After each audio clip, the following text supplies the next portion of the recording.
Okay, so the main problem is young musicians do not have enough experience or knowledge about the turbi, the old instrument, or the traditional music instrument that's currently under the threat of disappearing.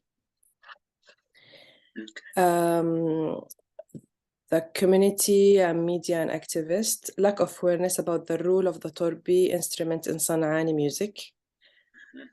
Lack of interest of musical cultural projects compared to humanitarian projects during the war. Should I comment one by one, or I leave yes, you to the end? Yes, if you want. Okay, so let's start. Okay, less awareness about the rule. Okay. Let's see, the second one, we cannot change it. True. Which means we should think differently here. Like, for example, one of the things is that, let's say they are aware. If we go back to point number one, let's say they are aware. What will be the change? So what I mean here is that maybe awareness is not enough. The first one, you mean? Yes. Like, for example, let's see, so now the problem is that there are very few people who make this instrument. Very few. Almost. Yes, like he's only one. He's one person. Just one person or two maximum. So if they stop doing it, there will be no turbi at all. Yes. So this is the core problem here. Okay, I wrote it on the third one. Okay. But I was. Let's start with that because it will help. Okay. Okay, so I changed this one, or no? Let's go to the third. Okay, the third one is a lack of music centers which support cultural and heritage music. Lack of turbi instruments.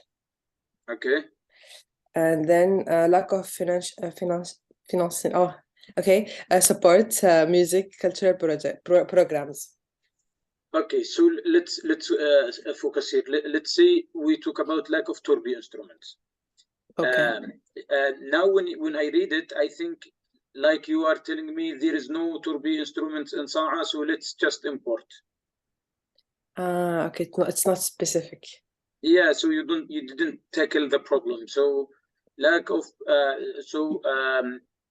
turbi, the traditional music tool or the traditional Yemeni San'ani tool is about to disappear, and there is only one person who's able to make it. Because now it seems that you are telling us we need to teach others how to make it. Okay.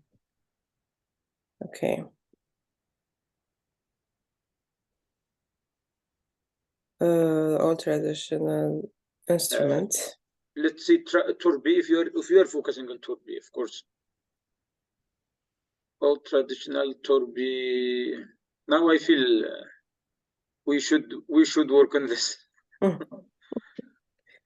Morning. Sorry.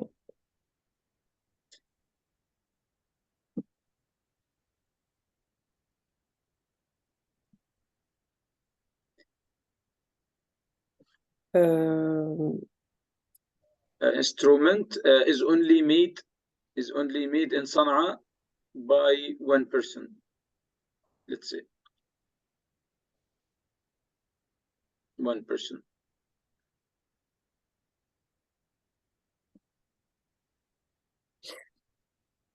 So this is not on the community, and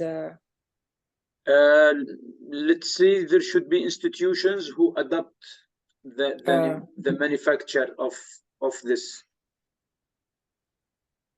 Okay. So we should just keep it here. Yes, lack of financial support.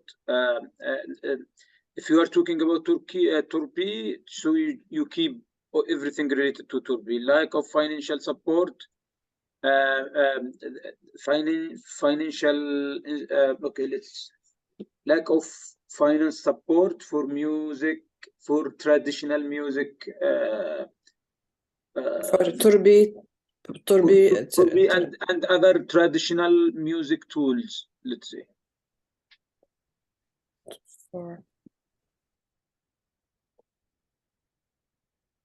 Like, for example, when we talk about the traditional tribal, you know, Mulataf, he used this, we call it Tasa or Marfa, things related. This is everywhere, but other musics or other tools, they are just disappearing. So there is a need to bring a new role model, the same as Mulataf did with the Turbi. Yeah, exactly. Okay. For manufacturing, right? For financial support for manufacturing. It's okay. It was financial support for manufacturing.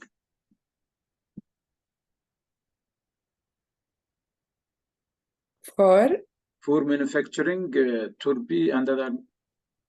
I don't know how to write manufacture or like making new. Okay. Make, and then I will change it. Okay. Turbi. Me too. I didn't use this word for so long. Manufacture. I'm not sure if it's true, but I think it should be like this. No, it's not. Instrument and other musical material or other traditional. Okay. Yes. Material. Yes. So now in the relevant institutions, there is no finance support from them. So no relevant institution support financially. No one to make or adapt making Turbi and other music. The first one.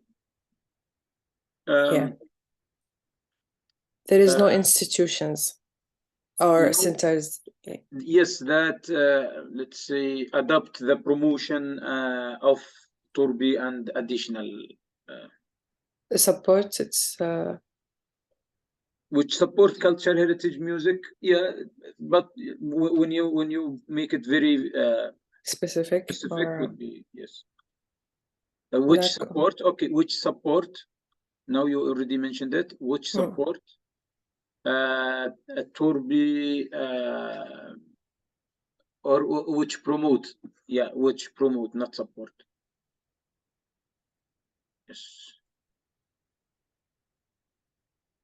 It's okay if I have mistakes. It's okay. You can correct. Yeah, it's Excel. You know, Excel usually. Okay.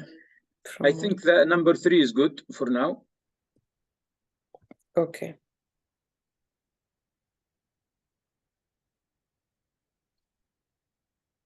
Okay, musicians, relevant professionals. I think lack of qualified academic teachers for music and old traditional music. You mean the first one? Yes. So not just academic teachers for what? They should be. No, this is the question, because I was thinking, when everyone is the oud, you can read. There is a note you can read for the oud, and the Turbi there is no note to read. So I was thinking if we can do it academically. Exactly. Yeah. Qualified academic music teachers, or let's say. He should be in music. Yeah, okay. To document, maybe to document.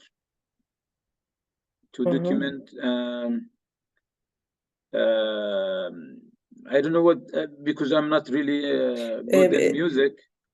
I wrote it on the second one. Okay, lack of music curriculum and lack of documentation. Okay, yes.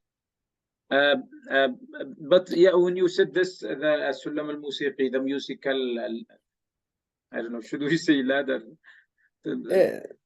letters or what? Notes, what is this? notes, I think. Yes, notes, yes. Okay, lack of qualified academic music teachers to start the okay. To develop a unique what did you say? What was it? To develop notes. Okay, so you maybe say music unique notes. Yeah, so maybe unique notes for Torbi music. Yes. So to teach and develop notes for Torbi music. Now we can see a project when we talk about this. Okay. It's and the third one, it's because it's very expensive. If you want to buy a Torbi, it costs almost $600. Yeah. So it's a little bit of expensive. Okay, so musical scale. Okay. Yeah, it makes sense, Smooth. Okay, inability to provide course fees. Thank you, Sumut. So what can we see here? Inability to provide course fees, or I think before the fees and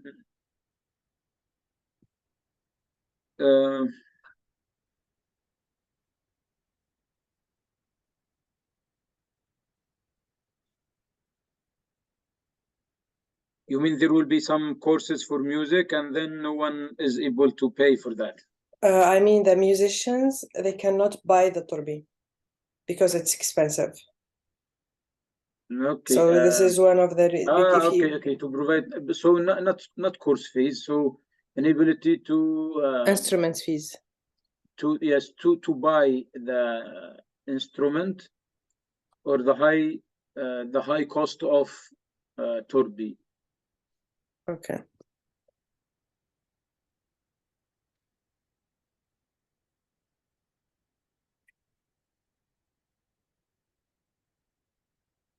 I keep fees or Torbi costs maybe. I already said. Okay, and then to pay, I think, instead of to provide. To pay the high cost of Torbi. Maybe payment from payment to or to buy. Yeah. We can correct that. It's fine. It will be to buy the expensive Torbi or to pay the high cost of Torbi. It is still fine. Okay.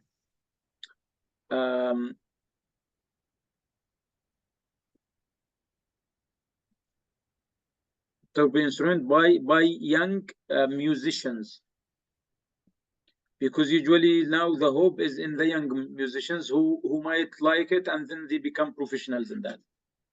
But if they cannot actually buy it, who would really learn to use it? Yes, and also it takes a lot of time to do to make the Torbi. Yes. Okay, so now we go to the community. Now it's clear. See, we will not repeat at this stage. Lack of awareness about the role of Torbi instrument in Sanani music. Let's say, yeah, that could be a good one. This is one of the main problems, because they think the voice of the Torbi have a different voice of sounds. It's not the same. So when they start to hear the new music for Hamoud, Hussein Mahab, Hamoud As-Sama, etc., they think they don't need the Torbi, but if they can just put it inside the Sanani music, it's going to change a lot of things. But because it's expensive and they don't know the importance of the Torbi, so they just choose oud. Yes, exactly. Lack of interest of musical culture projects compared to this should be removed because Yes. it's not something we will solve. But here we can see lack of role models. Or maybe this could be in number 2, lack of role model musicians who adapt Torby and make it a core in their songs, let's say. Okay. So this is the problem of musicians, not activists, I think, here.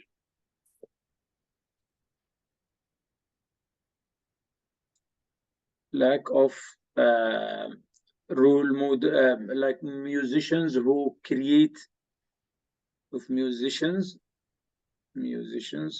Okay. Okay.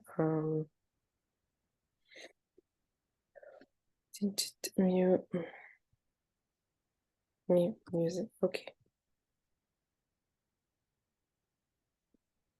Good morning, everyone. Those who came after we already started, we didn't say hi.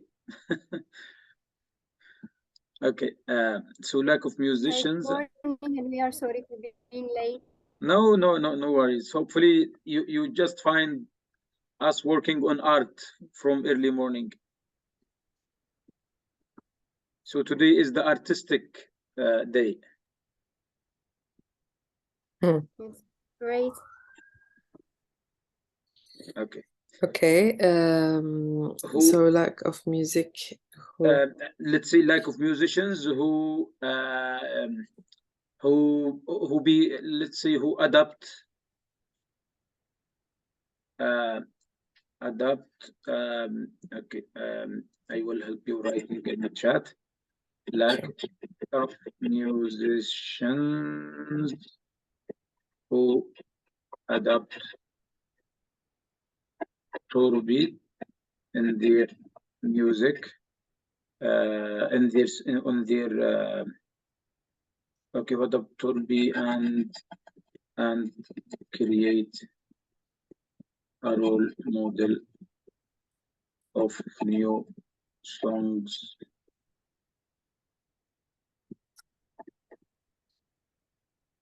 based on Torby music tool. I think that's what I think. We need like many songs that appear so yet like completely depending on Torby. New songs, yes, because they don't have. Yes, true. Because the last songs it's for the Annecy and. Exactly. So, for example, Hussein Mohab tried to do something, but still he just tried. He didn't do anything. No, because Hussein Mohab is using Muhammad Al-Hijri Torbi, and Muhammad he changed a little bit of. Yeah, he like added one. it became like that. Yes. Yeah, the other one I know who the one who is making it, but Jean Lambert. Huh? He's a French. There is someone who called John Lambert, a French. Yes. That was let's say a genius person. He is a nice genius person. Okay. So lack of awareness. Now, what could the community do? So community, they don't like to go back to old style. They prefer the new one. Okay, for the community, because usually they just follow what they like. It's fine, but the problem is that when we see activists, lack of advocates, maybe lack of advocates, those who push like who change the public opinion. Advocates. I wrote this in okay in chat. So lack of advocates for Torby. Okay.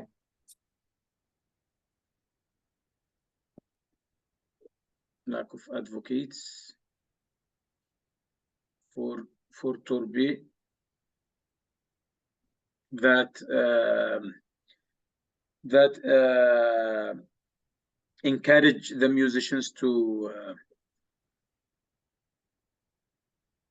the musicians to use it. Encourage, okay, encourage the musicians to use it, to use Torbi, and the people to start listening, or maybe to encourage, like for example, they will write. Encourage to put it to start add it to the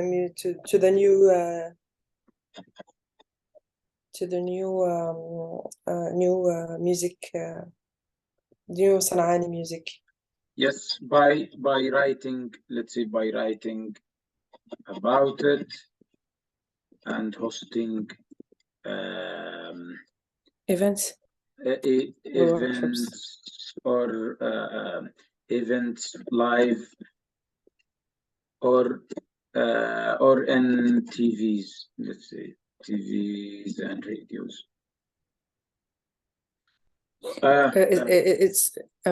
It can be media. Yes, in media, that's it. Yes, encourage musicians to use it.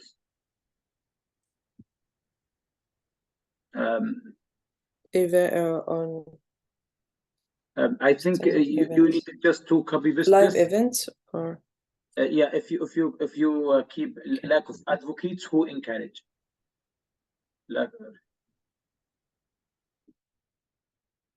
So lack of advocates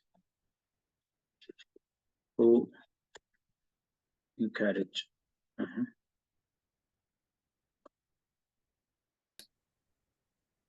But will you be able to make it within this project? All of it, to arrange live events, to make video shows. I cannot hear you, Olga, sorry. Just a second, I'll try to understand. You cannot hear me now? Yes, I can hear you now much better. Good. The question is, will you be able to make it within this project? I mean, to arrange live events, to make TV shows, radio shows. Is it a part of project or it's something bigger? Yes, it's part of projects.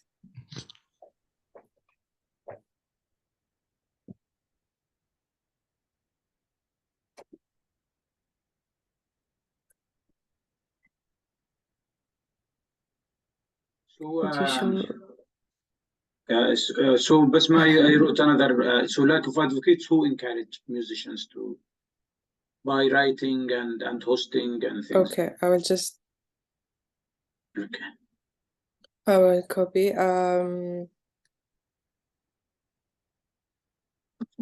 Because usually the advocates can shape the public opinion.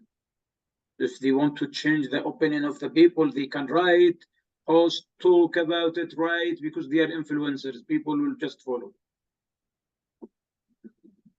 I will show just smooth the Torbi. This is the Torbi. This is the Torbi smooth. It's one piece. And where do you show it? It's not on the. Okay, very good. How do I share the? You only see the Excel, right? You can choose what to share. Okay.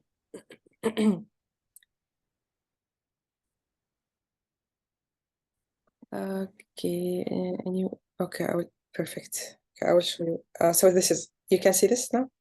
Yes. This is the Torbi, yes, Al-Qambus. Al-Qambus or Torbi? Torbi or Al-Qambus. So it's one piece, so you have to hold it like this. It's not like the original oud. Have to be held like that. And it's one piece. It's not like the oud. You have to put a lot of materials inside. Okay, so I will go back to short. Okay. Okay, so here we said, okay. Perfect. I think we are good now for the causes, and I like it now. As a project, it's really well done. But let's see the effects and. So for the main problem, it will not change. Young musicians do not have enough experience or knowledge about the turbi and old traditional music. Let's see, yeah, because at the end we need to change about young musicians. It's fine. You can just keep it. Okay, let's go for effect number 1, 2, and 3. Okay, so community activists and media are not supportive of the cultural music projects too. Okay, so this is gonna change. No, just keep it. Just the change. Are not supportive of turbi. Okay. Should I write every time turbi old traditional just instrument? repeat. Okay. Yeah, it's not boring. It's interesting actually. So no worries. Okay. And then I will just write it later. Yeah, okay. And here musicians, young musicians cannot afford. Okay. I will go to bring my green tea. Sorry. Okay, take your time. Cannot.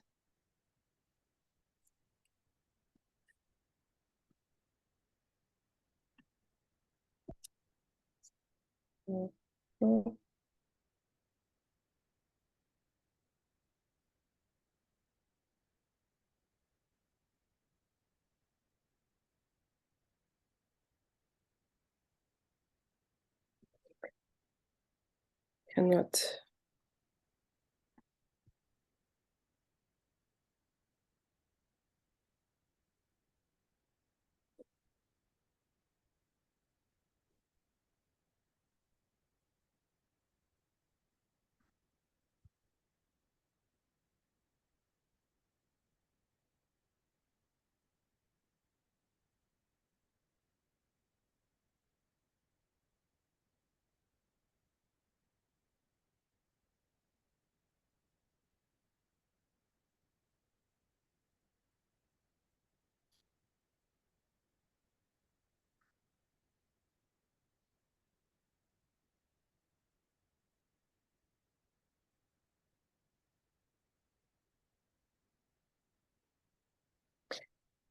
Afford, it's not like that, right?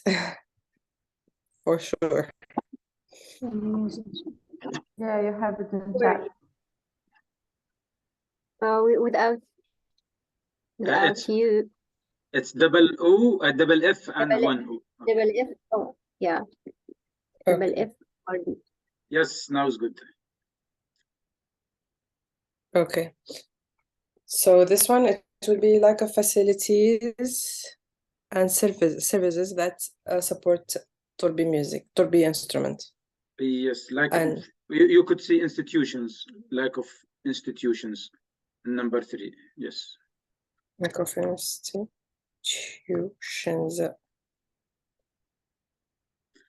Yes, Somo, that's totally right. They never heard about a turbi, or they will just they will just make it.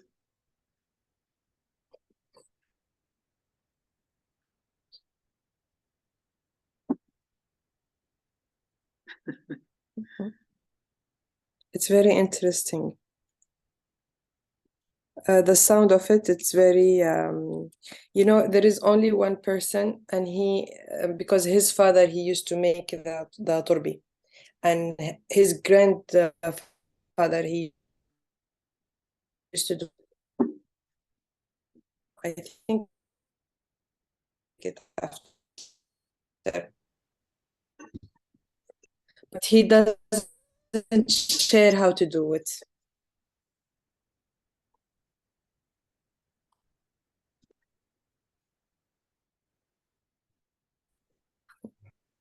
What's the problem? Why doesn't it? Maybe You he wants to keep it. You just hope to and to convince him to share his experience, right? I think there is other person. I think they tried to, but he refused. So, I mean, do you have a backup plan in case if only one person refused to cooperate with you? Do you have a backup plan how to make a project? Because without possibility to make more instruments, you will not implement your project.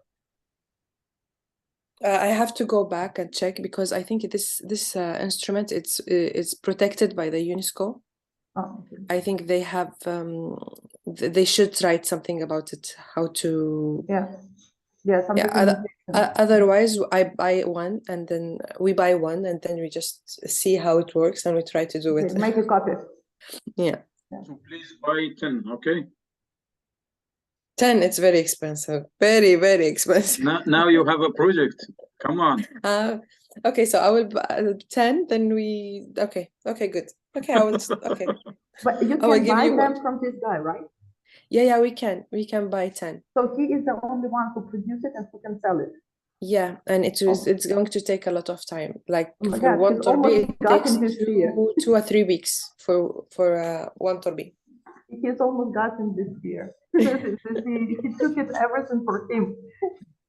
He wants to be rich. Yeah, he controls you. Okay, so the third one, the harms affected people. It's musicians will lose interest and will not help to support to preserve the torbi instrument. Okay, musicians will lose interest. Yes, yes, we can always okay use like I mean not will. We can see musicians lost interest because they already lost interest actually. Yeah. Okay. Lost interest and do And not cannot. yeah and do not help to support to preserve the torbi instrument. The torbi, we need to focus on something. We don't actually care about torbi instrument, but we care about the music that we get from torbi. The torbi. Yes. So to support to preserve the torbi to preserve the music. Yes, music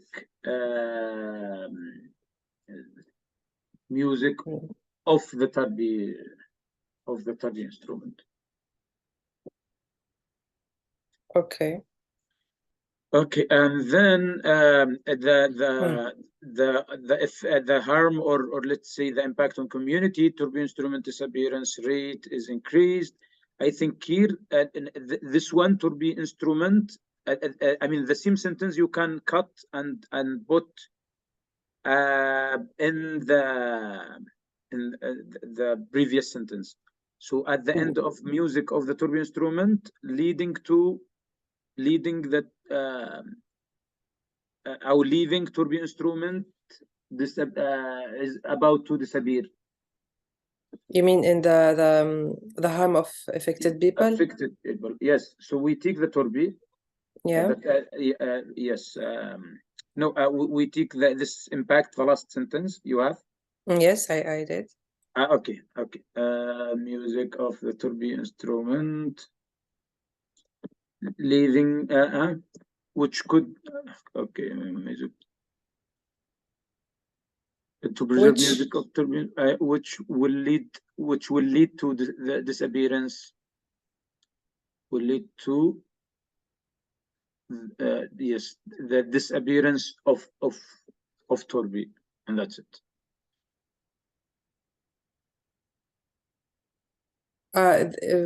If I write off torbi, it will be again torbi. It's sentence. Fine, yeah, because previously we talked about the music. Now we are talking about the tool. It's fine. We can. Or it's yes to its its disappearance. Yes, now is good. We have good English. Okay, so now for the impact on community, we say that loss of very rich heritage.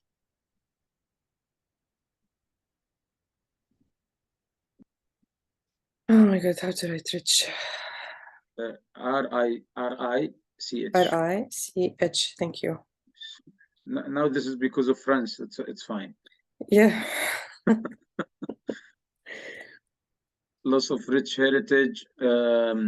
Maybe I will help you to write Heritage, it. there is no Of rich and unique heritage that the future generations will not have the chance to recognize. Okay, I helped you by writing in the chat. Okay, done.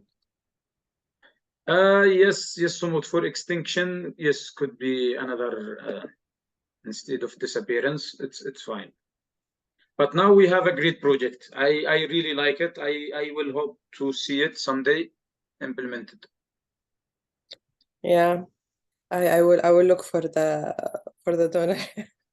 You will have to look for the funding, or we will be really sad. And No, I will look. So the next step, I didn't do it because I was not sure about the first one. Yeah. Now what you will do is that each negative sentence, just make it positive. So what you will do here, what you will do here, what you will do here. Okay. And then the change will appear on the outputs and outcomes in the above sentences. Okay. I think I'm satisfied by your project. Thank you. Thank you. Basma. It's always great to start with music. The language of the soul. Yeah, great. Yeah, so now we still have like many people we didn't see their problem analysis. So for example, Ghadir, Safa, Ibrahim, who else? Huda, we mentioned yesterday that we will start with you. It's okay. I mean, there are people who haven't presented yet. I think they will have the priority now. After this, I guess. So who is ready to present? Because we need just to visit one project now, another one, and then we go to our work today.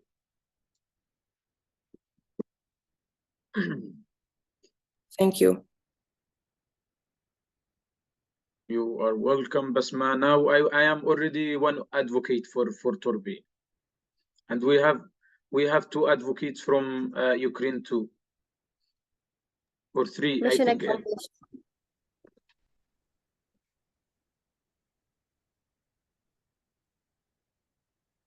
Okay, yes. so who's next? If there is nobody, I will present mine. Okay, Ghadir, are you there? Oh, Ghadir. Yes, I'm here. Are you ready to present? Actually, no. Huh? No. Ah, so you want like another time, not now? Inshallah. Yes. Okay, that's fine. Okay. Okay, so Huda. Huda, are you ready, or you need another time? Okay. No. Actually, I started working on the indicators and the activities. Okay. Okay. We can have a look at them also. Yes. Okay, so now the mic is yours, and you just go. Can I share? Yes, you can share now. Oh. Safa, how are you, Safa? Ibrahim, Safa. Yes, doctor. How are you? How is Al Hudayda? Oh, it's fine. The climate's so interesting now. because the summer season actually escaped. Yeah, it's really difficult. You're right. Yes. Yes. Oh. So if you already did this problem analysis, we can find a time and discuss it.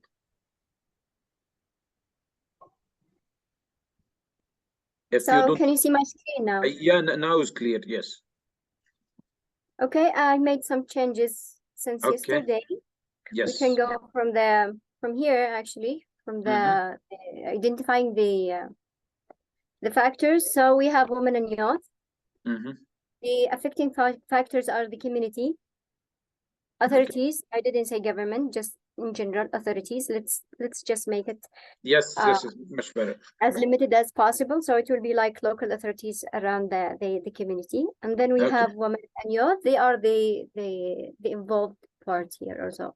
They're part of the problem. Okay. Okay, and then here's the tree, the problem tree. The problem is that women and youth have very limited role in peace building in Yemen. Okay. When we come to the factors, community, they participate in this problem that there are community negative beliefs restricting women and youth roles in society, or Okay. let's say in peace building. We can change this just to make it consistent. Yes. Okay. Now is relevant. Yeah. Okay. And then we have the other way they can affect is the community. There is a community denial of women and youth participation in peace building activities. Okay. So far so good. Okay. Yeah, although it seems like similar sentence, but no, here the first one is talking about the beliefs. okay. So here it will be like awareness raising. And the second one, there will be like coordination with the community leaders. Okay. yeah, to involve the youth and women in the activities. Okay. Okay. Now regarding youth and women, they themselves have lack of basic skills in negotiation and in dialogue. Okay. And also they lack knowledge of their role in peace building. They are not aware of what are the opportunities they can just make use of. Okay. And also they themselves, they refrain from engaging in peace building exercises or practices. What do you mean by refrain? Just to, if they are given the chance, for example, or if they hesitate. Okay. Okay, so they don't feel like confident enough. They don't feel whether they are allowed to participate or not. I think this could be part of number 2. You can just add it as a because their lack of knowledge of their rule, making them refraining from engaging in peace building.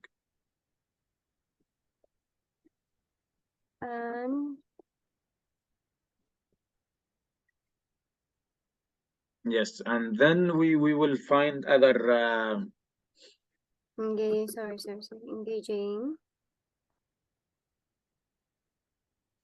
in practices. There is redundancy? Yes. But I can fix this later, no problem. Yeah, and peace building practices and peace building practices or initiatives, yeah, is all good.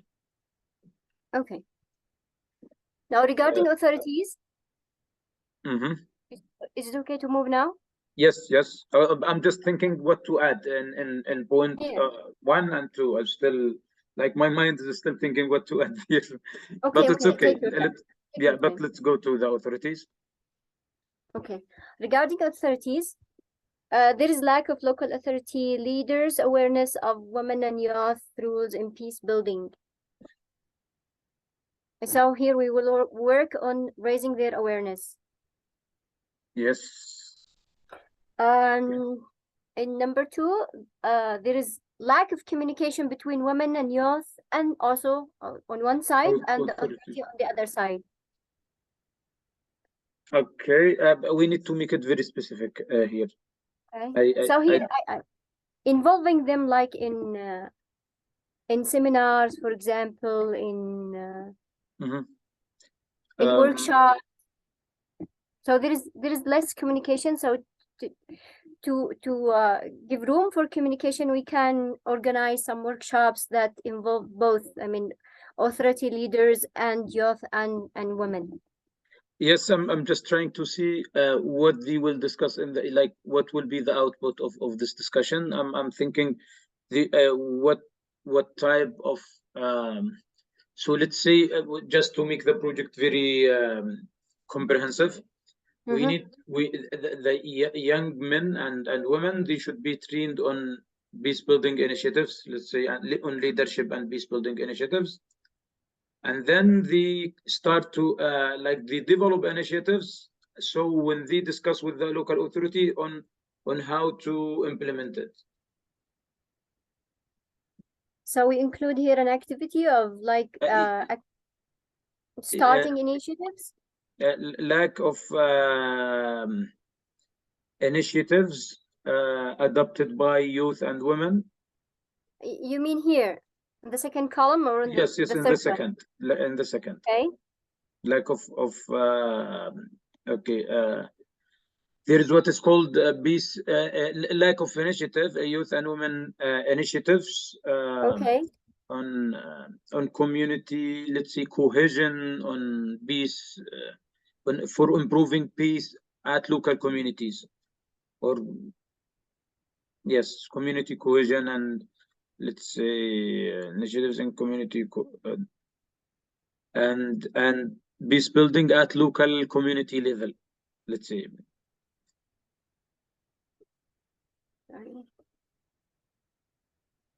Building where in at community level, because sometimes peace building should not only be the national level peace building, there should be like Yes. at community level. There are community problems that are not addressed by local authorities, they are not addressed by community leaders, they become bored of it.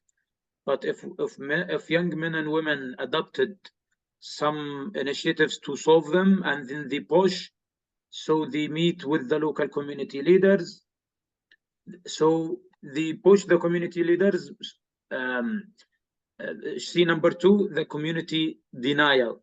So if they push the community leaders, then they will have to say yes, or they will have to deal with that. Yes. Then the community leaders and young men and women will go and meet local authority leaders to discuss these initiatives and apply them on other communities, let's say, or adopt the same best practices in the other communities. Because this way it would be really like a project that makes sense. Fine. Yeah. So we have 3 points. Yes. So at first they lack the skills. So if we train them, this will be good. Then lack of knowledge of their number 2, lack of knowledge of their leadership role. Okay. Maybe we can see it like this, because if they take the initiatives, then they are putting themselves as leaders. Okay. So local authority leaders awareness, youth rules in peace building. Okay. Let's see, rules and positive contributions. Okay. And positive contributions in local peace building. Okay. A contribution to peace building. Okay, to peace building and community stability, and stability in local communities. Isn't it going to be a little bit long? No, it's fine. No problem. But because we are trying to make it as clear as possible, Okay. and stability at local community level.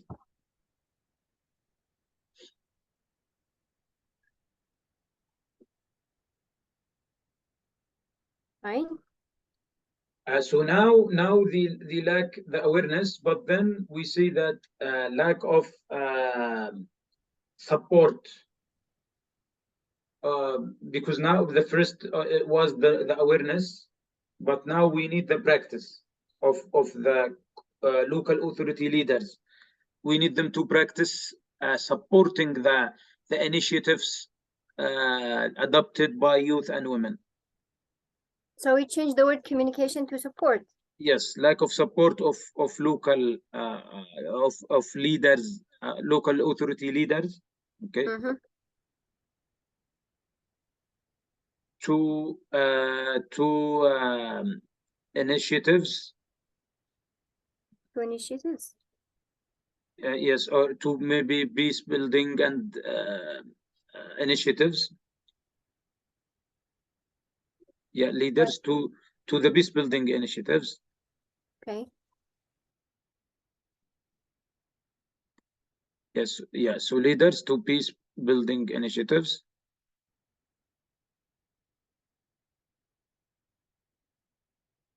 Adopted, yes, adopted by young men and women.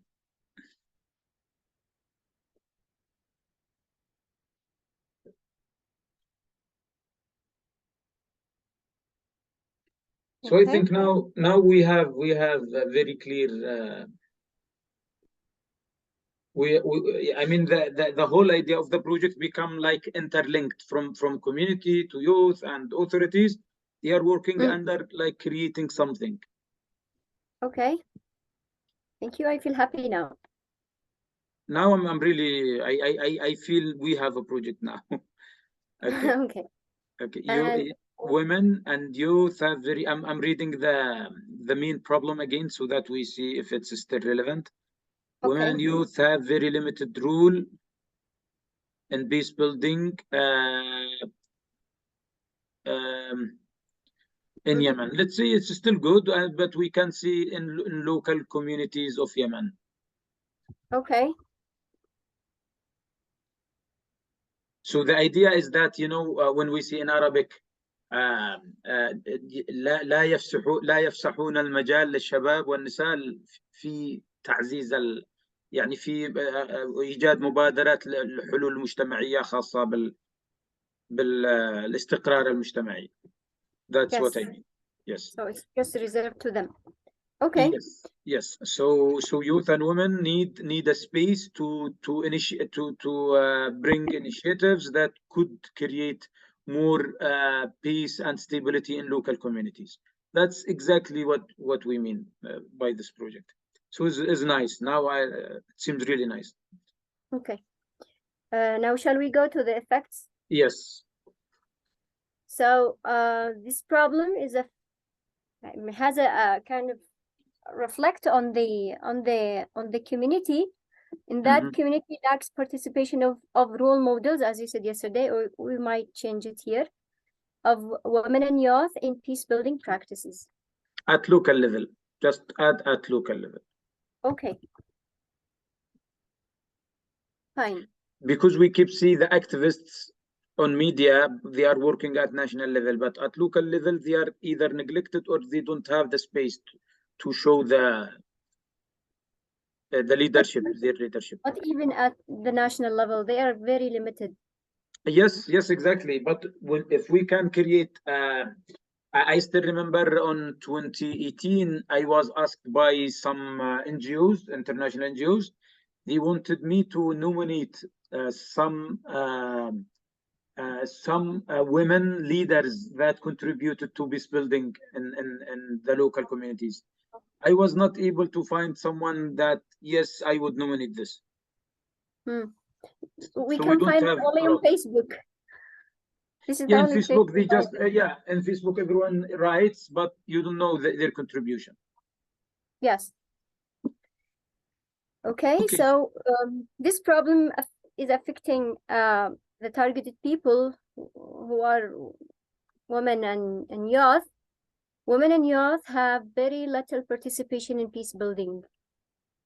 Yes, and you know, now we will face a problem because we have the same target group as responsible entity and as affected group. So now it will be like very difficult to shape like the effect in number two and the harms on the affected people. So let's see how. So you mean that you're not satisfied with this statement? No. I'm still trying to find how A better way. yeah, how the freeze will be relevant. So Okay. women and youth have very little participation in peace building. I think yes, but let's go. Let's finish and then we will revisit again. Actually, at the beginning, it was like women and youth feel marginalized in the process of peace building. Because it could be They- like that. They don't trust the community. They don't trust the authority. Yes, yes. So I No? think this could be the loss of trust of. This could be in number two, and then Can I write it? yes, loss of trust of women and youth. In Let's say in community and authority? and local authority. How can we see it? Because it just come to my mind in Arabic. Okay. What is it? في جدية السلطات في منحهم فرص يعني. We can say being serious.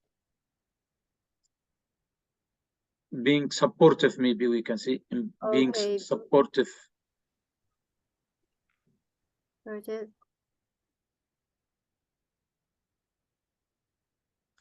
And giving them chances to participate, a chance or opportunities to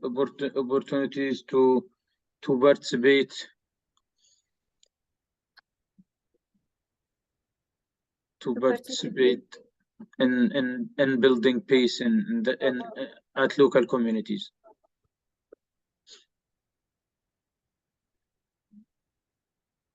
At local level is good. For patients. Okay.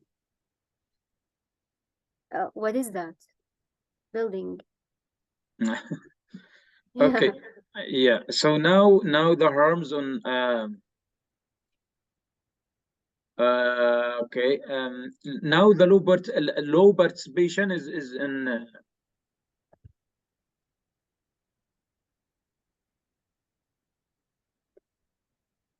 or we can see okay. Low participation of youth and women. I mean, now I'm talking about the harms. Number 3. You're Yes. talking about 3? Okay, we still have number 3, sorry. Okay. For the authorities. Okay, lack of feedback from youth and women, okay. Youth and women negatively affects plans, strategies, and traditions to authorities losing trust. Maybe just in addition, just removed in addition. Because okay, we talked about the trust. We already talked about the trust. So right. Negatively affects peace building and stability plans and strategies. Affects local, let's say local peace building and stability plans. Peace building, maybe local peace building, stability and development, because development is affected at the end.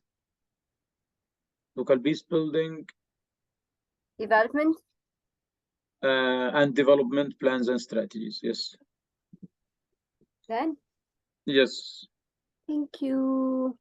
Now we have the harms. The harms will be the affected people. Yes. So low participation of low participation. Can we see low participation, or we can see weak participation? Weak participation. Yes, I was feeling it was not the right word. Yeah. Weak participation of women and youth in local communities.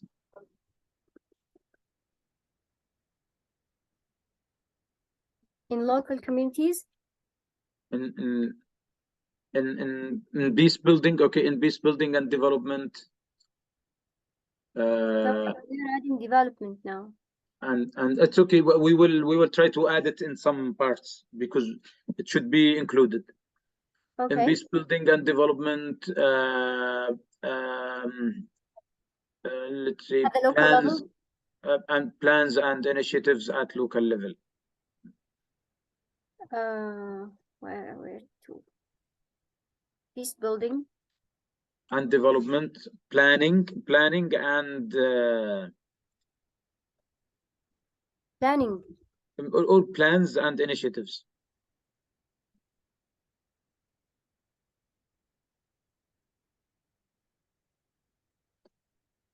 Okay. How do you feel about it now? Okay, weak participation. I want to see because they are weak, leading to let's say giving them less opportunities to improve their leadership, or let's just keep it like this. I think we will find a way to improve it, but just keep it like this. And then harms on community. Yes, what did you write?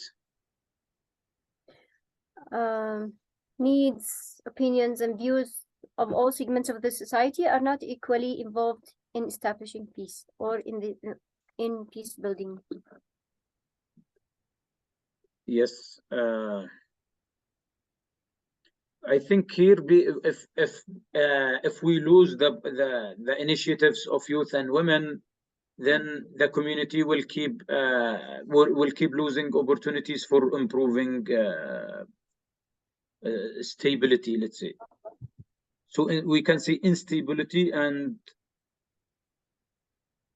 okay. Although it is good now what you write, but I'm trying to instability of community and feeling of intolerance and just keep it because not equally involved in peace building. I like it. So the idea is that instability of community and the feeling of intolerance and negligence of many segments of the community. Instability and of community and feeling? I mean, many segments of the community will feel neglected, okay, leading to instability in local communities. Okay. Can we just make the sentence from the beginning now? Yeah. So maybe instability could be the last word. Okay. Here, leading. Yes, leading to instability. Or instability, I don't know what's the best word. Instability. Okay. Feelings of exclusion. Yes, Sumud. Yes, exclusion. The feeling from the beginning. Yes, we can see all segments. You can see all segments of communities will feel excluded. Not all. I mean, not well, but we say feel excluded. Excluded. Okay. Yes. And okay, and not okay. Keep it, and not equally involved in peace building, leading to instability. Okay. I think leading to more instability and insecurity.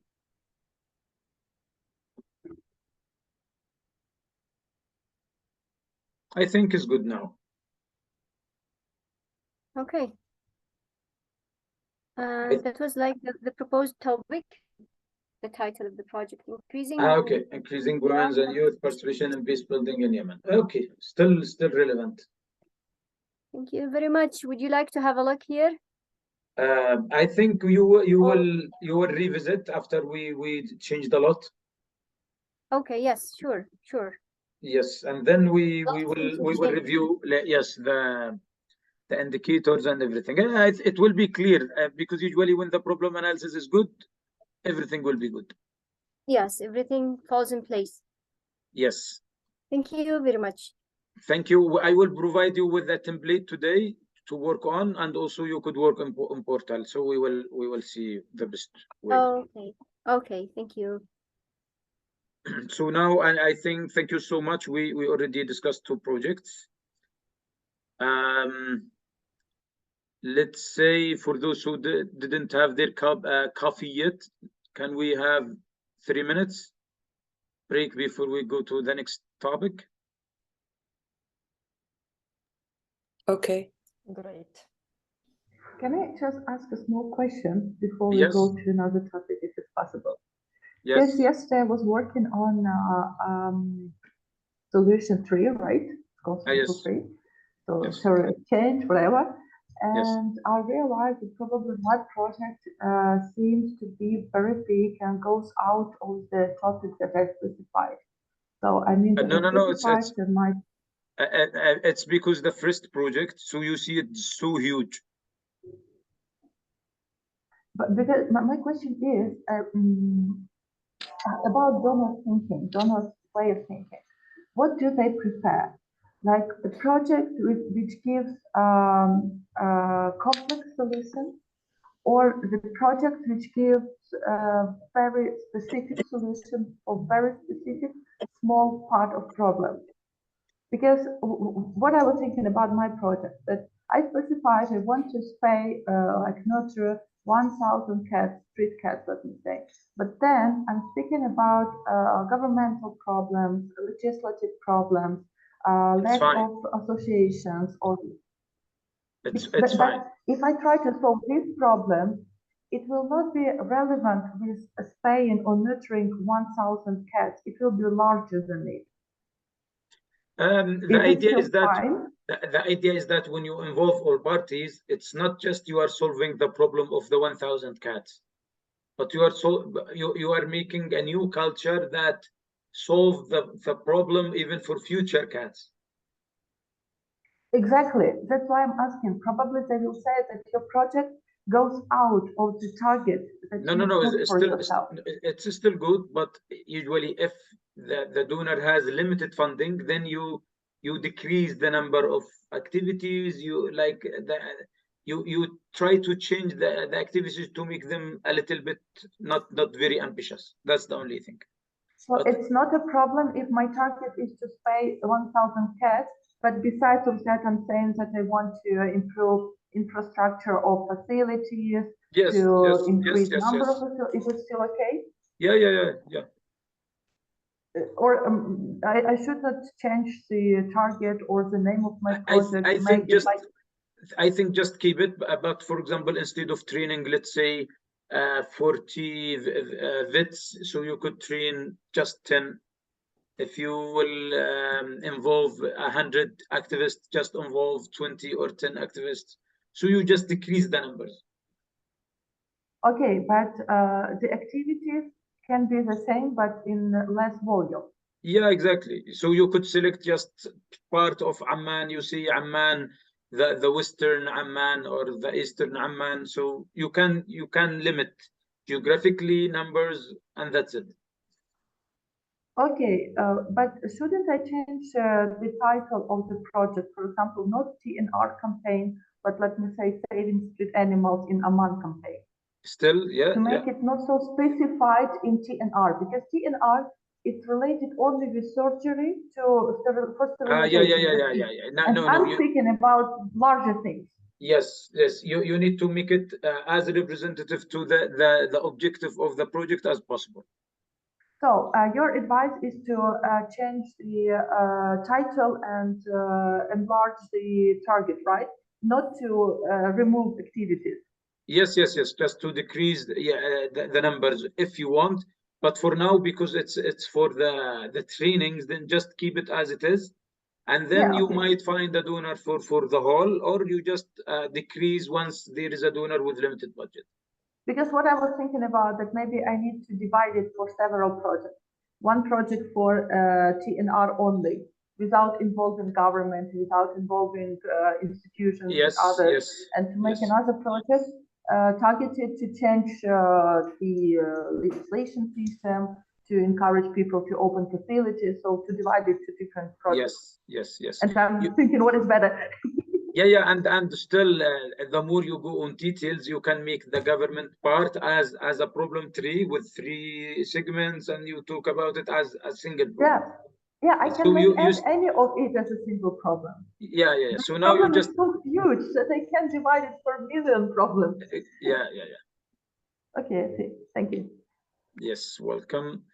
So yeah, for those who didn't have their coffees yet, you still have the chance. We care about your mood and your So we have 5 minutes, right? yes.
Mr.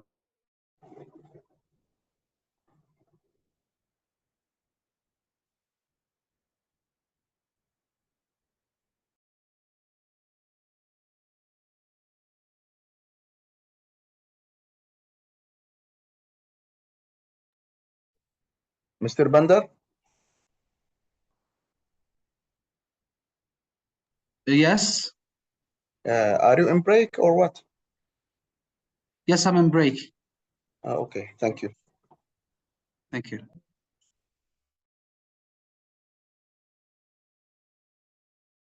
Bandar, it's a very short break. Don't go far away. No, actually, I have already apologized. اعتذرت أمس من معي اجتماع كذا مهم جدا. You are here. Yes, not for now. I'm copying a file to go back to the meeting. Okay. Thank you.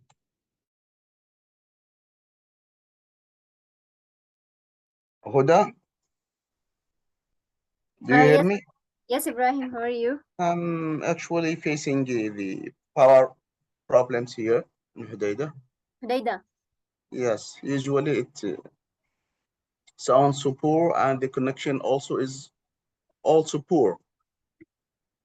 So I cannot understand what has been done in past 10 minutes. Can you brave what was going on? Actually, we have just revised the two projects. A project for Sumud. She was talking about music. Mm-hmm. And also we revised mine Mm-hmm. about peace building, and we fixed certain things here and there. I mean, Okay. like what we did yesterday. There's nothing new.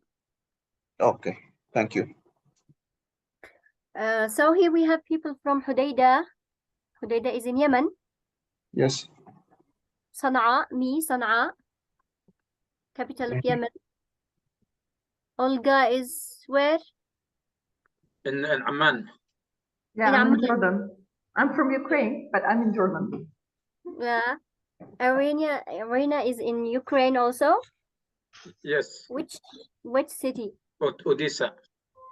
Odessa. Odessa. Yes. Basma, as far as I understand, she's talking from Paris. Yes. Okay. Aisha is also from Sana'a. Ghadir. Sana'a, Ghadir. Yes, Ghadir from Sana'a. Okay, and Dr. Adel is speaking from Istanbul, right? Yes. I'm like surprised by the problem of electricity there. So it's like Yemen. It's like Hudaydah actually. It looks like a global problem. It seems like that, I guess. Yes. Yeah, so good luck, Ibrahim, and hopefully it will be much better. We will be recording, and then at least you will be able to see the recording. I will try to upload them like today. Tomorrow maximum Okay. we will send you emails of the recordings. Okay. Good. Yes. So now we need to go to the logical framework, and we live with that. So let's say yesterday we discussed how to write the outputs, the outcomes, and indicators. And today we should have one example of logical framework. Then we move to the other parts.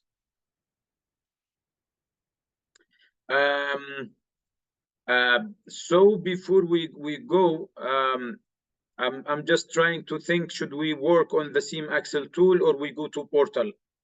That's the only question I have here.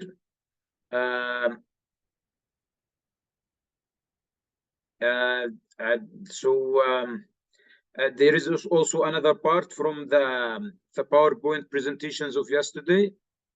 I will still need to finish, which was related to risk and mitigation, and also the verification methods. So let me go very quickly to the logical framework again, so that we give the logical framework more attention. Yesterday we have been going through these. I'll not go on detail on these parts, but just to revisit.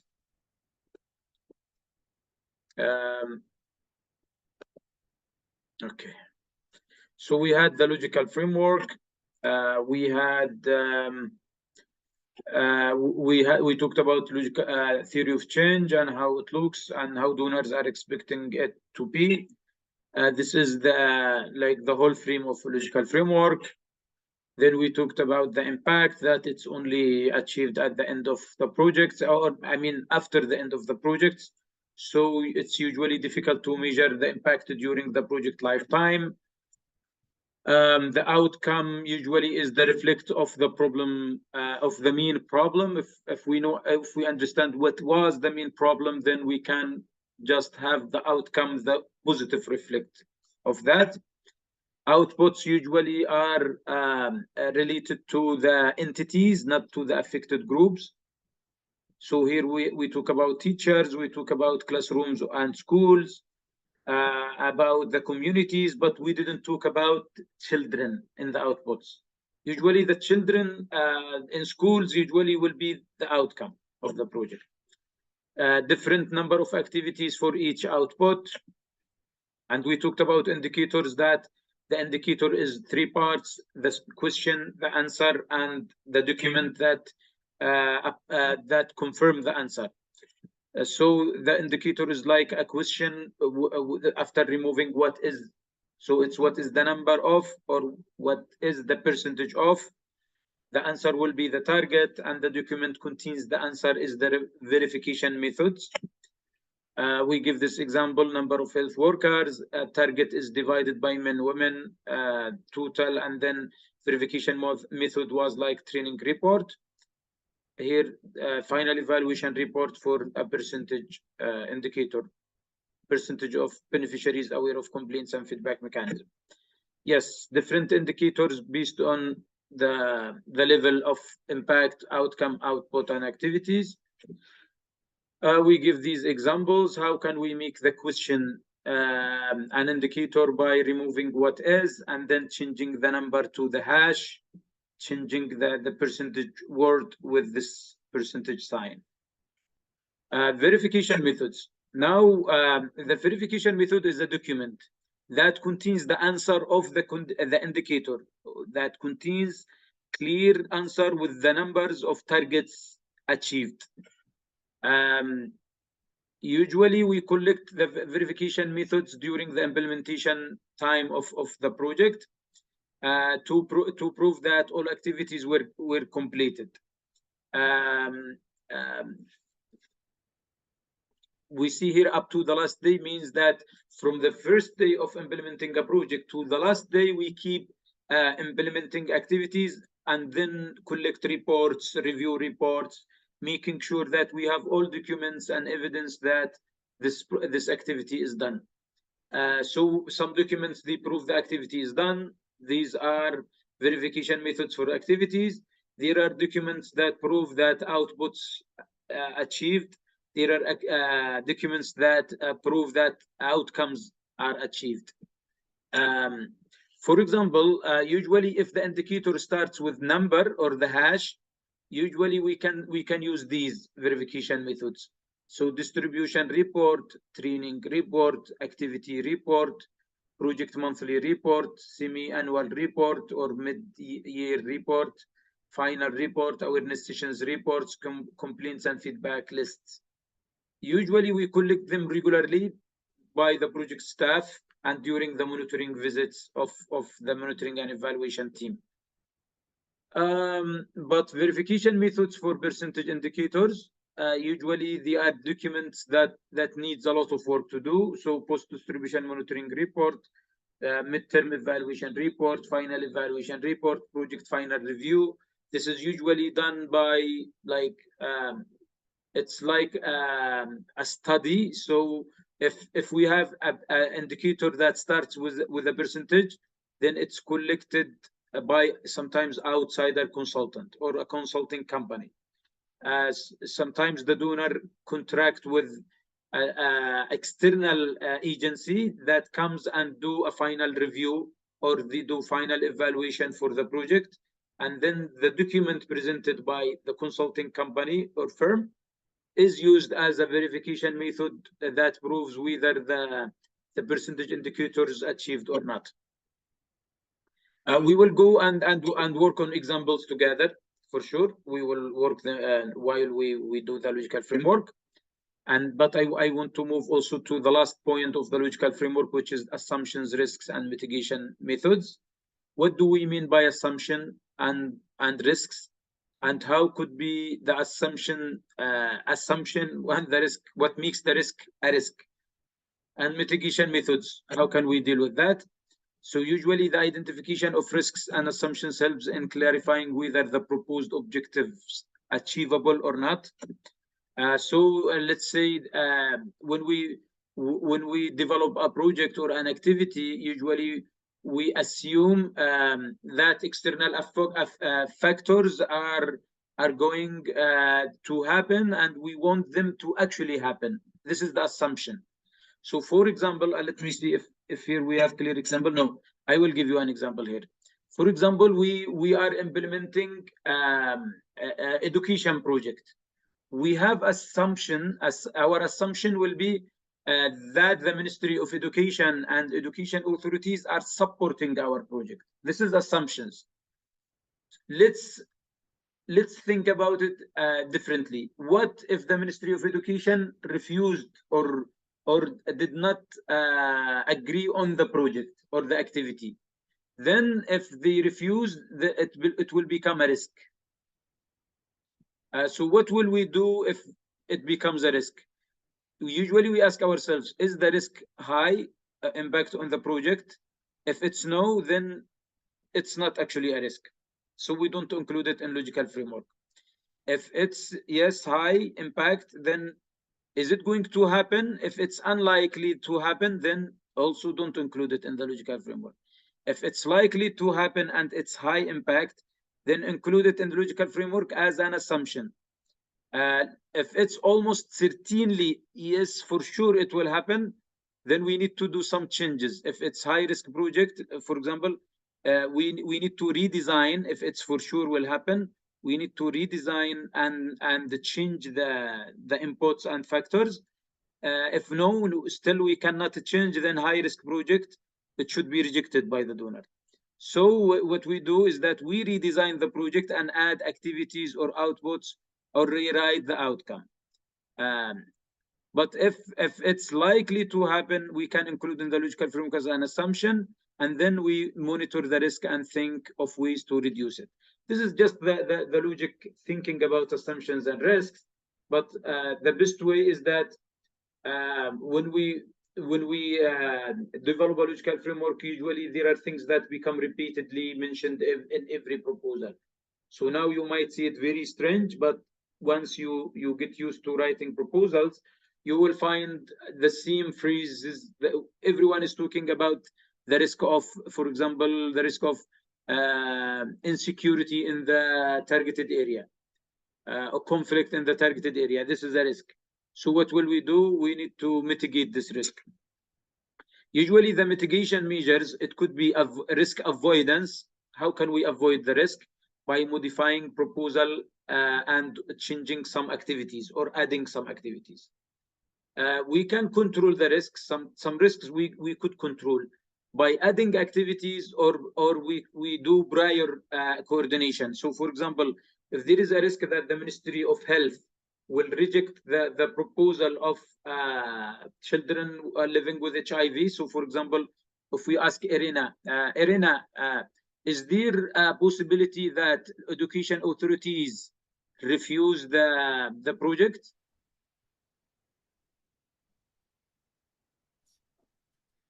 I don't know. Maybe yes. Because I mean, there is a possibility. So what is the best way for making them supporting the project, not refusing it? So now we need to do risk control. What we will do is that involve them to this project. To involve them to this project. Exactly. So it's like prior coordination. You sit with them, you plan, you do a planning meeting with them and tell them about the targeted or affected population, and they need this and this. How about doing this? And then they say, yes, okay, I will search for funding. They said, okay, we will support you in that. And then when the project comes, they say, you see, okay, now we have a project. So it's like you will add an activity called coordination with local health authorities in Odessa. Yes. Okay, Right. now there could be like transformation of risk. Let's transform risks. And it's not just transform. I think it's bad translation here. We can see referral risk. So it's like moving the risks from us to others. How can we do that? We add local partners. So for example, international organizations, when they implement in any country, they have local NGOs as their partners. Why they do that? Because they want to transform the risks to the local partner. They transfer some responsibilities. For example, coordination with local authorities, hiring people, the problem of hiring people, the problem of going to the field or going to high conflict affected areas or so on. So you hire a local partner and give them the responsibilities and the risks. That's how it's done. Usually having a partner it means giving them the risks. Another way to mitigate is to monitor risk. How? By close monitoring of the situation. So for example, if the risk is the possibility to have a new conflict in the targeted area, so we cannot avoid, we cannot control or transform. What we do is that we conduct close monitoring and collecting of information and follow up for the situation and make the necessary changes and actions so that we can make sure our staff are safe in the field. That's the monitoring of the risk. If anyone has a question, maybe yes, please. The question basically, if this work should be done before project, right? Before we apply. So we do not include it into the project. We do this assumption before we apply, before we write, before we finalize our proposal. Yes, it's part of the proposal. Usually, it's most of the donors ask you for they say risk and mitigation framework. Sometimes they ask for that as a separate document. So we have to say to the yes. We have to say to donors that we offer the project, but it has such kind of risks. Yes. They should know this. Yes. Okay. Yeah. Usually, donors are expecting you to give them an idea about the risks, because they need to make sure that you are aware that if risks happen, how will you deal with that? How will you behave in the situation? Okay, and I give them risk and I give them the way how we can mitigate it. Exactly. Okay. But if the risk is very high and it could happen and you are sure that it will happen, you need to do some activities that ensure that they don't happen. Okay, and for example, if some risk is average, not too high, but still it might happen, and I put it into this project and the donor accepts it, and it happens, can I make these changes later? Usually we do changes. This is normal, but the less you do changes and ask the donors to change, the better you are. So the more you annoy them every time, oh, I need to change this, they say, so you don't understand the target areas, you don't have enough capacity to implement. Okay, so it's better not to add to the project activities with high risk. Yes. Okay. Okay. So I think now we are good. Shall we go to work on portal? Who has portal as like ready? Or we could work on the logical framework. For example, we could go to Arena. Do you have the Excel sheet I shared yesterday? Okay, let's try with my with my example. Okay. Can you share with us some templates, or I need to create it No, by it was myself? no, it was already there, but I want to make sure that you have it of yesterday. I shared a document yesterday. That okay. So I will show you.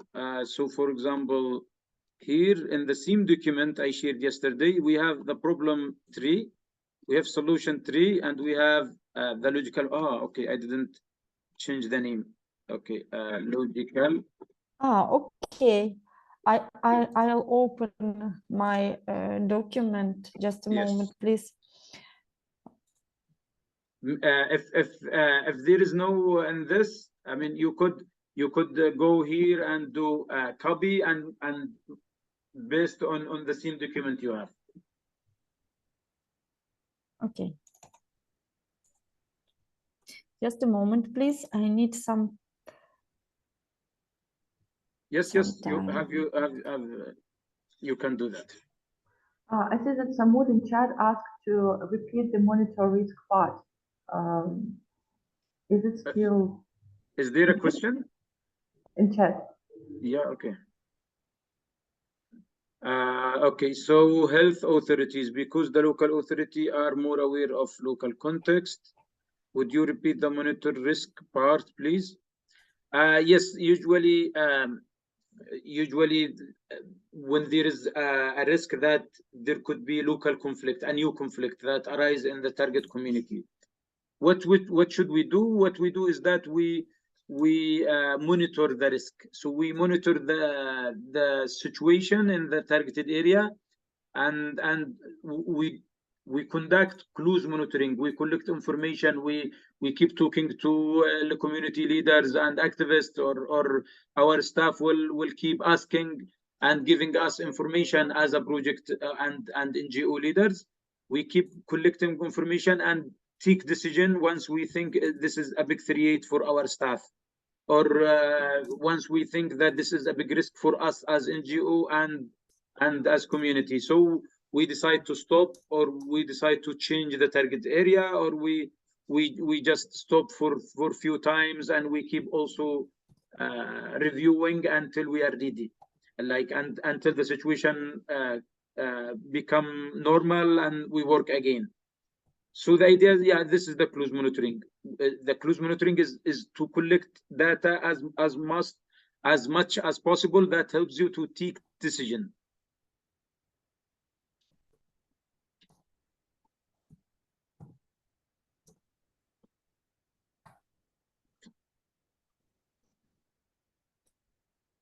Mr. Adel, I would like to ask about this template logical framework. I don't have in my yes, you don't have in yours. Okay, I will send you now on the chat the new one, and then you can copy paste the table. Okay. Because I shared it yesterday, and yeah, it was my mistake. I should have it from the beginning. Okay, so now I shared it. Let me close it because it's not shared while it's open.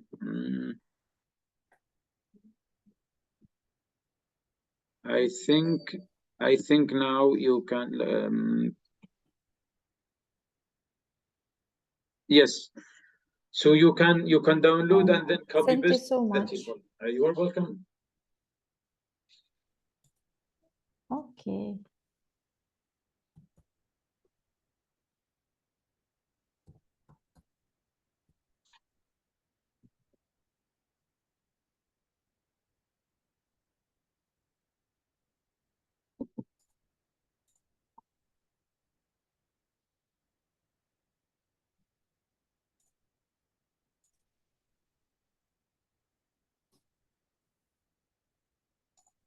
So if we can discuss until Irina is ready, when do you think we can have? I cannot open this file.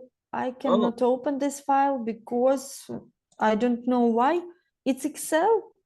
Yes. Can you send me in the chat like your Excel sheet? I will make it ready. Okay. We have another Just a option. moment. We have another option is to work on portal directly. So you can do this or that. This is mine. This is mine. Okay, you shared it. Let me wait.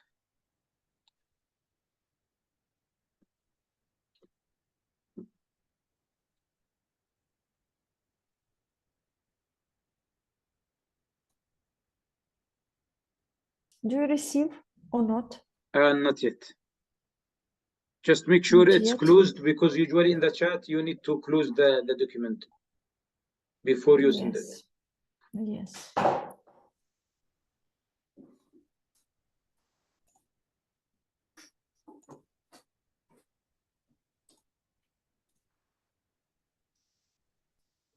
And now it's okay. Yes, I sent you. Okay, so I will wait.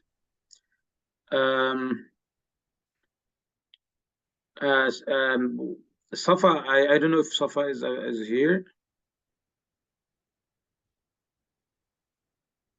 Safa, have you done the problems analysis?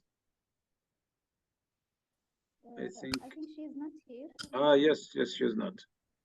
We will do the follow-up with her. Okay. Let me see if I already. Have a problem with her connection because. Okay. So Irina, I didn't receive it yet. Did you send it to all or? Basically, I tried to open this document, but also I can't. I don't know why, but my computer doesn't recognize it as Excel sheet. Mine, it's working. For me, it's working fine. Oh, Maybe it's not being downloaded appropriately there. okay. I'll try to download it once again. Okay.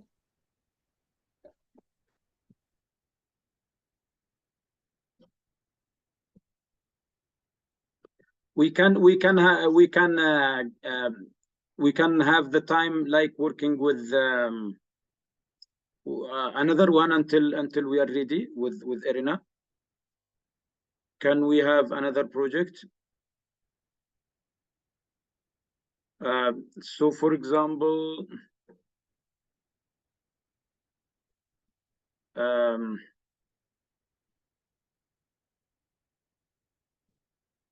okay, so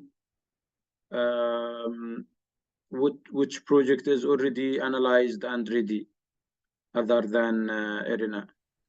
I think, yeah, it's still the best example. Me. Yes, now I received it. Yes, Huda, we just for Huda we just have the problem analysis, but we didn't have the solution tree. I prepared it yesterday. Yeah, now it's changed. Revised. Yeah. Sure.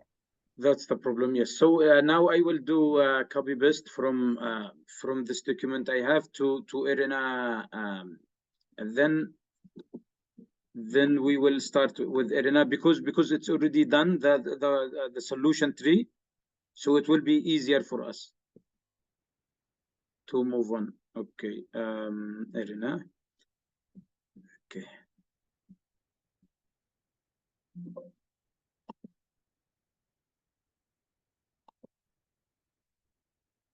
Okay.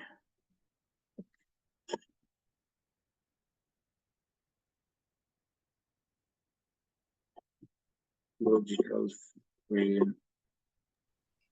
Adel, can you send once again this document? Because not me, no Irina, we cannot open it. Yes, but here I opened directly. I don't know what the problem. Maybe you just need to enable, because sometimes there is an icon above. They say enable the document. No, it's even not recognized as Excel sheet. Other documents are recognized, and this one is like a document, it's file. I can try to send it from here. Yeah, anyone, just send me once again. I'll try to open it, to download it once again. Okay, so now I will send to Irina. It's already included the logical framework. Let's say. Perfect. Okay, click to retry.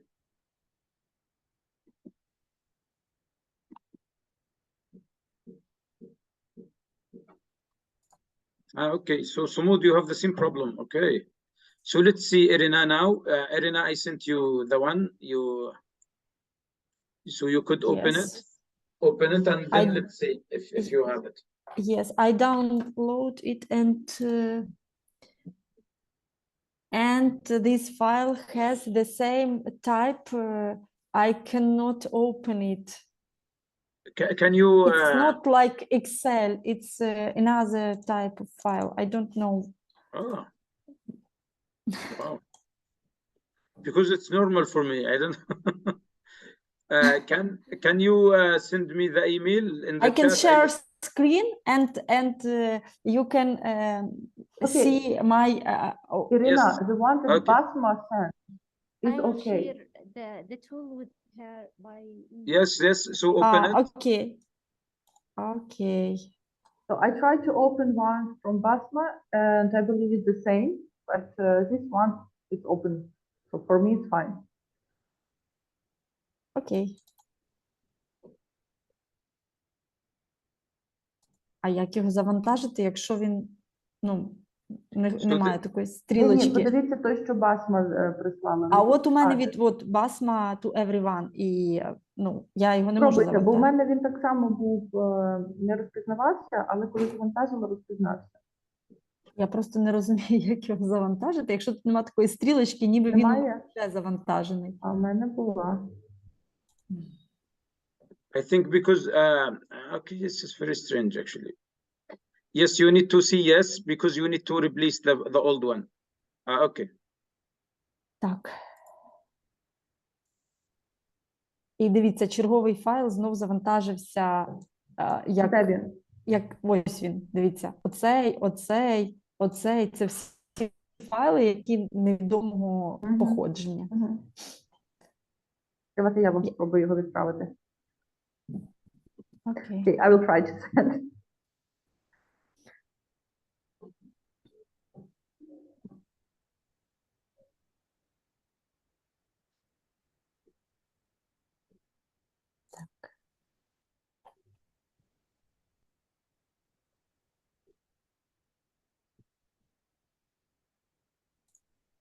Dr. Adel, I have a question. Yes. It's about for the donors and for the funds. Yes. Is it Супер. is it important that Thank you any so much. organization that wants to have a fund or a donor, it have to be more than 2 years? No. It could be one day, but depending on the like to what extent they trust you as a person, or like depend on the size of the budget you are requesting. For example, if you need more than, let's say, $50,000, they might ask for that.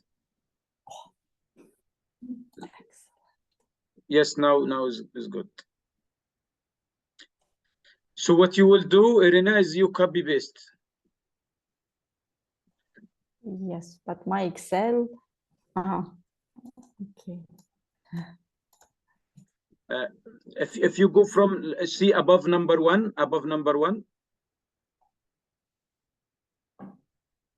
there is the triangle above number one. You could yeah, still good.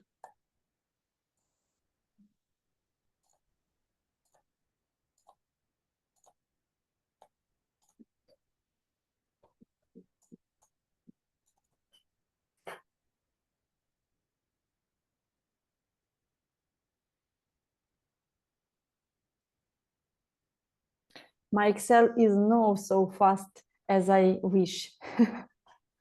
No problem. Okay. Oh.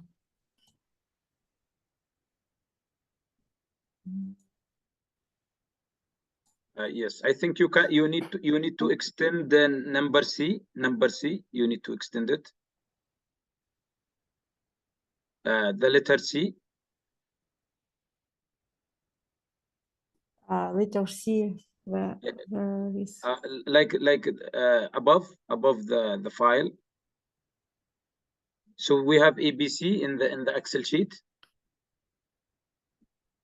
So for example, you extended you extended B, but what we need is C. Yes. Yes, more, please. Yes.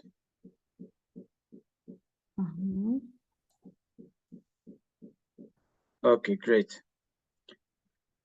I think we are good now. I need to copy. Yes, copy the impact.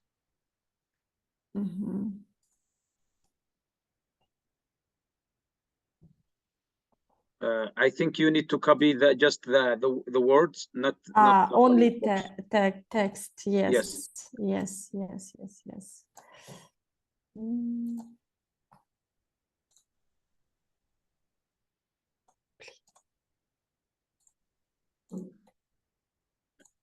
Oh.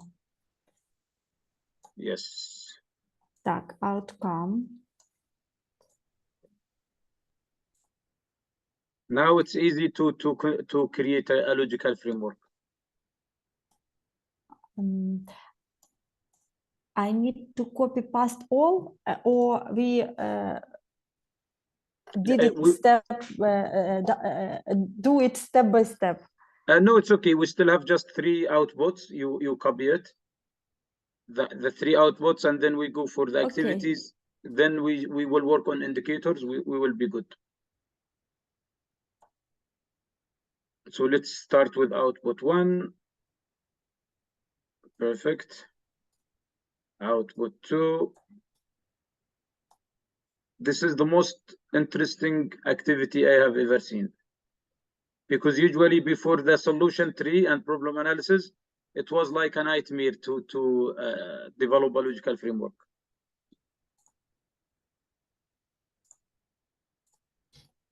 Output 3, perfect. Okay, then we go for activities of number 1. This is my activities. I copy it all. Yes, you can do that. Yes. Activity 1, 1, 1, 1. Yeah, 1, 1, and until 5. So you could.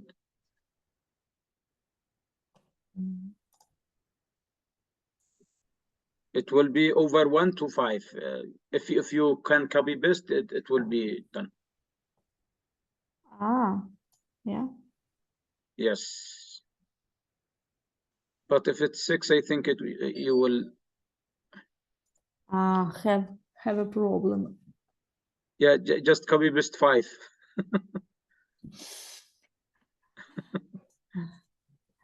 Interesting.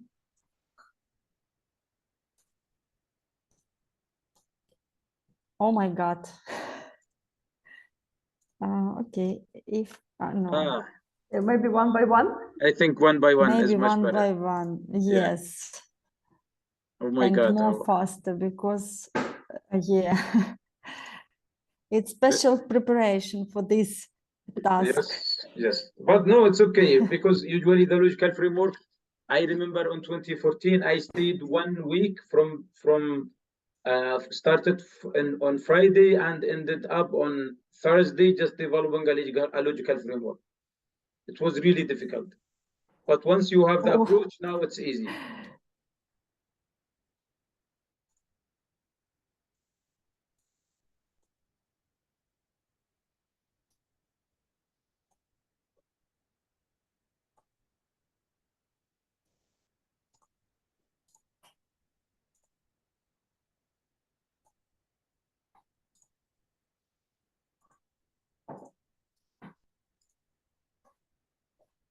And I need to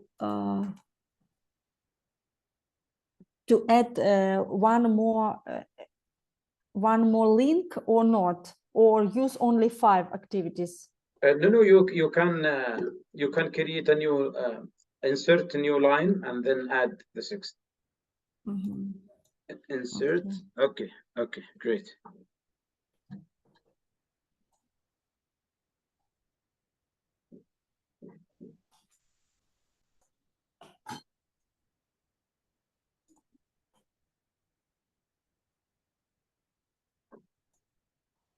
not good idea have many activities. Yeah, many activities. Yes, it deserves. Okay, perfect. Nice. Let's start, or I need to put all activities? It would be much better to put all, so we work. Okay. The final step, Okay. we will work on indicators. Okay.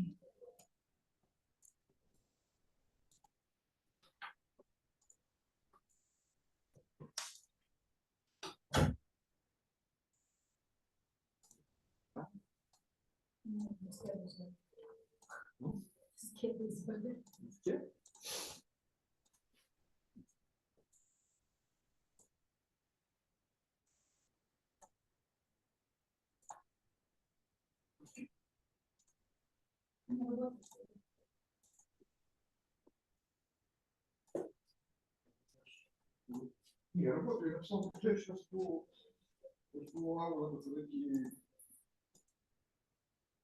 Ну, как теряем около 100 тысяч на аренду.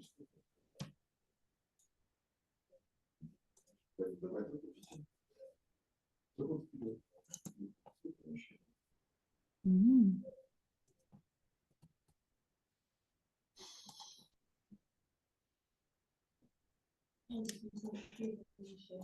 А?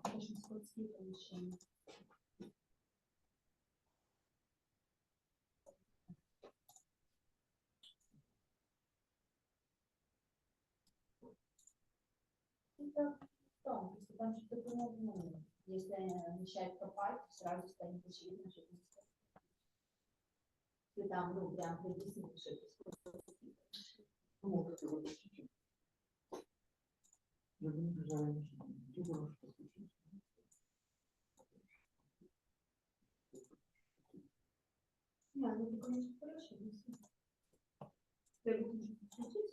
I'm ready. Excellent. So let's go for indicators. We mentioned in indicators that it's 3 parts. You remember? So it's like the question starting with number or percentage, and then we have Yes. target, and then we have verification methods. So let's start doing it.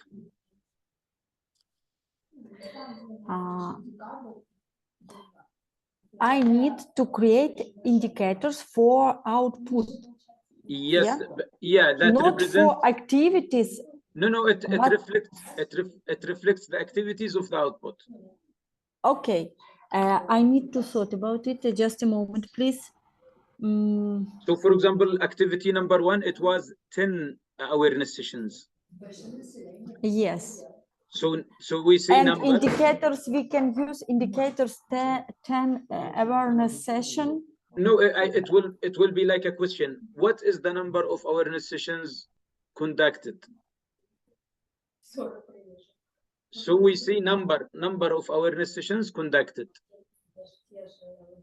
No, 10 awareness session. We have answered. Yeah, it's in the activity, but usually we should repeat in the indicator. So you see, you write in indicator 111 number of awareness sessions conducted, or you could have another question: number of people in 111 indicator 111. Okay, I understand. I need to have how much indicators, how You decide. activities I have. No, you decide, but usually there are it should be a little bit like 3, 4, 5, could be depending on how much you want to measure from the implementation. So let's start by 111.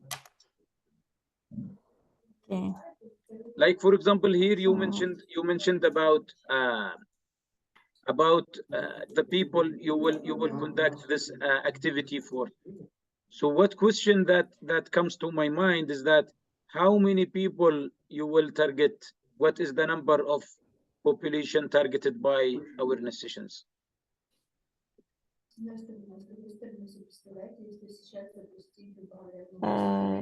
Two hundred children and and their parents.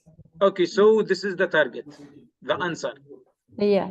Yeah, then we start the indicator by number of families affected by HIV. You can copy paste the output. Okay. You can copy the output.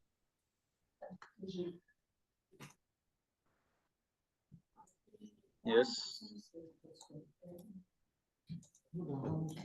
I don't understand why this indicator mixed up, relocated. No, this is because of the design, because of so you Okay. Mhm. It's okay, yeah. Yes. So I you need to put number. number. The number we will change it. We will replace it with the hash. Oh my God, it's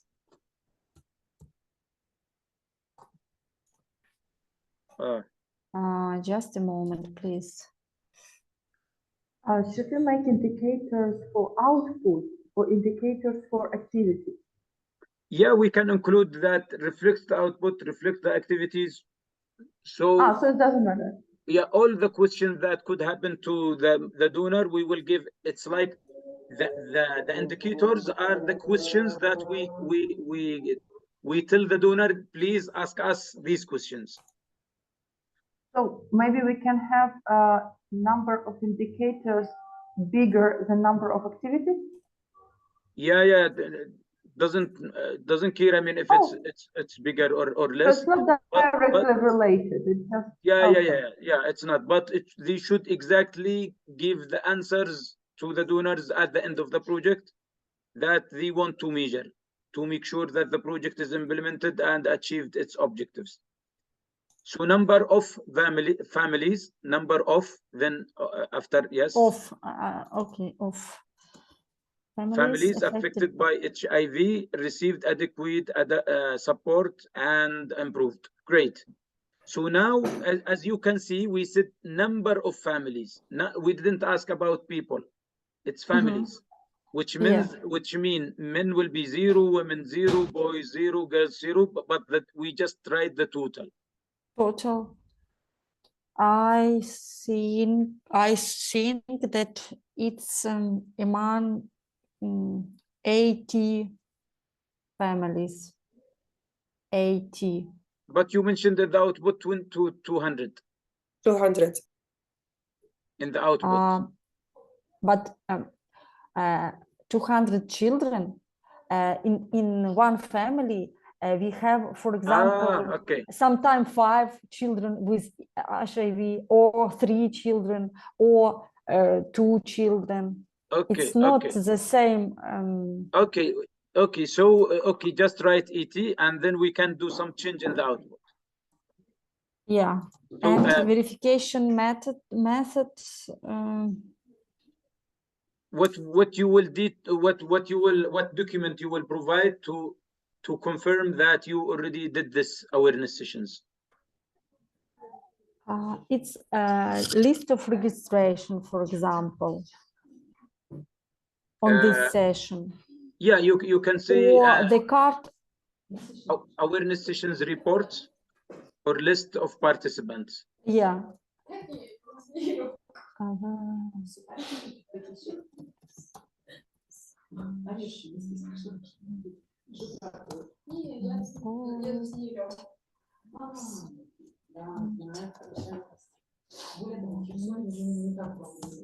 Lists of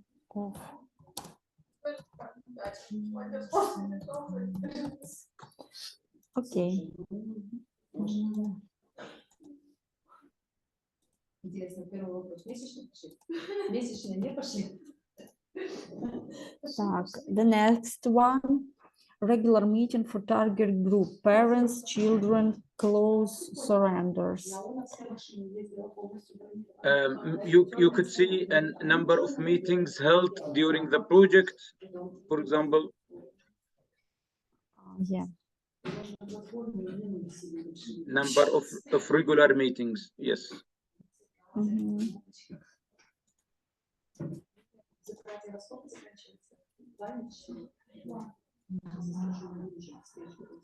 Number of meetings Of meetings for target groups conducted. The last word would be conducted. Conducted. Yes. Yes. For parents, it's okay. It's okay. Ah, it's okay. Okay.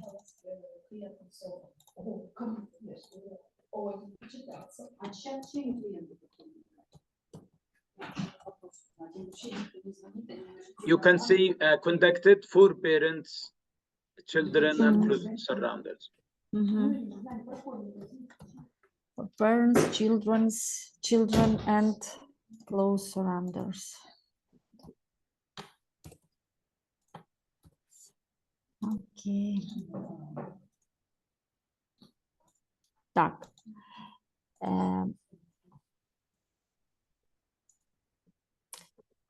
I can receive the detailed number for men, women, boys, girls, but I need to ask it in my colleague because yes. I don't know exactly now. You can have like assumption, like not true figure, okay. And then you can change. Okay, I know that fathers less than mothers that take part in such meetings. That's why women, it will be, for example, okay. boys. Maybe, I don't know, maybe 10, maybe less. And no, if I thought that 200 children, let it be 100 and 100. I don't know exactly now how many children. You know, Irina, here we have a question about the meetings, not the people attending the meetings. Ah, oh, yeah, you're right. Total. So for example, I need to put some number, yeah. Yeah, if the project is 12 months and every month they have one meeting, let's say, or 2 meetings, then you see 24 yeah. Here you can say activity report from this, for example, photo report yes. From these meetings, yeah? Yes, for the meetings, yes.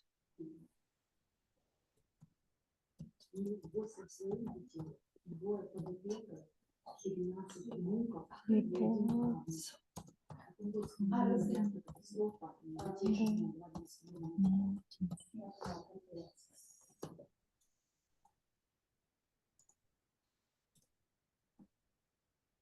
Okay. The next yes, one. so number of now we have activity 113. Provide additional sets of medicines. Значит, the number of set of medicines. You could see this or number of children received. Yeah, children received is the best. Because if we asked about the sets, it's like activity report. I mean activity level indicator. If we asked about children, it's like outcome level indicator. Yeah. Because now we asked about the affected group. Received the set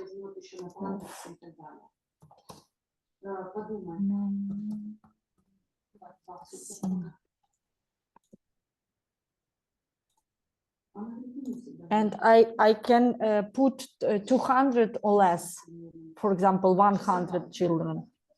Yes, you could see 100. It's fine. You are proposing 100, and you can. Yeah. But you need to. Yes, you have like let's say 50 boys, 50 girls. Yes. And 50 girls. Yes. And maybe it's like list of receivers or with signs. We usually use some tools like list of receivers with signs. Okay, so maybe vouchers or whatever you receipts. Yes. List of, okay.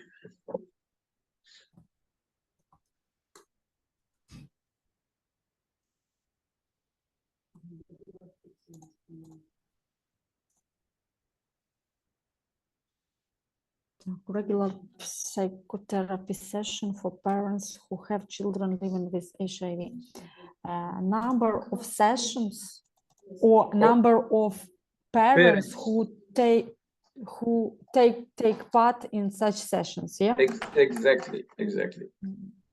So the more you ask about the people, the more it's better. But you still can ask about the sessions if you want. Number of parents who take part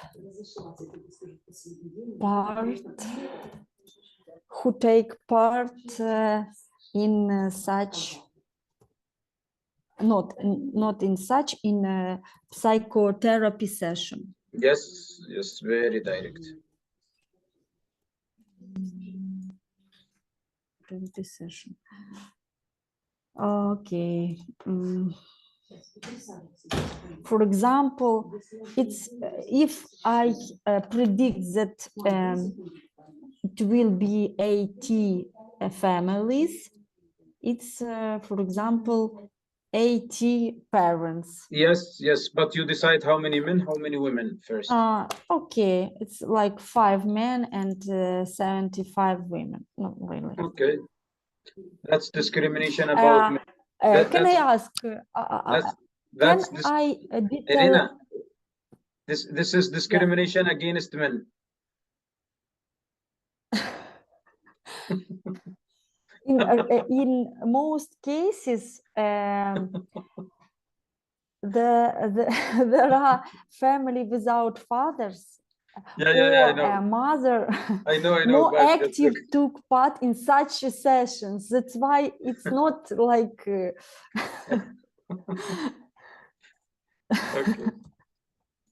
okay, if you feel that it's discrimination, okay, 40 and 40, but it's not true. It's not true and not relevant. A lot of men, they are on front line right now. They are not with their families at all. They are already there.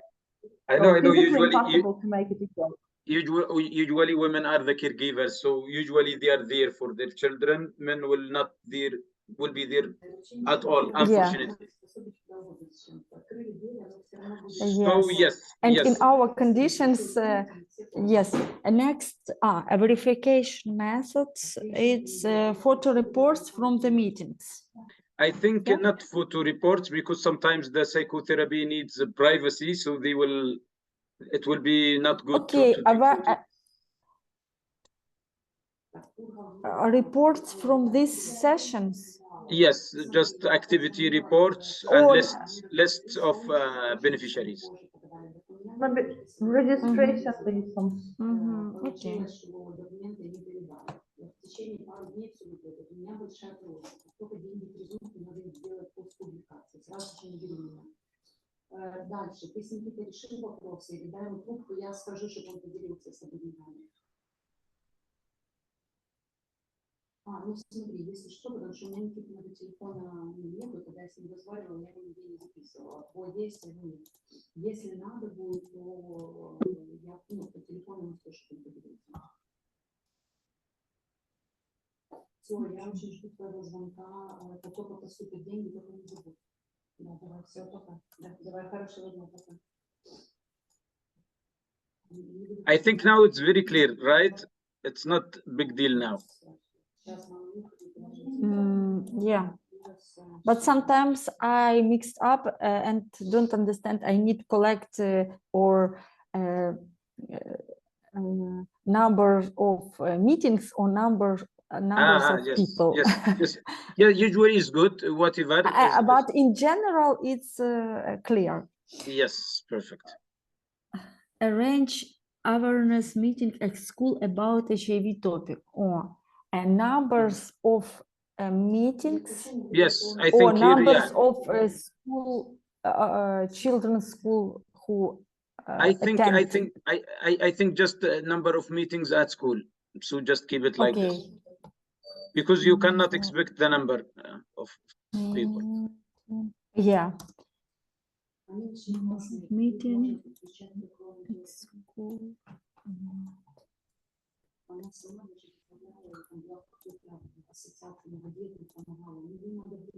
It will be 5, for example, 5. Yes, could be 5.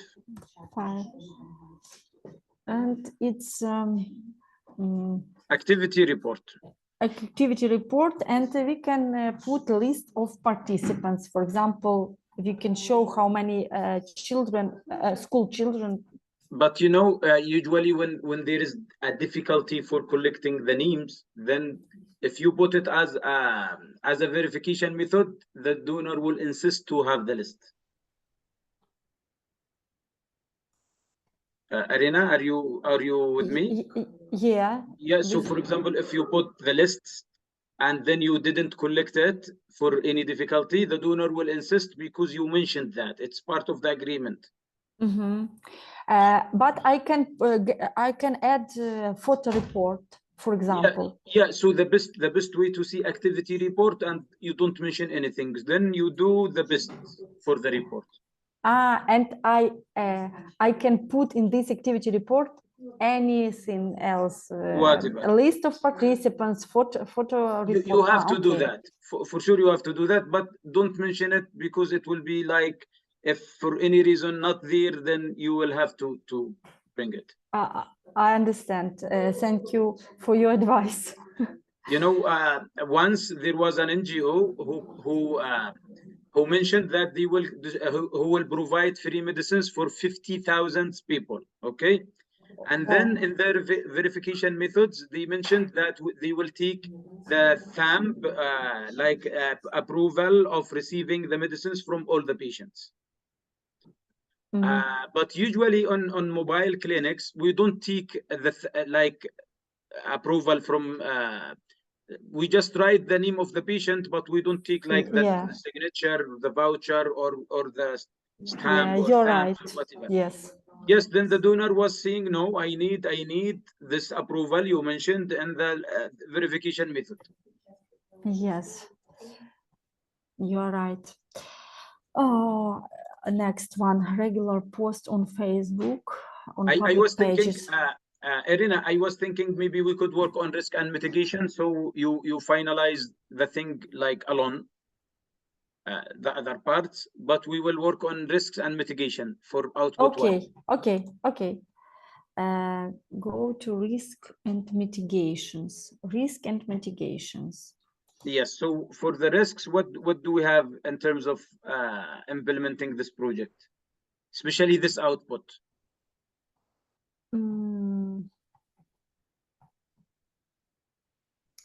I thought about only our work conditions, because if we have mass attacks, we cannot provide such events. That's all. Yes, you can write it. Mass attacks or escalation of war. Mass attacks of war. In our region, yes. I need to detail. Yeah, not to see in our region. You see in the targeted region, or in the targeted area. Okay. Mass attacks or escalated. Yes.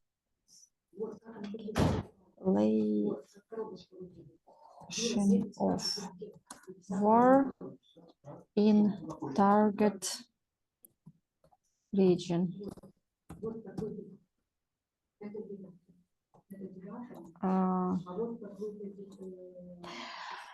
And mitigation measures I don't know what we can do in such conditions, because even we organize such trainings sessions, for example, in shelter, we don't know how many people can attend this. Even we organize it online, for example. Yes. We also don't know how many people can get connection, because we have problem with electricity.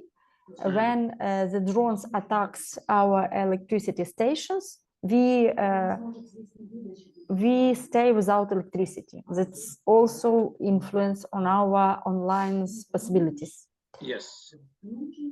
And what you will do here, mitigation measures, is that close monitoring. You see close monitoring for the situation, and okay, close more.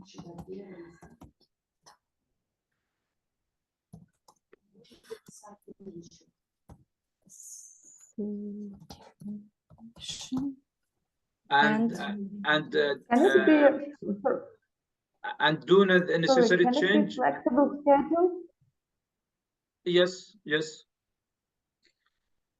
For example, if something happened, a meeting could not be held, to postpone it, to arrange it another day, another time. Yes, yes. And postponing me.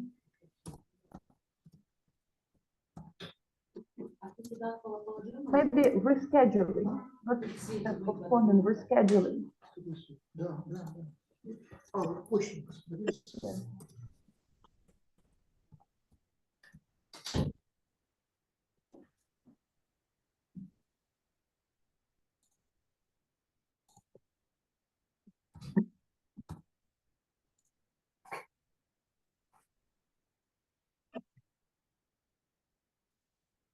I need to add if it's need. It's if need. Yes. It will be need. It will. In case of need, if needed.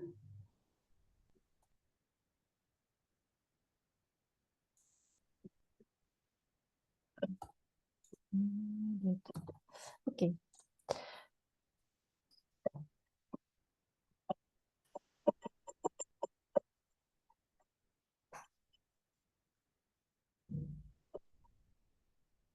And that's all. I need to add one risk, or if I, for example, if I have more risks.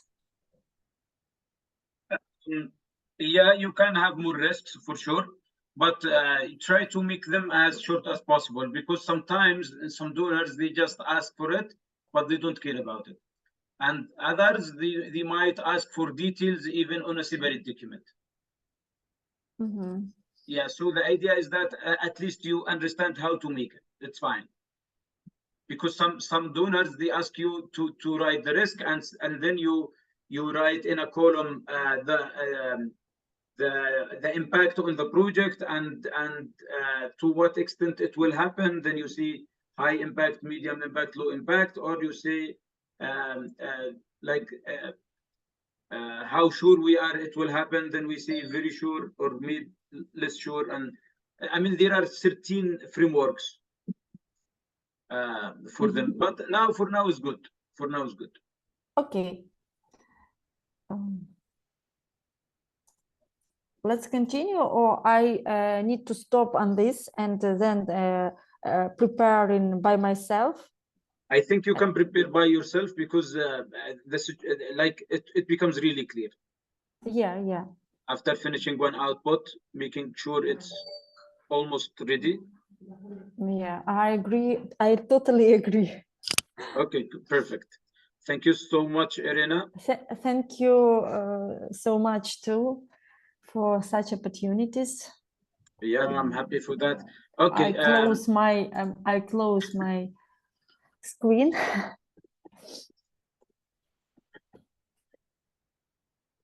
Okay.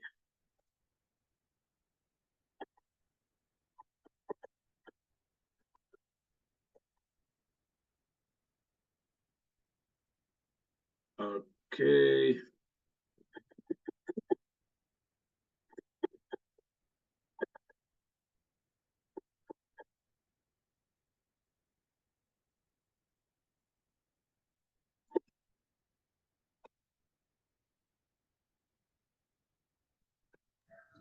What to do with this charter in my case if I don't have people involved, or how will I fill my how it's called? Do you want to show us your?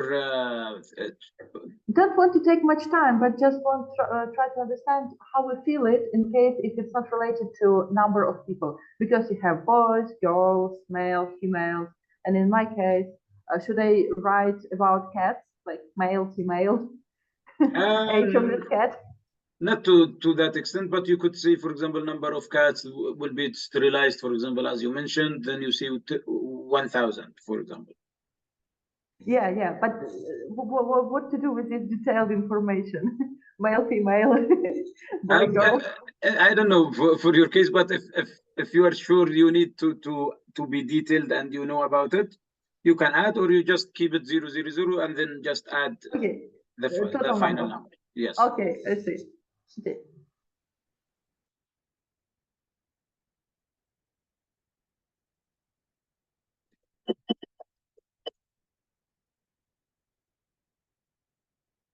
Okay.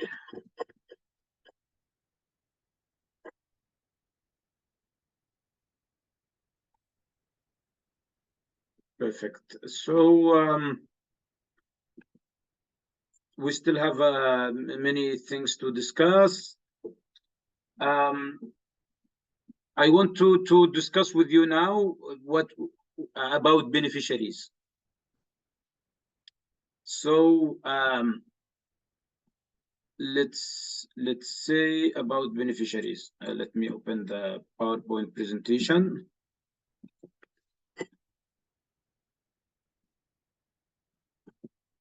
I just want to ask about the logical framework. Are you satisfied of what we discussed so far, or we need to take more examples? It looks pretty clear. Okay. It was number 6, yes, now number 7. Okay.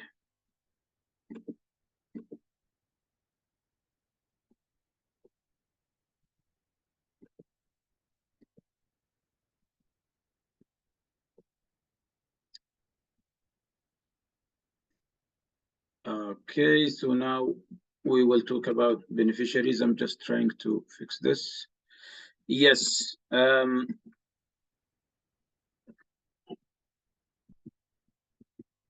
Yes, so proposal writing, now session number 7 about beneficiaries. For beneficiaries, we will go on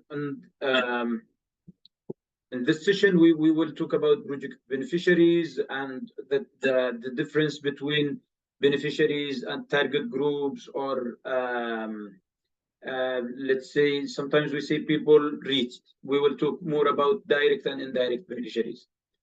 So usually we can see that beneficiaries are the people affected by the problem. And for them, the project is actually planned and should be funded. It's mainly for them. For example, in education, we will work with teachers, we will build schools, we will work with families, but they are all not the final beneficiaries. Everything was done just for the children at school age. So the beneficiaries are the children at school age, not the parents, not the teachers. So type of beneficiaries. Here, you will always keep listening to direct beneficiaries. You will also, there is what is called indirect beneficiaries. How can we recognize the difference?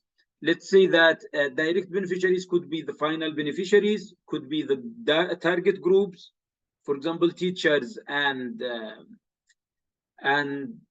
parents, or health service providers, or even governmental officials. Once they attend our meetings, workshops, and trainings, they become direct beneficiaries, but we don't consider them final beneficiaries. We just consider them target groups, but they are still part of the whole beneficiaries of the project. Stakeholders, when I say about the government, or let's say local NGO staff, local community leader, or whatever, we can consider them stakeholders. If they attended some workshops, trainings, or benefited on any activity, then we can consider them direct beneficiary. What about the indirect beneficiaries? The indirect beneficiaries could be, sometimes we can call them secondary beneficiaries. Why we call them secondary beneficiaries? Because we didn't plan the project for them, but they benefited. Potential beneficiaries, these are the beneficiaries that will benefit from the project, but they might benefit from the project after the end of our project. Like, for example, we built 10 schools. Then we had 500 students go to school in the same school year. These are the direct beneficiaries and final beneficiaries. But these 10 schools will be attended by thousands of students, of boys and girls, in the coming years. But we don't know yet the number of these people, and we don't know their names yet. So we don't consider them final beneficiaries or not direct beneficiaries, because we don't have their names. So we just consider them potential beneficiaries. Because potentially, for sure, they will benefit, but we don't know exactly if they will benefit. Because we might find a student or a child who is in the same area, but he might travel with his family before he becomes 7 years and go to this school. So he's just potential beneficiary. People reached, these are the people we reach by TV sessions, any awareness sessions done by radio, TVs, or when we distribute brochures, posters, we do some awareness on social media. These people who could participate with us in social media, before we used to consider them people reached, but not beneficiaries, because sometimes you might have a post that was seen by 1 million people, but it doesn't mean that they really read what was in the post. They might just like clicked on it accidentally, but didn't read it. So we consider that our awareness message reached this person, but we don't know if it's actually a beneficiary. So we consider them indirect beneficiaries. I will need to keep to see you asking before I jump from this, because this is really important to understand. I want to ask. Yes. For example, my case, final beneficiaries are cats that we paid them. What was it? Sorry, Olga. Cats. Yes. Yeah. Target groups, it might be those who can spay them, right? Those people who can catch them, go to the veterinary, pay money, and spay them. Stakeholders still don't know, maybe activists. Stakeholders could be the NGOs. NGOs. Yes, governmental authorities you will have to talk to. Yeah, those who will help me to make this project. Those who you should engage in this project, or you will not achieve the objective. Okay, so veterinary clinics, they are direct beneficiaries in this case. They are direct. They are target groups if they are the professionals. Yeah, but they will not, let me say, receive any benefit from this. They will be trained. they will yes, be they will trained. be trained, but at the same time, we will ask them to reduce the price, to give discounts. We will offer them some promotion, let me say, Yes. in return. But still, they are not clearly beneficiaries. Like they will not. We don't call them final beneficiaries. So still, they are direct beneficiaries.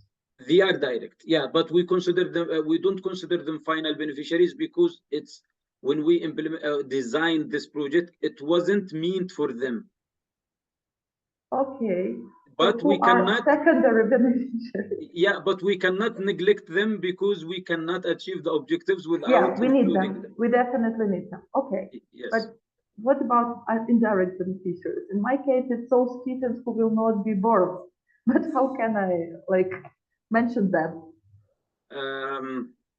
I think the potential beneficiaries, like in your project, we can maybe rethink about the main problem because you could make it more personalized to the people. So you talk about the cats owners or people who will have to deal with cats in the streets. Yeah, the people who might leave their cats or adopt. Be affected. Indirect beneficiaries in this case. Yeah, you might make them beneficiaries, but the secondary beneficiaries or the potential beneficiaries, for example, when you sterilize the cats, let's say, you will have to buy medicines or whatever. So the owners of the companies of these medical or medicines or let's say medical supplies, they benefit by selling more medicines or more supplies. But I will not buy them directly. It will be made by veterinary clinics. They will assure this material. Exactly, but they will benefit at the end because they have increased sales. While you didn't plan for that, you don't care about this, but still they benefited. Then they are secondary beneficiaries. So should I mention suppliers of veterinary products? Yeah, exactly. Could be suppliers. Could be, let's say, there might be like this project might increase the visibility of vets or veterinarians. Yeah, but vets we already mentioned in direct beneficiaries. No, but even the students, the colleges that okay. You mean in general? There will be more talks about it. That yes, we are supported. Yes, we get professional trainings here and there. They feel like so veterinary medicine representatives in general. Yes. Okay, I see. People reach it's obvious. Yes. Okay. So this is applied to any project. Usually, when you do, especially in the peace building projects, usually we need indirect beneficiaries very much, because most of it we took on radios. We sometimes we do advocacy for having a new law. So you let's suppose that we conducted advocacy, and we did that actually. In 2012, I was working in a USAID funded project. It's called the Responsive Governance Project. And then we helped in issuing or approval of the Safe Motherhood project. The Safe Motherhood law in the parliament. So for example, all mothers will benefit from this law because it mentions that the delivery should be attended in hospitals and they should be free, and the hospitals will be supported by government to provide free deliveries of pregnant women. So the idea is that all women in the country will benefit, but we don't know the number. They will be in millions. We don't have their names, so they will be all potential beneficiaries. This is something for the future. Something will happen. It will happen, and it affects a lot. So it's unlogic that we tell the donor, yes, we will, this project that you funded with $100,000 will benefit 10 million people. It's not logic. So, for example, if I say that my potential beneficiaries are those cats who will be maybe paid or rescued by other people who have seen my project and later they decided that they can do it. Is it potential beneficiaries? No, I think they could be final beneficiaries or whatever. They could No, final beneficiaries, those cats that we are targeting now. But I mean, we will give good example. We will make informational work, and it will encourage other people to do the same thing. And those cats that they will be rescued by those other people, that there might be potential beneficiaries. I think the potential beneficiaries for your project would be people in Amman in general, because you are working to improve the quality the of environment, life, like some culture part, so they will benefit at the end. Okay, so I see. Thank you. You're welcome. Perfect. So I think this discussion is helping us to go on the next phase to really understand what it means. Okay. Now I will, as I mentioned here, final beneficiaries. The final beneficiaries, just like explanations to what we already mentioned. I don't need to explain it again, but yes, the final beneficiaries are the ones we designed actually the project for them. But the target groups are those who should be included in the project or we will not achieve its objective. Stakeholders, they are the ones that we should also include or we will have a lot of risks for the project. While indirect, we just mentioned them. I will give you some examples. This was a photo for a project we implemented in 2 districts in Yemen, targeting, we targeted 135 villages. So it was all about giving them intensive awareness sessions about the importance of having safe sanitation. And then in this sanitation project, yes, it's 131 villages. The direct beneficiaries, like about 36,000 people living on these 131 villages, they all improved their sanitation. So you see people here, they are digging pits and they build the toilets and they make sure that it's covered. There is no open defecation in the surroundings. So their water will be safe. It will not be mixed by the open defecation in the area. We have direct families and beneficiaries who actually improved their sanitation is 36,000 people. While the indirect beneficiaries are the villages that we didn't target, but they could be infected. Their water could be mixed also by the sewage of these villages if rain happens. So let's assume that this village have no sewage and safe sanitation, and then the rain happens. The rain will be mixed with the sewage of this village, and it will be taken to all the water wells of these areas. So people in these areas will drink water that is mixed with sewage. Is the idea like clear? Yes. So the idea is that we implemented the project for this village, so they are direct beneficiaries and even final beneficiaries. But for those people like on the below villages, although we didn't work with, but still they benefited, but we didn't plan the project actually for them. So they are indirect beneficiaries, and there were more than 120,000 people in these 2 districts. Okay, another example. This was a school that was destroyed by the war in 2014 in Amran city. And then we, like after the war stopped in Amran, we rehabilitated and renovated 14 schools. So what happens is that in these 14 schools, in the same school year, we had 6,500 direct beneficiary students who were attending these schools. Who are the indirect beneficiaries? any student, anyone at school age in the targeted district could be a potential beneficiary, so they will be indirect.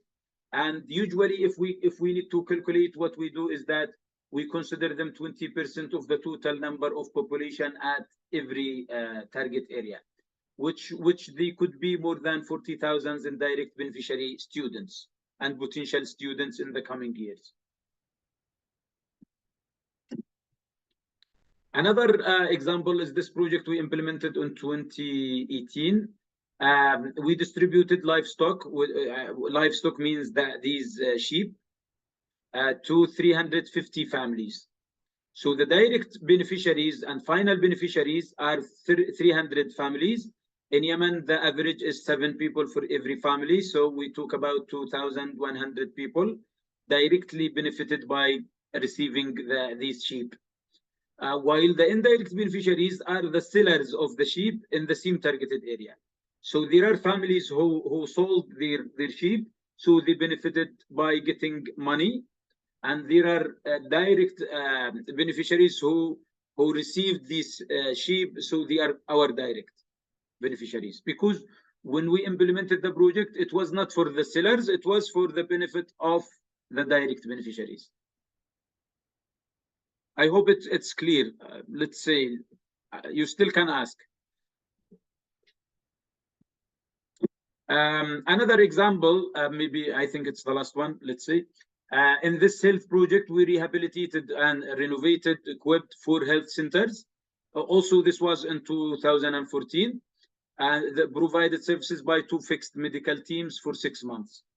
So the direct beneficiaries are the people who received services during the 6 months. Who attended the hospitals or visited the fixed medical teams and received free medicines. They were 40,000 people.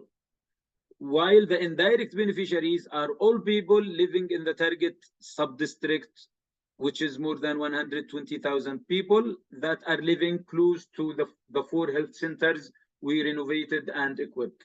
Because someday they might get sick, they might go and take health service using the same tools and the same place we renovated.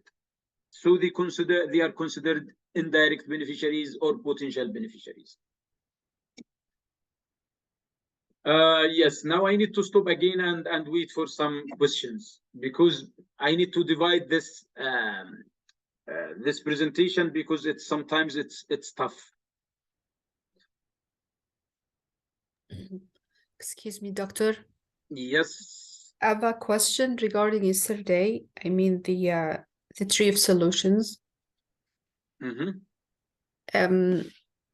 In the tree of problems, we just, put one of the effects of the entity of stakeholders, that there is no policy. For example, in our project, there is no policy for including food programs in schools. Yes. So whenever I go to the tree of solutions, I put establish or having a policy for these programs. But I remember you said that if this will not be achieved, do not mention it. So should I delete it here? If it's not, if you see there is a high potential, like you are quite sure that you cannot implement this, at least at this time during this project, then you just neglect this. Don't mention it. You redesign the project by deleting this activity, or just like shifting, like you don't make it as a big promise. Could we just, say in a less case of certainty? I would say, for example, it will encourage the stakeholders to have this policy in the future. Maybe you could have like some budget for conducting workshop with stakeholders to discuss the school feeding policy and its implementation on rural areas. You could do this. And I would include activities like this in my framework. Yeah, you can keep it, but you don't say that you will have a new policy. What you do is that you will discuss the current policy. Yeah, there is no. Is there a policy actually? There should be there should be a policy and guidelines for sure, but maybe it's not activated, it's not implemented. So what you will do is that you make a lot of visibility on that. So you advocate for it. Okay, regarding the logical framework. Yes. Is this the last? I mean, today is the last session. For those who didn't discuss their problems, tree solutions, and things, I can make separate sessions with them, so that we finalize and we make sure that we really have good projects. So Okay. I will devote sometimes individually. It's fine. This is kind of you, but is there another option if we could send it to you and you could just make a packet? I can make necessary changes, but you don't feel it. You don't learn from that. So because like for me now, we are achieving two things. We are actually building and designing real projects, but at the same time you are learning. So I need to achieve both. Yeah, but sometimes, I mean, our schedule is full, so we don't. No, me too. And now the problem I is, know. how can I devote the time? The Yeah. idea when I promise to do this meeting, it means that I will have to attend. But if you send me, I might not review it. So that's the idea. Okay, thank you. Yeah, so the best way is to devote some, let's say 1 hour, and we visit, because it will be just one group or one person or two persons. We quickly go with that and finalize.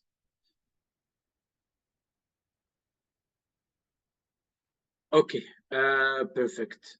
So now I will move from this, and now that it's not the difficult part, but now I will highlight some issues related to calculation of final beneficiaries.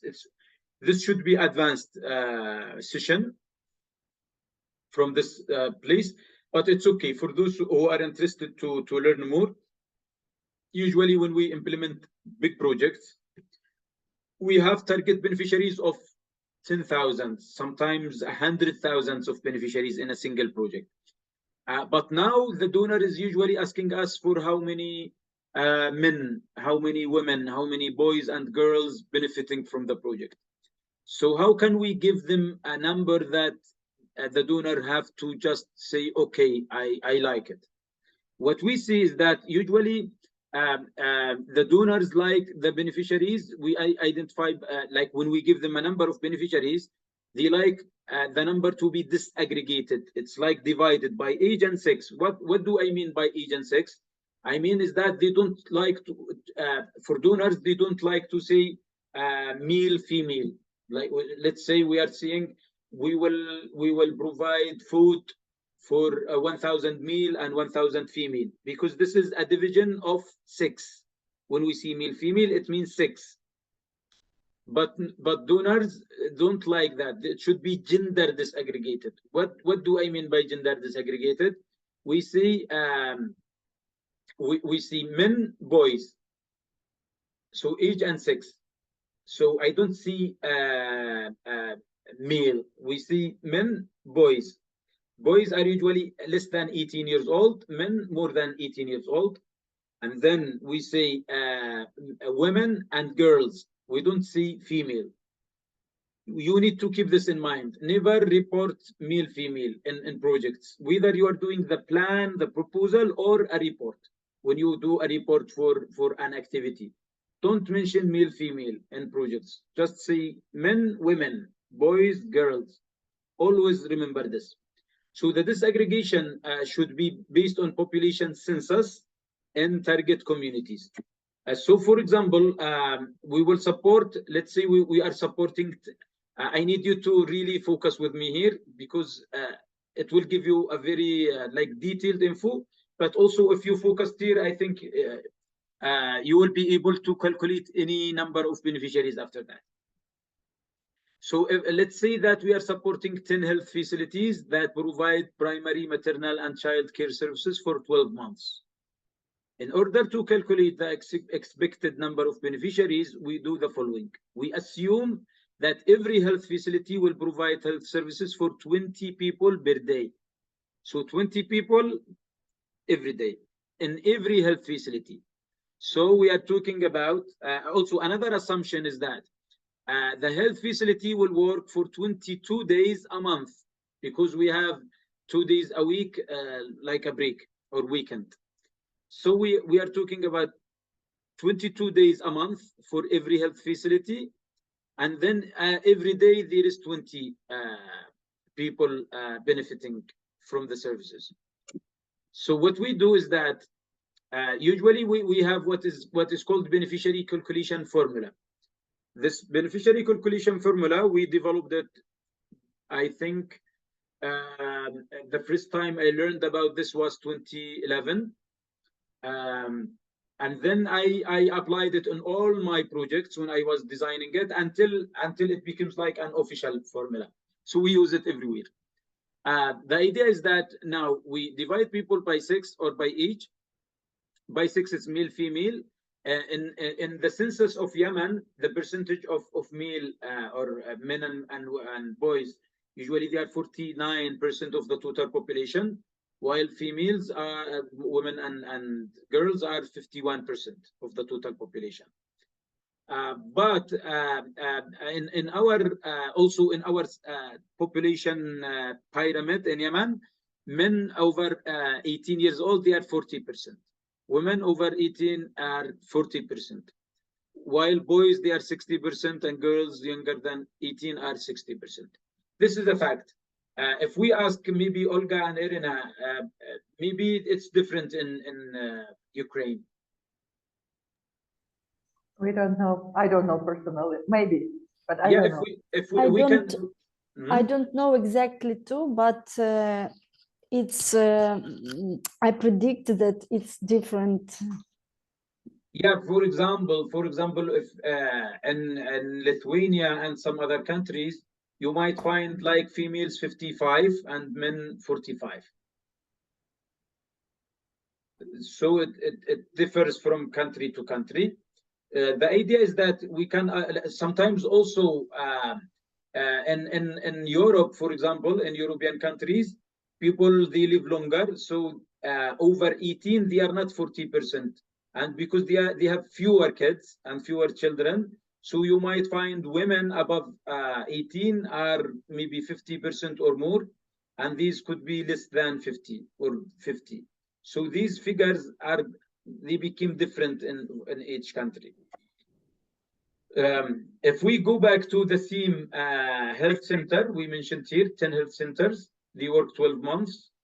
Every day they provide, every one of them, they provide 20 people per day of services, and then they work 22 days a month.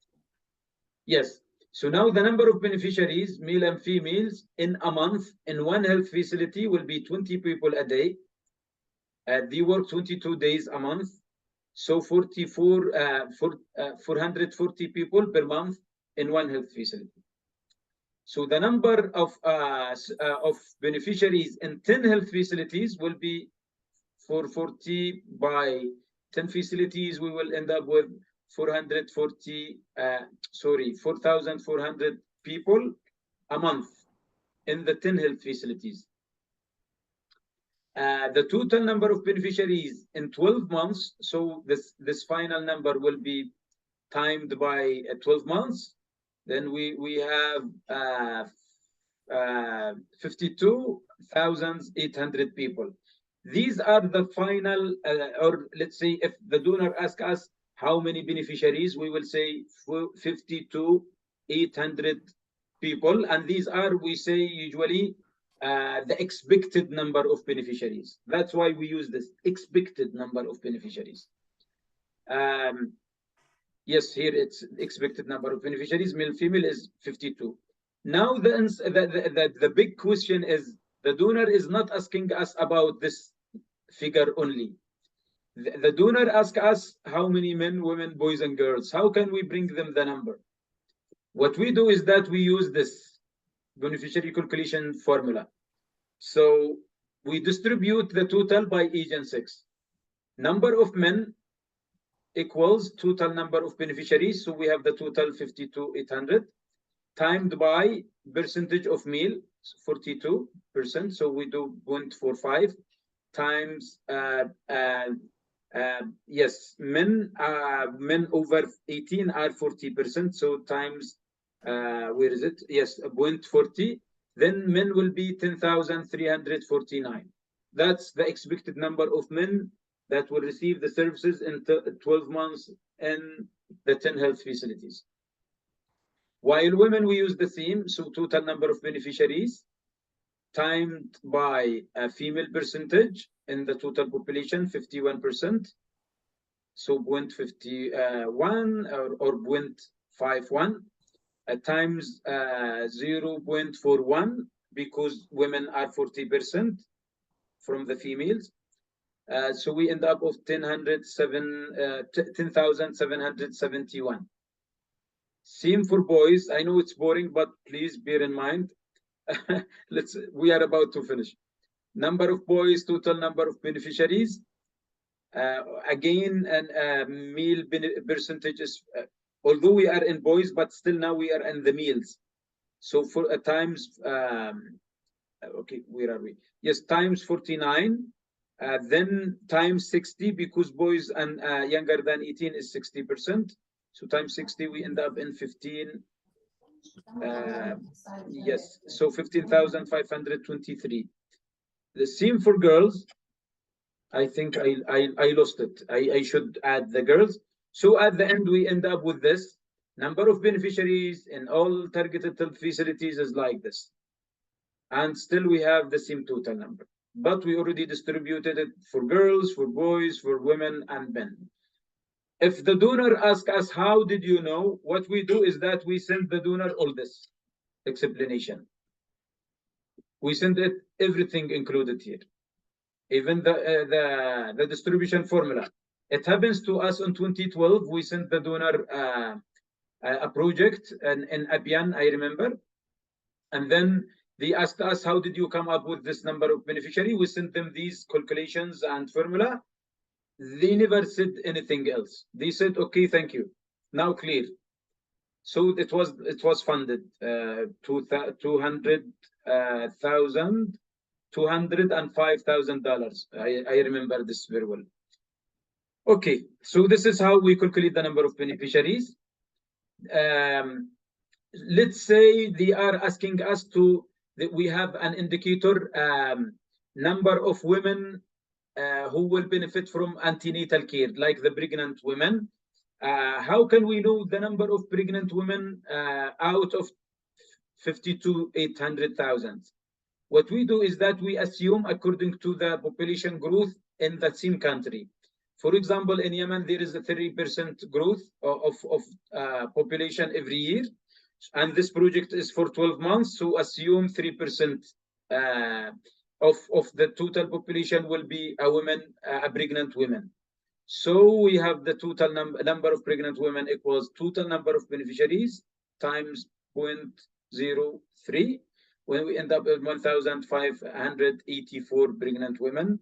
And then we can put it as the target. So number of women received antenatal care services during the project will be 0 men, women is this, 0, 0, and we end up in the same total. And that's how we calculated it. And this is still expected number of women that will receive antenatal care services. Yes. Usually the beneficiary calculation is done from the indicators and the targets. So at the end, we do beneficiary calculation sheet. Beneficiary calculation sheet at the end of the project, we put all indicators. Then we put the targets. Then we decide, is this single count or double count, or we don't calculate. For example, this is a percentage. So this is 80%, not 80 people. So we consider this uncountable. And we use only total. It doesn't have like divisions. For this, number of students benefited from school bags and stationery. We had 5,000 boys, 500,000 girls. Total is 10,000. We consider it single count. So we calculate the number of beneficiaries once. We don't repeat. So for example, we have this indicator, number of students benefited from renovation or rehabilitation of 10 schools. Then the same students will be beneficiaries. So are we calculating 10,000 and 10,000? They will become 20,000.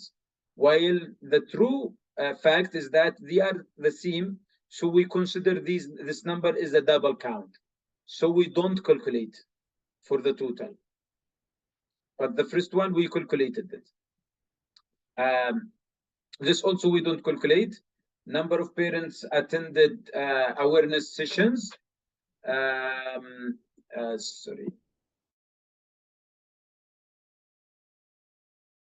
Yes, so number of parents attended awareness sessions. They were 300 for fathers, 300 mothers, no children, and so 6,000. We consider them single count. So yes, we calculate for the total. So now we have 6,000, we have 10,000 that we will calculate. We have 16,000. And then we have number of teachers trained on modern teaching methodologies.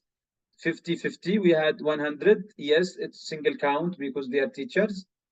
So we calculate, so this, and this total number of beneficiaries, 16,100. That's how we calculate the final number of beneficiaries for the project. We calculate from all indicators, then we decide which is single count, which is double count, is it countable, uncountable, and then we bring up the total number of beneficiaries, and still we can decide the number individually.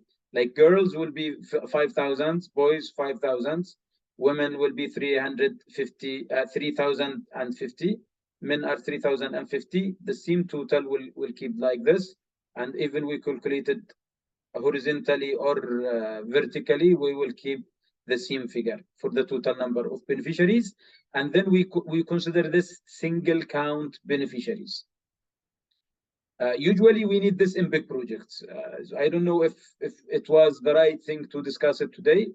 I hope you asked a lot so that I could clarify whatever that was not clear.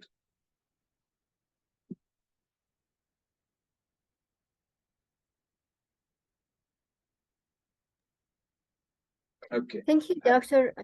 All is clear, but what I got from this is that we start, calculating the numbers from the proposal itself, not from the reality, not from the field itself. Yes, and also not from activities. So, for example, if we'd like to target like 5 schools,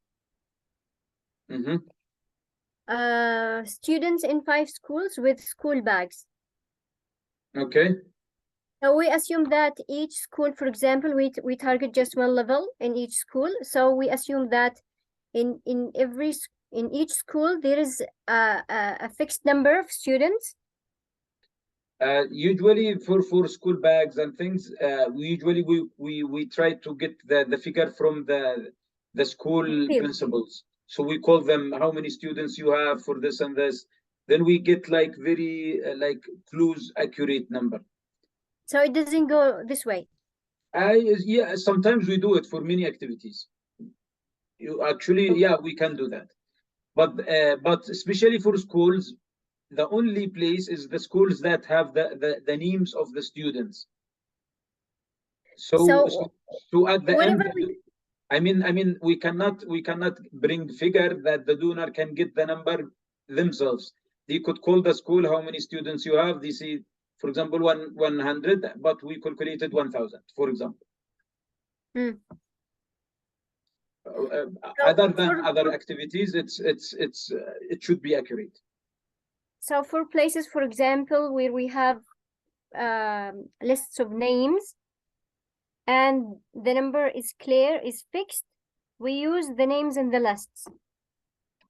Yes, usually the direct beneficiaries should be the people whom we can bring their names, actually.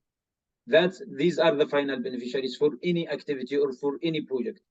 If we cannot bring the name of the beneficiary, then it's not final beneficiary. It would be the indirect beneficiary.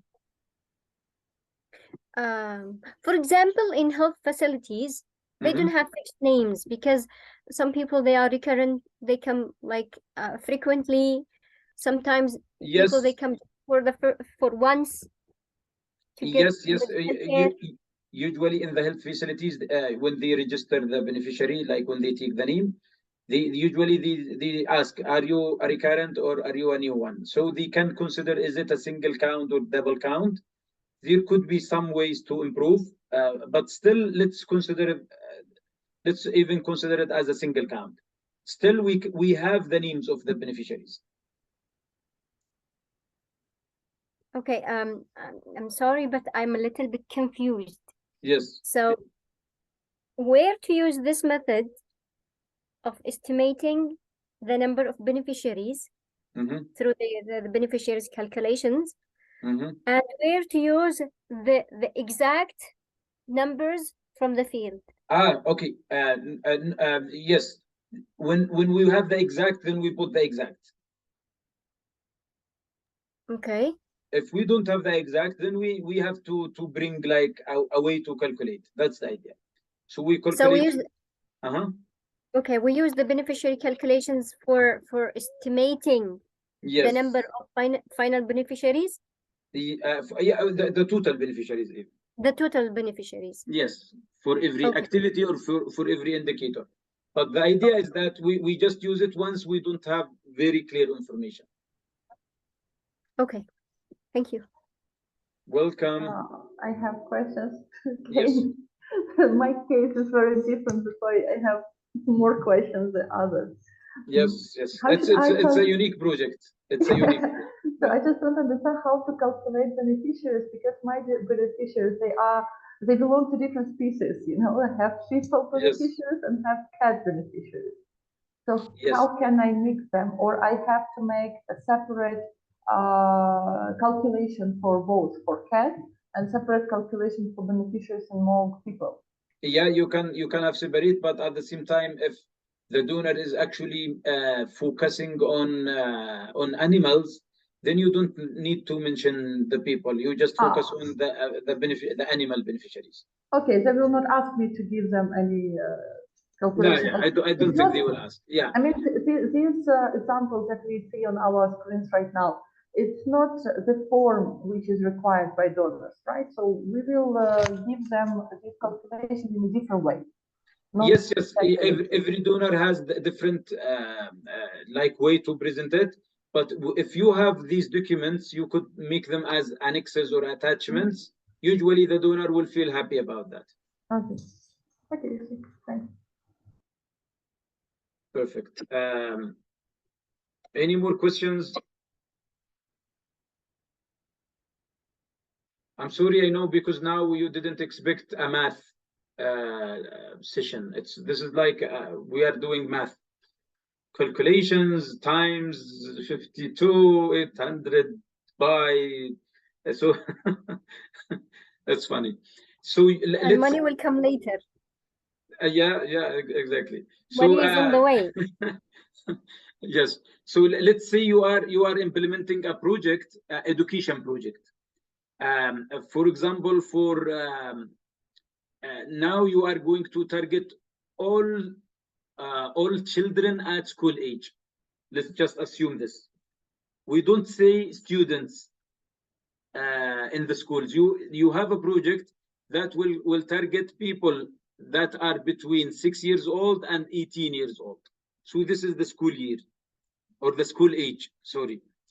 And how many people, how many beneficiaries will you expect on any area? So what you do is that for example, if you are going to implement this project in let's say a rural area with a total population of 100,000 people, how many children that would be between 6 years old and 18 years old? Usually, like the formula is 20%. So we assume that we will have beneficiaries of 20,000 children at school age. So you plan the activities for 20,000. If they are 10,000, like the total of the area, then the students at school age would be how many? 20%. Yes, so there will be 2,000.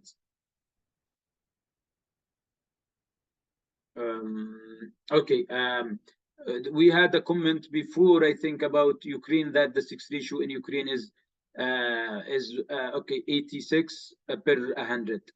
Yeah, if we think about it, it will be like we are talking about 50 to 43.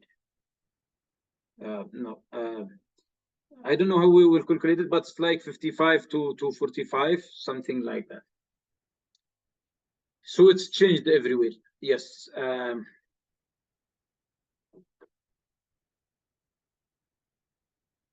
Okay. Do you still have any question? Because I don't want to spend many times in this. I know it was difficult. I will send you this presentation. I already sent you the logical framework one. So let me send you the okay. I will send you this. Okay. Documents, where is this? Okay. Training.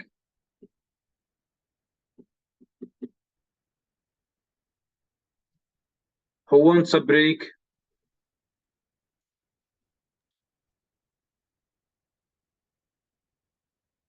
No one needs a break. I'm proud of you. You are really the best participants ever.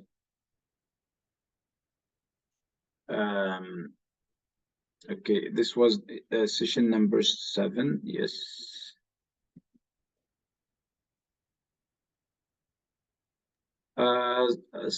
Safad, which file do you mean?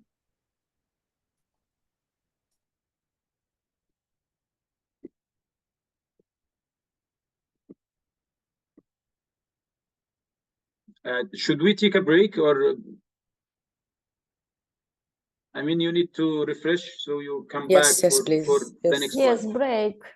Good idea, break. Yes. Everyone Perfect. just hesitated to tell it. Yeah, I know, and because I should be like proactive and just say it myself. So let's agree. Now it's 1:22. How long do we need? 15 minutes. Great. Yeah, 15 minutes. Perfect. Okay, let's come at let's see, we come at 1:40. 1:40. Okay. Thank you. Yes. So I will post in here in the chat.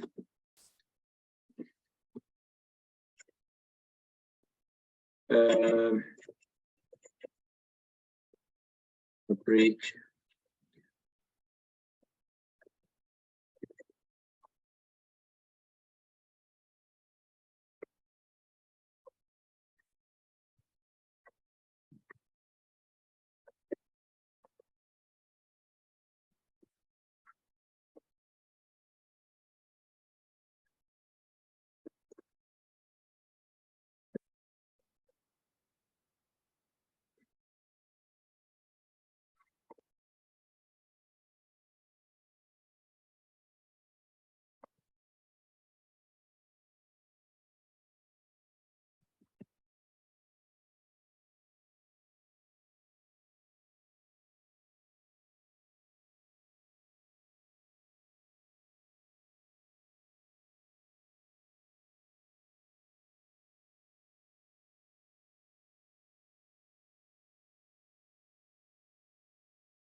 Hey.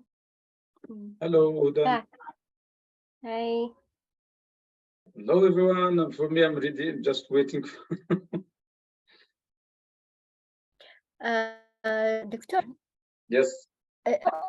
I'm just accessing the portal with the window. I am unable to create a proposal. How are you in an NFDHR account? Yes. Maybe maybe you don't have the let's say I will check now, because I can give you let me see the okay, I will go very quickly on that. Settings, user management. Okay, let me see that.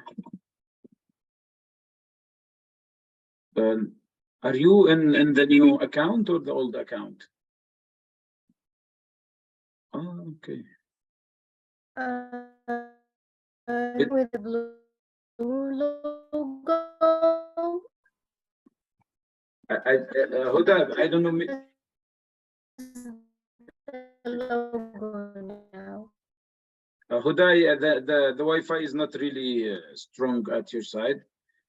Could you write me your email in the chat? I will fix it. I will add you to the new account.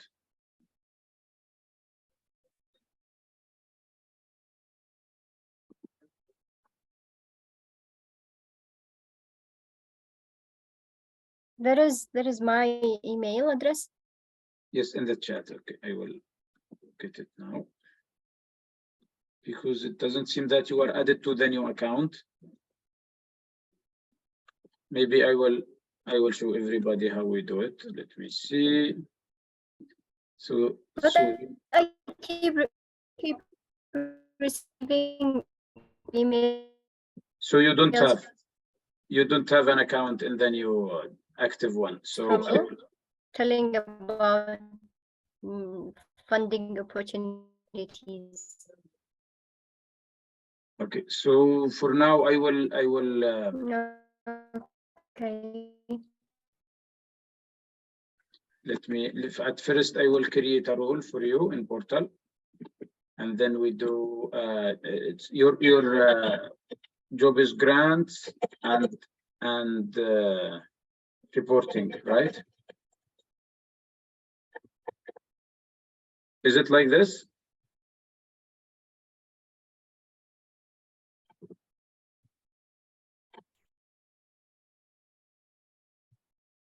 Access or proposal, projects, implement projects, manage programs,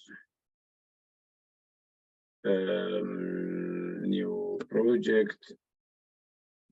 Okay. And then I go to, you should receive an invite now. Oh, sorry.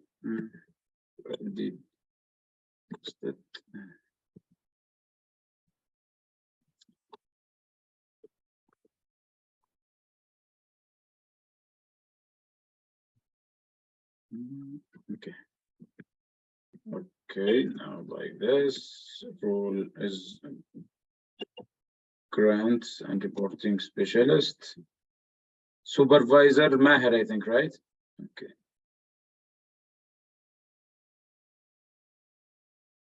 Okay. Yes, he Yeah, is. so I'm not specialist actually. okay, so now you will receive an invitation. You can activate and you can start a proposal here. Okay, in this account. Okay. So let's go back. And now we still have about 1 hour for 15 minutes. we need to cover many issues, but we will be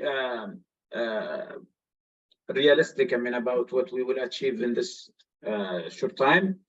So what I will do is that I will try to cover two things: monitoring and evaluation, and I will try to cover the gender inclusion. If we are really good and I feel you are motivated, then I mean, so I will start with monitoring and evaluation. If we finished earlier, you are still having the power, I will move to the gender inclusion. That's what I was planning to do for today. Let's see, monitoring and evaluation. Now, after finishing the logical framework, after discussing the theory of change, after discussing the verification methods, indicators, talking about beneficiaries and number of beneficiaries and things related, it's logic that we can go for the monitoring and evaluation.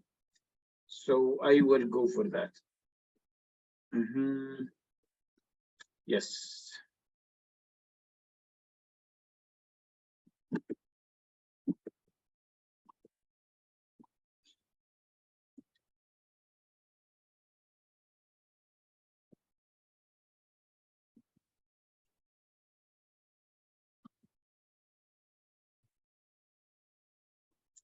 So please prepare your questions. I will be able to answer them all.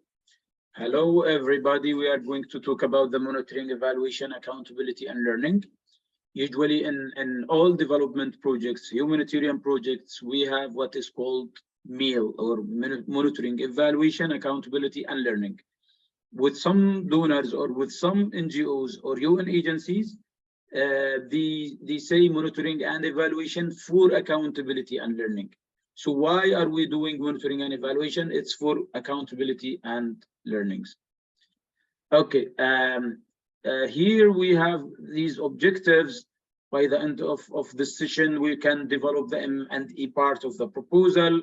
We can differentiate between the monitoring and evaluation, how MEAL activities are linked to indicators and verification methods, and how to avoid an important and difficult to do MEAL commitments in the proposals.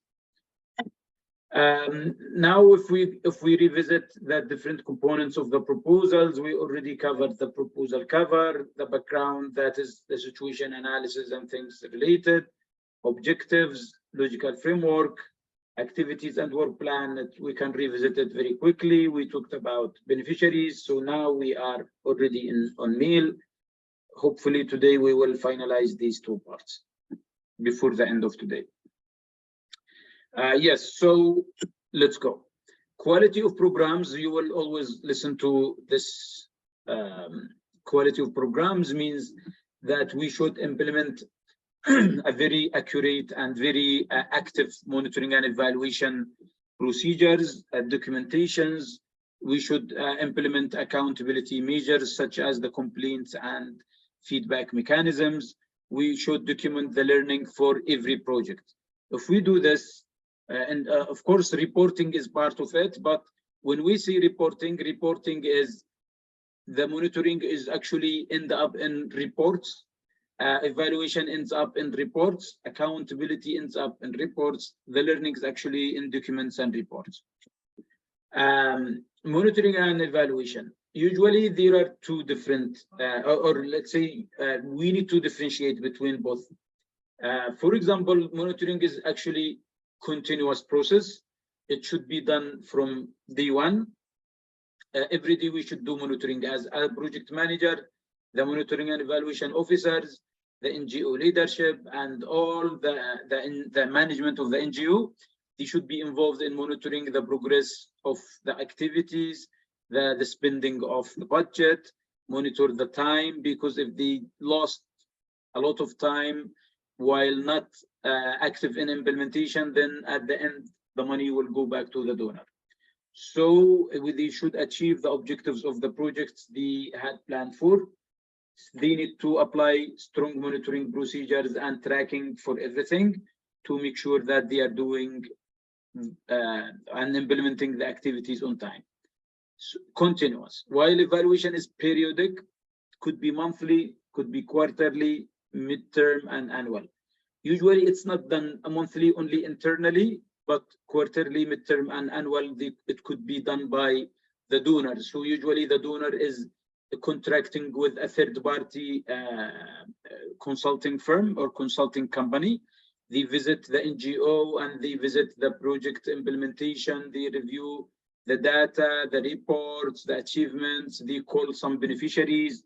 They go to the, let's say, the villages or wherever you are implementing the project to make sure you are really implementing the project and that the project is going to achieve the objectives.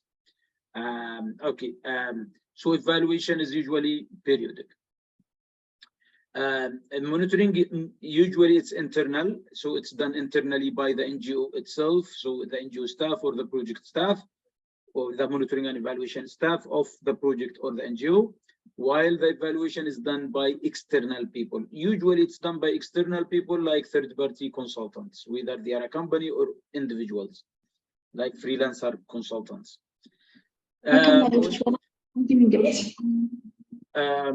Monitoring is usually using easy tools, so you just collect reports, you visit the activities, you make sure the documentation is done. So it's easy. You collect the beneficiary data. It's all easy. It's a lot of work, but easy to do. But for evaluation, it's complicated tools. So it's like a research. You are implementing a research. It's like a thesis or a research. You do data collection, sampling. You make sure that this is the right sample, the right number for the sample. That it's representative for the total population or for the total beneficiaries. You do analysis and then you bring up the final evaluation report. So it's complicated. Usually not everybody is able to do evaluation reports. That's why they do it through external third-party consultants. Monitoring, usually we collect the data for indicators starting with number. So when we see an indicator starting with number, it means we will need to do monitoring activities to collect the verification methods. While for evaluation, usually it's done for every indicator that has a percentage. And then we collect the data for the verification methods of the indicators starting with the percentage. Any question at this stage?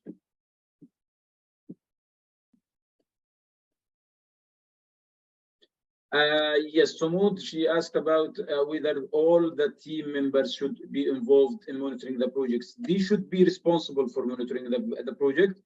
So whomever is able to attend, to participate, to visit the targeted area, to visit, for example, in your projects, the schools, they meet some beneficiaries and listen to them documenting their opinion and satisfaction about the project. So anyone should be involved and keen to participate in monitoring the project. Usually we have monitoring and evaluation officers, but okay, they do their job, but still the best way is that the project manager, the NGO manager or director or programs manager, they should have some visits, field visits, or at least conduct communications and activities that shows that they are committed to the project. Okay, I will move. And now why we do monitoring and evaluation, it's for accountability and learning, as we just mentioned. At the project proposal stage, because now we are not doing a monitoring and evaluation training, or we are not actually doing a project management training. This is just a proposal writing workshop and training. So we will focus mainly on how we should consider monitoring evaluation and how we write what should be included in the proposal. Usually at the proposal stage, the donor wants to understand that we really understand, we really know what it means, development or relief projects. We should reflect that we understand how to implement, we understand how to monitor and track the achievements, we understand how to do the reports, and that we will provide the donor with the best reports ever, because usually the donor will feel afraid to give you the money if they felt you don't have capacities to provide good reports. The donor give us the funding while they trust us that we implement in a good way, and then we can reflect that as the best as possible in the reports. So they think that we have the basics of implementing the projects. What are the basics?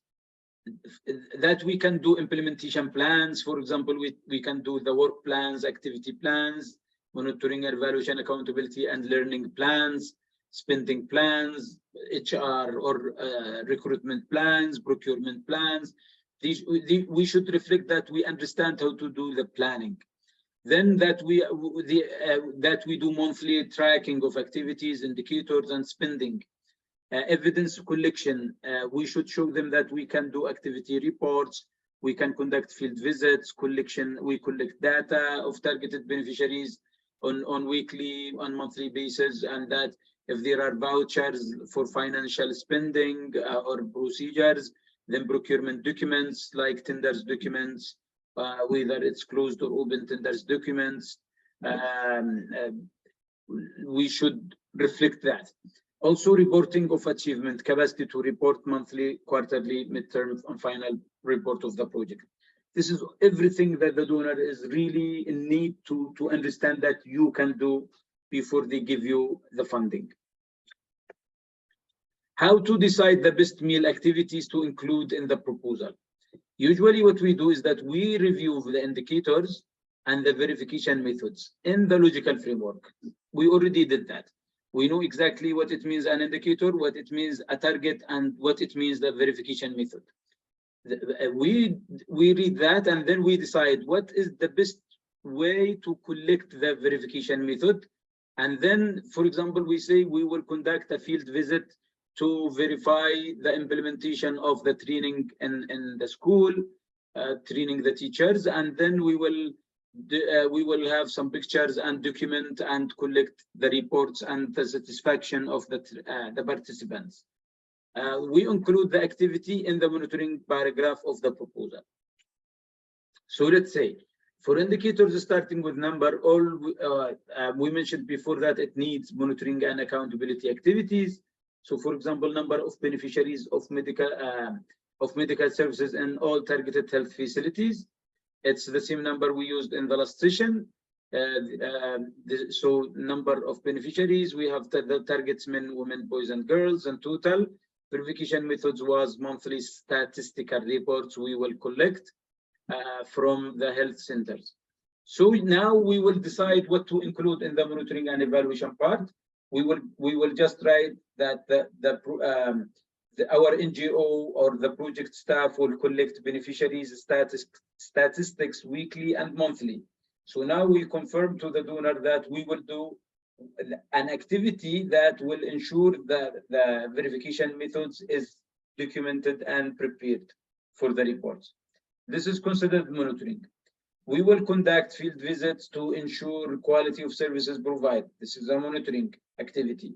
We will establish a complaints and feedback mechanism. This is accountability. We will document the lessons learned and prepare success stories. This is the learning. So we could have many activities for the same indicator that could differ from monitoring, evaluation, could be accountability and learning, but mostly when it's number of, then monitoring should be there. For indicators starting with the percentage, for example, percentage of beneficiaries satisfied with medical services received, then the total will be 80%, and there will be what is called beneficiary satisfaction report. Sometimes we just do final evaluation of the project. So what we do here is that we prepare TOR, it's all evaluations, such as preparing terms of reference. TOR is terms of reference. So prepare terms of reference and hire external consultants. We prepare questionnaire and data collection tools. We select a representative sample and conduct interviews and focus group discussions with the beneficiaries. And then we draft the evaluation report with recommendations and lessons learned. These are all monitoring and evaluation activities that we will include them in the paragraph related to the monitoring and evaluation. So we visit all the indicators and see if we need to add more than this, because we should not repeat the sentence for every indicator, but we should at least mention them once. If we need to dig deep into what is monitoring, what is evaluation, what accountability, and what is learning, we can summarize that monitoring could be done at office or it could be done in the field. At the office level, we see that, like, for example, preparation or developing, it's actually preparation of the meal plan, which is the monitoring, evaluation, accountability, and learning plan. And this should depend mostly on the logical framework. So preparation of the meal plan is considered the monitoring and evaluation activity. Provide project staff with report templates. This is one of the monitoring activities. Activity tracking every month and follow up with the staff on monthly basis. Sometimes could be done even weekly basis. So this is a monitoring activity. Collect data of assisted beneficiaries. So when we collect the data, whether we collect it by phone or we have like official documents provided by the teams of, let's say, the staff on the health facilities, we can review and archive the project reports. These are all office activities. While the field activities could be like field visits to ensure the quality of the implementation of the projects. Sometimes we meet beneficiaries during the health visits. We should attend different events related to the project and document and take pictures or talk to the participants and collect data. Meeting with beneficiaries and collect their opinion. This is really important.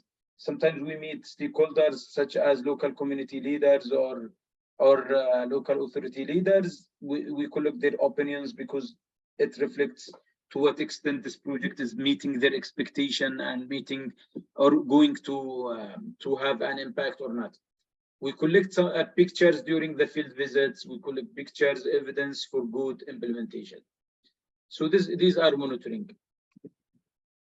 For evaluation, usually we could do it internally by the meal staff or externally by the consultant. So for example, internal by meal staff, we prepare the evaluation terms of reference by internal staff. Then we hire the staff. We review the proposal to hire the best consultant. Then after they start working, they start the disc review of the project documents, preparing the inception report and include methodology, samples, and data collection tools. Then they send it to the project staff. The project staff review this inception report. They review the data collection tools and the samples and methodology. If they have comments, then they review and send it to the consultant to review and edit according to the comments of the officers. Then the meal staff will coordinate for the consultant in the field, and they should join the consultant during the data collection. Then externally, the data will be collected by the consultant, who will conduct interviews and sometimes with key informants or beneficiaries, starting to prepare the first draft of the report of evaluation report, sending it to the meal staff, who will revise the evaluation draft report. If they have comments, they will send it again to the consultant, who will respond to project staff reviews and submit the final draft. Then it should be approved. The copy of the evaluation, it could be shared with the donor. So this is how much details is done just to implement one evaluation report. That's why I usually advise everyone not to put indicators that have percentage, because when you put an indicator with a percentage, it means that it will be really difficult to collect the verification data. The verification method, which means that you will have to conduct a final evaluation or any evaluation activity, which has a lot of money, needs a lot of tasks, efforts, and difficulties. Okay, now for accountability. In accountability, we usually, this is the heart of accountability measures. So what we do is that we establish complaints and feedback mechanism. And usually this complaints and feedback mechanism should be efficient and effective and official. What I mean by official, it means that the beneficiaries know about it. It's not just we just talk to them once, but actually we need to raise their awareness how to use the complaints and feedback mechanism. How can they raise their complaints, and they should receive the feedback. So we should inform the beneficiaries, receive complaints. We do follow up with the team of what should we answer to the complaint or respond. Then we send feedback to beneficiaries. We document these complaints and feedbacks as lists, and also they could be documented on monthly reports and could be documented separately and be included in the verification methods. Finally, we have the learning. The learning, usually we do documentation and we do share. What do we document? We document the recommendations and we share with NGO staff. Let's see, at first we document the recommendations. We also collect the success stories and human interest stories. Let me see if I can change here. Let's see, human interest stories. What I mean here is that what are the stories that make people that people enjoy reading?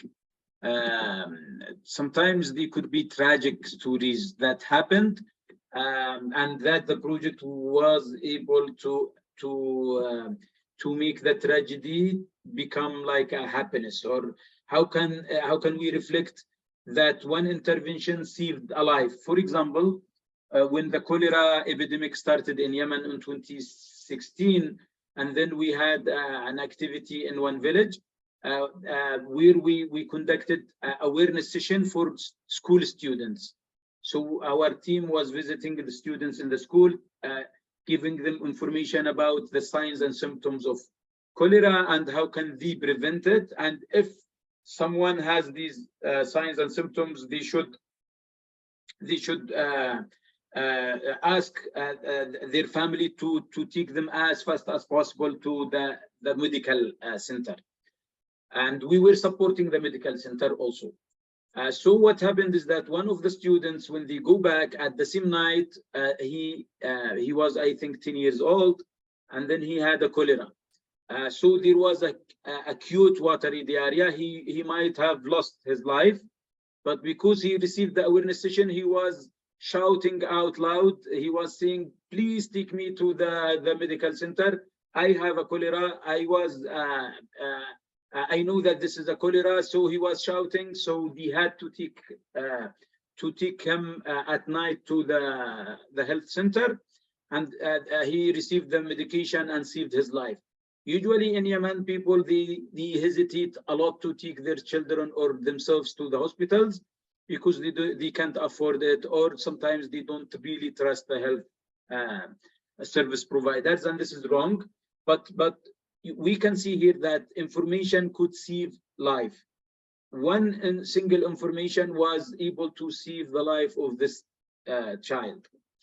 Sometimes when you document these stories, it's a kind of human interest stories. It really helps a lot to raise the awareness of the donors that what they spend on projects is really saving lives. The donor will be happy. We are happy as NGO leaders. We feel happy that what we do is really saving people's lives. Also, we all NGO staff, everyone will feel happy that yes, we are really saving lives. We are not just losing time and spending money.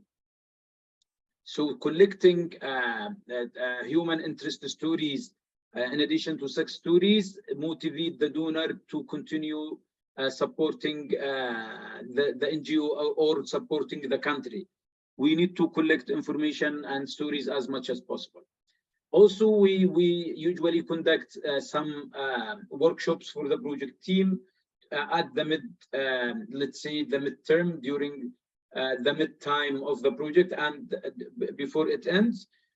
to collect the lessons learned, and we should document them, and we should include them on the project final reports or the midterm reports. And then we share, as I mentioned, once we have these success stories, recommendation, and lessons learned, we usually try to reflect and share them with NGO staff, our colleagues. We send them for, like, we should document them for internal action and improvement for the next projects or the current project. We should share them on websites, on our website, on social media, newspapers. We should promote and advocate and call to action by all means. And we should share them with donors and stakeholders to consider for future work. So this is really important, and learning is a huge and very important part of project implementation. Sumud, you said, so all the team members should be, no, this was, are you asking Sumud? Yes, I have a question, please. Okay.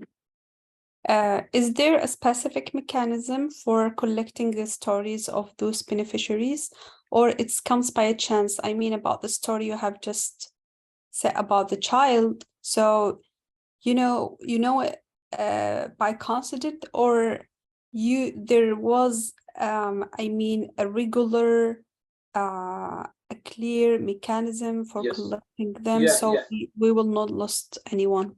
Yeah, we have a regular mechanism, because usually donors insist that we include an indicator, number of success and human interest stories collected during the project. The target should be at least 3 stories for the project during the lifetime of the project. So it's becoming a commitment for the project staff, so they don't have the privilege to just neglect.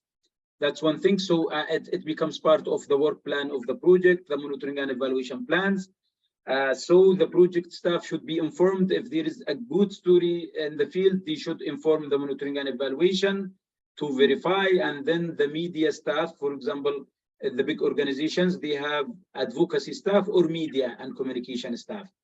They visit the target areas with sometimes they take photographers, professional photographers with them. And then they should follow the safeguarding procedures. So, for example, if we are documenting a story of a child, if we are going to take the picture or the photo of the child, then we need to take a consent from his or her father or mother. So we should document this consent before we publish. Sorry, in this case, I mean, before we go on, about the photographing those people who get this service. I mean, most of the, I mean, the Yemenis, especially in the rural areas, they are not aware. I mean, especially the parents, if you would go to them and ask, I would show the photograph for your child, is it okay? So they are not aware of what are the consequences of this, so they would agree. Are those people receiving really a good knowledge to protect their rights, or to know that they have the right and there are many consequences for taking pictures for a child? Usually once you take the consent, now the problem sometimes you implement in schools and then you take the consent from the school masters or school principals or teachers, and this is wrong. Should be from the father and mother of the child. Once you like, we are obliged, like we have to do it. If we are going to implement in the right way, we should follow the safeguarding, which include that no photo without a consent. And also depending on the type of assistance, sometimes even if we have the consent, maybe they would agree under pressure. So we should also decide if this is going to be okay, or it might harm the beneficiary indirectly or whatever. We should follow the do no harm principle of humanitarian interventions. I know there are a lot of mistakes done by NGOs, but still now NGOs are trying to learn every time. Now, like the active NGOs, especially the international NGOs and some local NGOs, they started to follow these rules. Sometimes they are good, sometimes they are bad, but still there are a lot of issues. in general, there is a mechanism, and we should collect for every project. Usually, at least you add one indicator, number of human interest stories to be collected, documented, and shared during the lifetime of the project. Thank you. Welcome. Okay, I think we already covered it. Yes, what to avoid when you do a monitoring and evaluation, when you design the monitoring and evaluation paragraph in the proposal. Usually try to avoid indicators starting with percent in the logical framework. So for example, once sometimes some NGOs they send me, or they ask me to help them in reviewing the proposal before they send it to the donor. What I do is that I go and look for percentage indicators and see, are they able to implement the verification methods or not? Did they consider having enough budget? So for example, the verification method of the evaluation type that need external consultants, need assessments, baselines, post-distribution monitoring, beneficiary satisfaction surveys, midterm review, final review, and inline reports. We need to make sure that they have a budget line, because how can we do and hire an external consultant if we forgot to add a budget line for conducting the final evaluation, let's say, or the inline reports? And usually the external consultants ask for a lot of money. It's very rare that they will agree on like a small amount of money. So for example, at least they will ask for $8,000, $10,000. Sometimes they ask, in the big projects, they ask for $50,000 for one final evaluation of the project. Not 50. It could be $100,000 for a single final review of a project. So it's not easy. Okay, what else? Only include evaluation reports and as a verification method, and also include percentage indicator if the donor insists, and the donor is for 1 year and more, like of long duration. Sometimes if the let's say if the budget of the project is more than $1 million, then it's logic that it includes a percentage indicator. Now, sometimes the donors, they are trying really to enforce and to push for percentage indicators, even if the proposal is just $200,000 or $100,000. But still, sometimes even the staff of working with the donors or the experts they hire, sometimes they don't really understand how difficult it is to collect the verification method. This is an example. For example, this paragraph, I had this paragraph on 2015. I was just copy paste and put it in all proposals I developed with some few changes. So for example, I write in the paragraph, for ensuring quality implementation and appropriate monitoring of project activities during implementation and reporting, our NGO will recruit a full-time monitoring and evaluation staff. We will develop a monitoring, evaluation, accountability, and learning plan will be developed. Detailed indicators and relevant activities and will be conducted.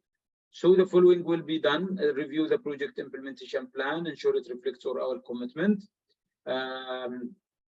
In the proposal, signed agreements with donor. Development of detailed project monitoring and evaluation plan. Review the NGO reporting mechanism and approve all types of templates. Staff and partners orientation on required reporting templates and reporting timeline and requirements. Conduct close follow-up before, during, and after activity implementation for ensuring activities are implemented according to the agreed criteria and quality. Conduct field visits, monthly activity indicators tracking, and so on. So I write them everywhere. Sometimes I delete this post-distribution monitoring if I don't have a budget, enough budget, or if we don't have a percentage indicators, or we don't have a distribution activity in the proposal. So I just remove this, number 9. So as you can see here, we say we will establish complaints and feedback mechanism, reduce high quality reporting. Where is the complaints and feedback mechanism? Has anyone of you read it here? because if it's not here, then this is not a good paragraph.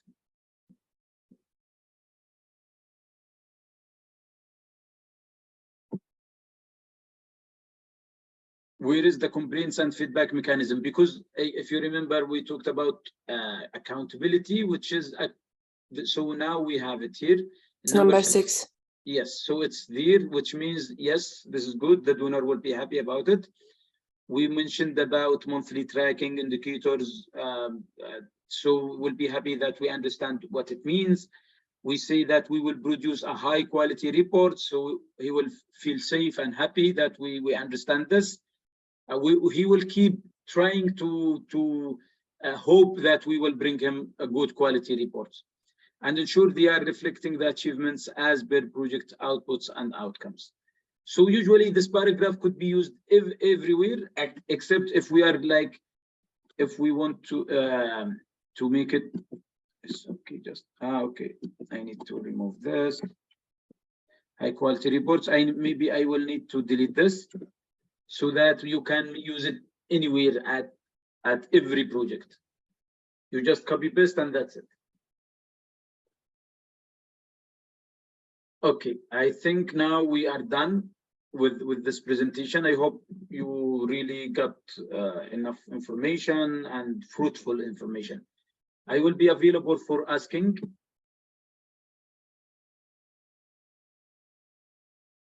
Any question? I know you are already tired and I'm tired too, but still we will try to survive 40 minutes more.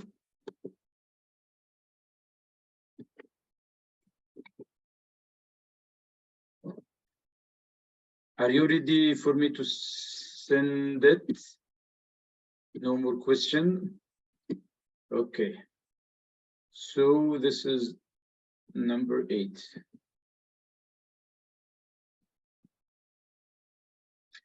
The session number 8 is already with you. Irina, do you usually implement complaints and feedback mechanisms in the projects? Yes, of course. In all projects, or like some you don't? In our cases, we have really work mechanism like data check. It's like a mobile. Nice. Like hotline or whatever. It's like, Боже, мобильний додаток. Ольга, help me, please. It's mobile application. Yes, mobile application. Nice. Which our clients download on their telephones, and they each services they got from our company, they need to approve via data check. Perfect. This is really amazing. Yeah. So so we need but it's global fund rules. Okay. So it's like a mechanism. So now are you a partner for Global Fund directly, or you are working with the who's directly working with the Global Fund at Ukraine? Is it like UNAIDS or maybe UNDP or the Ministry of Health? Then our network, it's like Ukrainian network of HIV people living with HIV. So you know about CCM, country coordination mechanism that yes. is applied. Yes, and all regional distributors which give these services, they need to have to install such mechanism for our base and for clients' mobiles. Okay. So you work directly with the funding of global funds. Yeah. Amazing. Yeah. Our organization is as a subgrantor from Ukrainian network. Wow, wow, that's amazing. Yeah. Yeah, I think they have every, like a new project every 5 years. I think they renew, or sometimes their funding is renewed every 5 years in every country. Yes, yes. That's nice. Okay. So what else? Now this monitoring and evaluation is, I know it's not easy for anyone to observe from the first time. But I think you will listen again to the recording, and hopefully this session also will help the PowerPoint presentation. I just need to reflect a little bit before we jump to the new session of the gender inclusion. Because I don't want to like just bring a lot of information. Because usually what we do is that after every presentation, you work on your proposals on the paragraph. Now I give you this presentation. It has a sample paragraph at the end slide. You can copy paste and you can modify, change something. Like for example, for Olga project, she will have to do a lot of changes because it's not very relevant exactly as it is. But for all other projects, it would be perfect.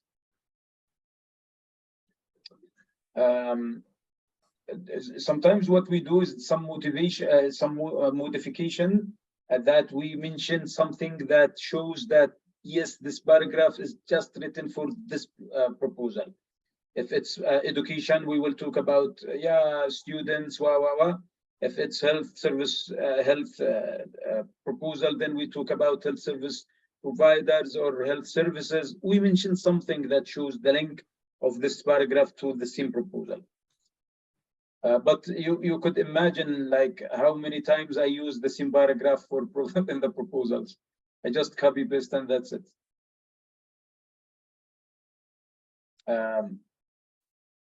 You know, Irina, the shortest time I developed a proposal.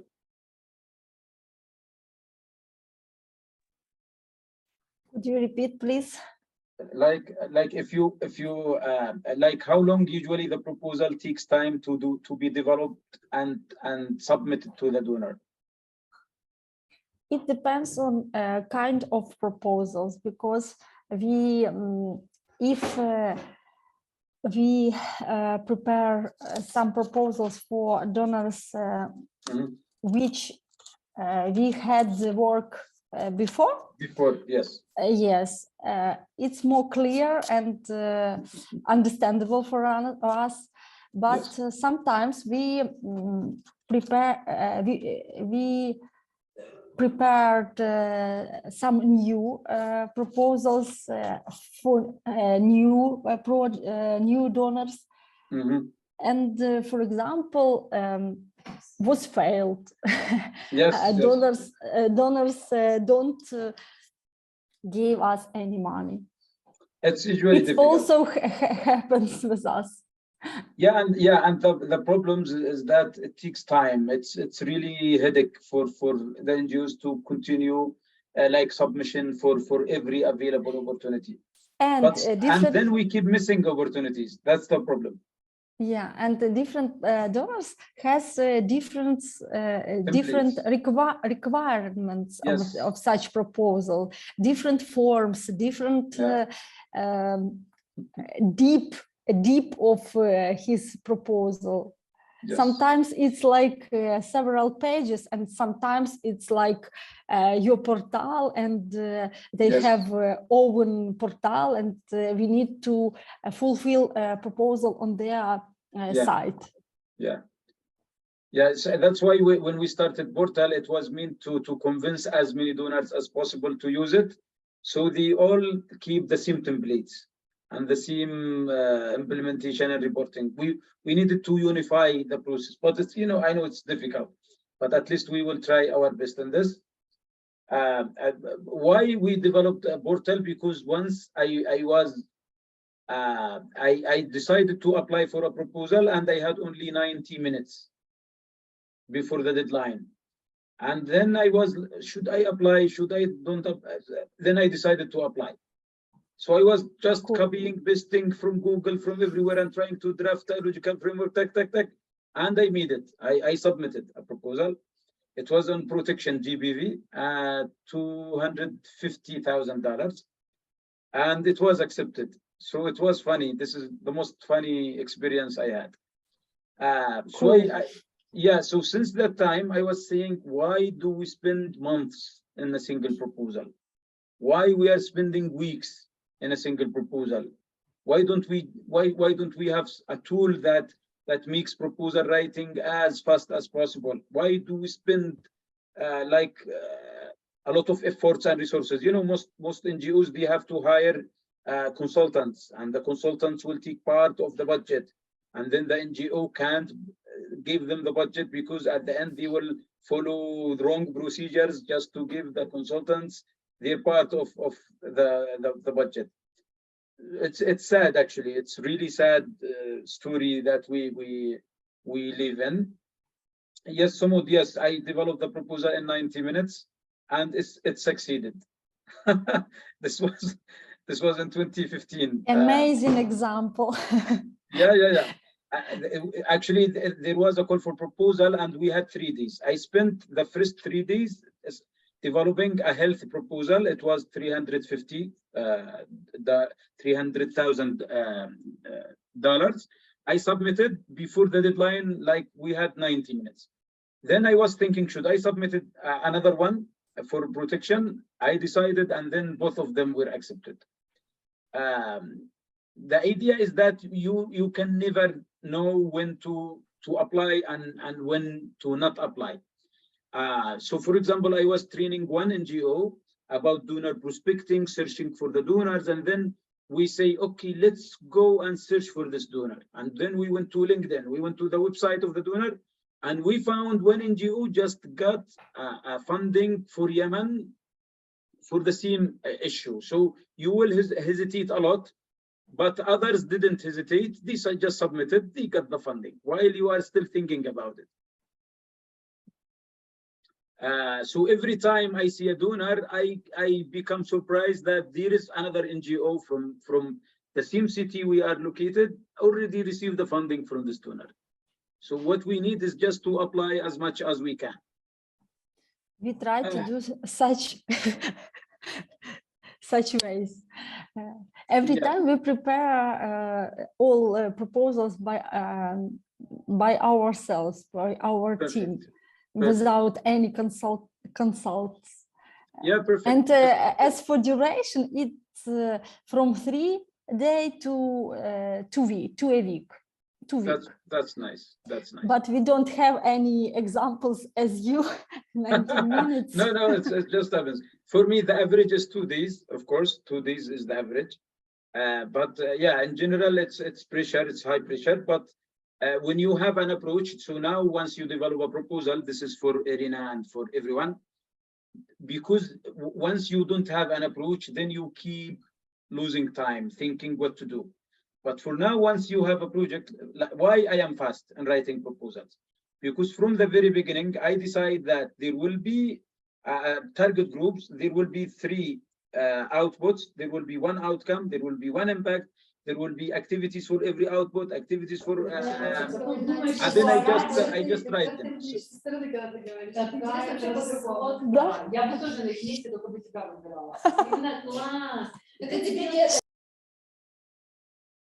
Okay. So it's external discussion. Okay. Yeah. Okay. Yeah. My connection was broken, and when I appeared, Okay. my colleagues. That's fine. Yes. So in general, what I mean is that this approach that you have been trained on during this 4 days, it will help you to decide every time that the analysis will be like this. There will be these affected groups. This is the entities. This is the causes of these entities, the effects, impact on community, harms on affected groups.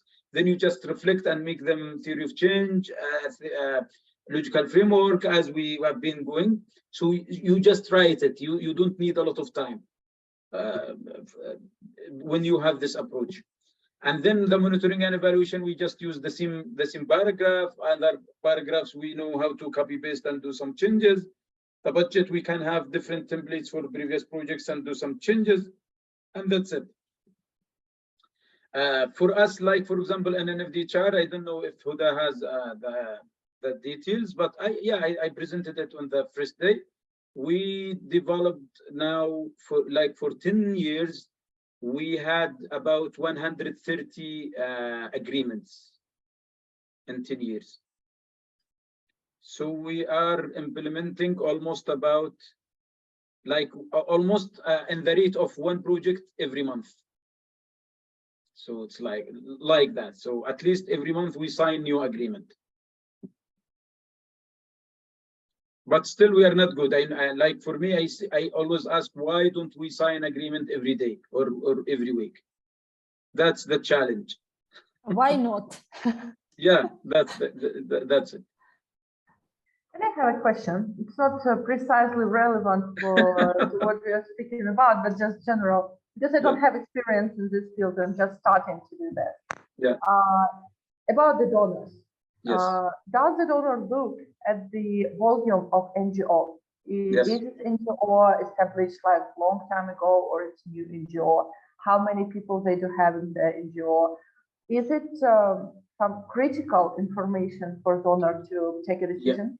Yes, they take the details, they review all our reporting, all our financial history. So it is my first project, and I just registered this. You can't apply alone. We will talk about it.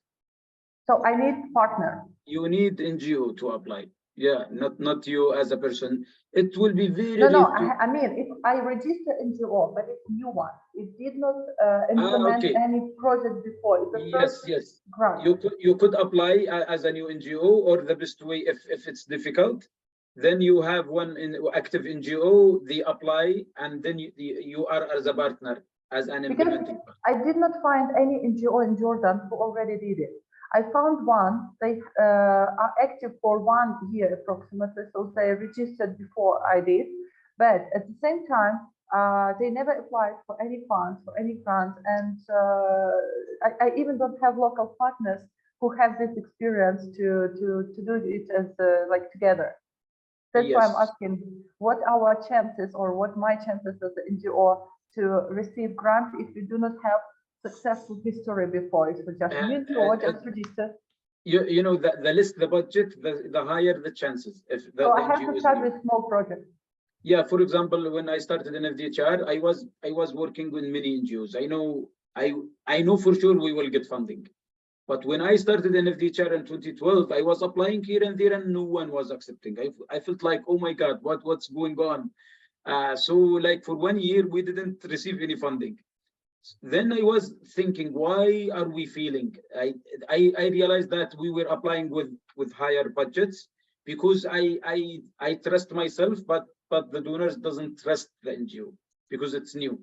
So, and then I was enjoying applying for education, peace building, other projects, while my experience was on health projects mostly. So why I am leaving the health sector? I was not applying for the health projects. So I decided to start applying for health projects and then to minimize the budget.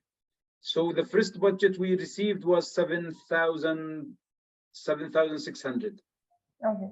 Then we received 26,000, 15,000, 40,000, then 100,000, 232. Then we jumped to 1 million, and then we became like getting big projects. But we started very small projects. So for the first time, I need to concentrate on some small project for $5, maximum $10,000, right? Yeah, it's like 20, 30, it's fine. Okay, still 30, it's fine. Okay. Yes. It's very useful information. Yeah, thank you. Okay, I'm trying just to discuss things so that we don't go directly to the new session. The new session is about gender, and I'm sure Irina and many who are working in NGOs, they should have attended a lot of. Yes, Aisha, do you have a comment? I don't know, Aisha or Huda, yes. Sorry, no, it's my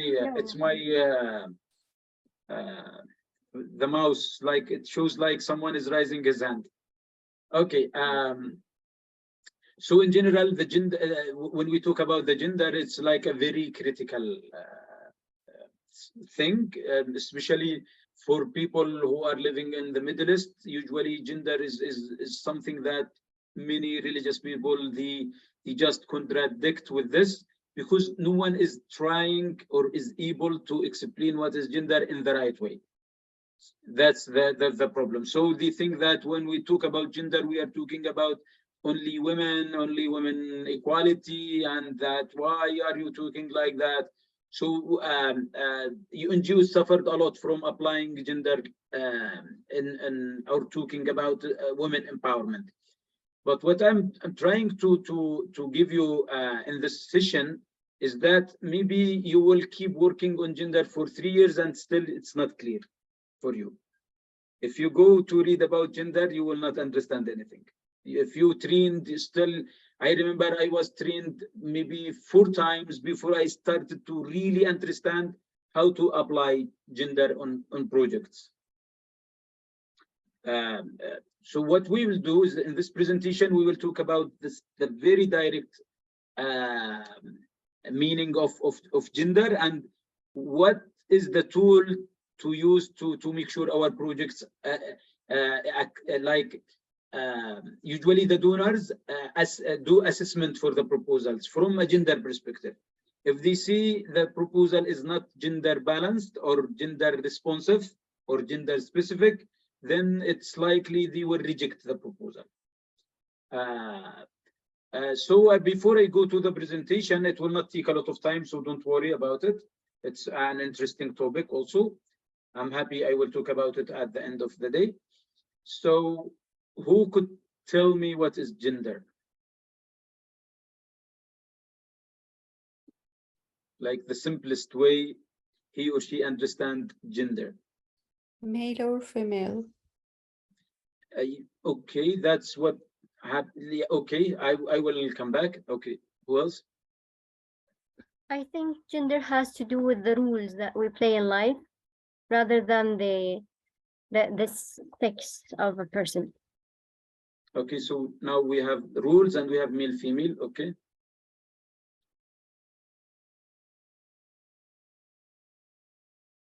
I know that it's more complicated than it is, so I prefer to keep silent. It's actually easy, but it's not presented in the easiest way. That's the problem. So what is gender? But it's not the same as sex, right? We cannot compare it. It's not the same, because now Sumut, she said male, female, and I just want to confirm that male, female means sex. No, I don't mean the biological differences. I mean the social and culture differences. Yeah, but you said male, female. When we use these exactly these words, we reflect sex. We don't reflect rule. Yeah, this is why I'm explaining it more now. Yeah, I mean, not the biological ones. Yeah, so the biological difference between a man and a woman or a boy and a girl, this is sex. Yes. Great. And in gender, it doesn't mean that we are interfering on the structure of the body of the man or the woman. We don't care about that. So what we mean, what we care is about the human rights, the right of the man, the woman, the boy and girl, the young woman, or the young man or the young woman. So, and in order to get the human rights of all of them, we need to consider their rules, because if we don't know their rules, then we can't fulfill their rights. I will give good examples. So let's agree, as Huda said, it's about the rules. So if we want to translate to Arabic, especially, gender means usually we use النوع الاجتماعي, and that's wrong. That's I think this is the wrongest translation of something, and so usually it should be الدور الاجتماعي. That's the real translation. So the idea is that now I will give example. The best way to understand gender is that it's the rule, but we should consider that the rule is changing. What do I mean by changing? So for example, you go to this village, you see that the man is responsible for agriculture and farming, and women are not allowed to go to do agriculture work. While you go to the other village, you find it exactly the opposite. The man doesn't care about agriculture, while women are doing the agriculture. So how could this change? Like what happened between these two villages while they are very close, but the rule is really the opposite? That's the idea. So for example, by default, in all villages, who is responsible for bringing water to the house? For cleaning, for drinking, for cooking, for whatever. Who's responsible for fetching water or bringing water? Women. Yeah, that's like communities by default decided that it's women. But did they come together? Like, let's say that men gathered together and they said, okay, let's agree that we don't go for bringing water. Let's just make the women do it. Did they do this? No.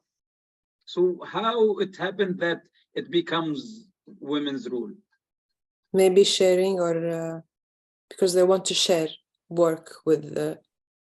I believe it might be related with the situation when a lot of countries, they used to be in war or still are in war.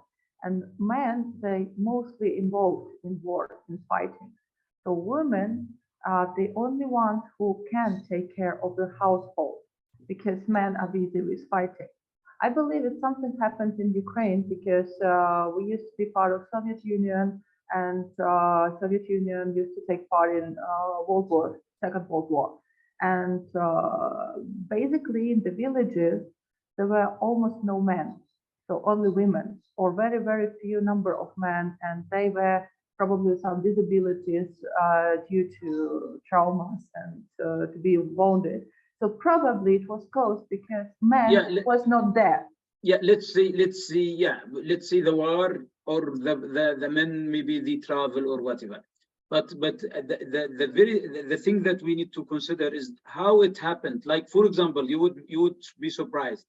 Like like in my family, we are 6 let's say sons and 3 daughters. All of us went to school and we studied the best way possible, and all my sisters didn't go to school. What happened? Did my father and mother decided not to take them to the school?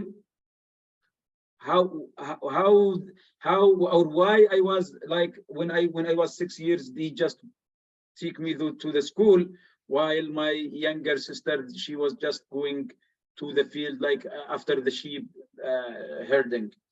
So it's very strange. The idea is that we want to decide. Now the community is there is what is called a stereotype. Stereotype is that, like, by default, without thinking, without anything, and like there is a kind of agreement, an official agreement, that the women will take the reproductive role, while the man will take the productive role. Reproduction and production. So think about it. So anything related to reproduction, like anything related to caring at the house level, it's unpaid, it's for free, then it's women. But if it's something that has money, then the man should go for that. That's how the community is designed. Now the idea to understand gender, why it's like, for me, I keep thinking about it. This rule is usually changed by time and place. So for example, if you go to the village, like I lived in a village, that's why my sisters didn't go to school. Now they had to study even after they become young, but now is good. At least they can read and write.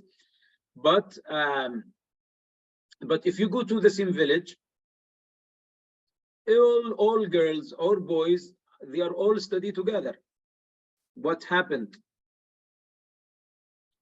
Nothing happened. It's just the time changed. But did the people meet and try to change their opinion and change the rule of the girls? Instead of going to bring water or sheep herding, now they become in the school. No, of course, awareness plays a role, but for sure there is just a change in time and things change. And the same, okay, if we go to 1978, sorry, 1987, I was 6 years. I, like my sister, didn't go to school. Let's say my father decided to go to the city. Is my sister going to go to school or not? If we moved from the village to the city? Sure. Maybe. She will go to school for sure. What happened? Is my father like changed his mentality?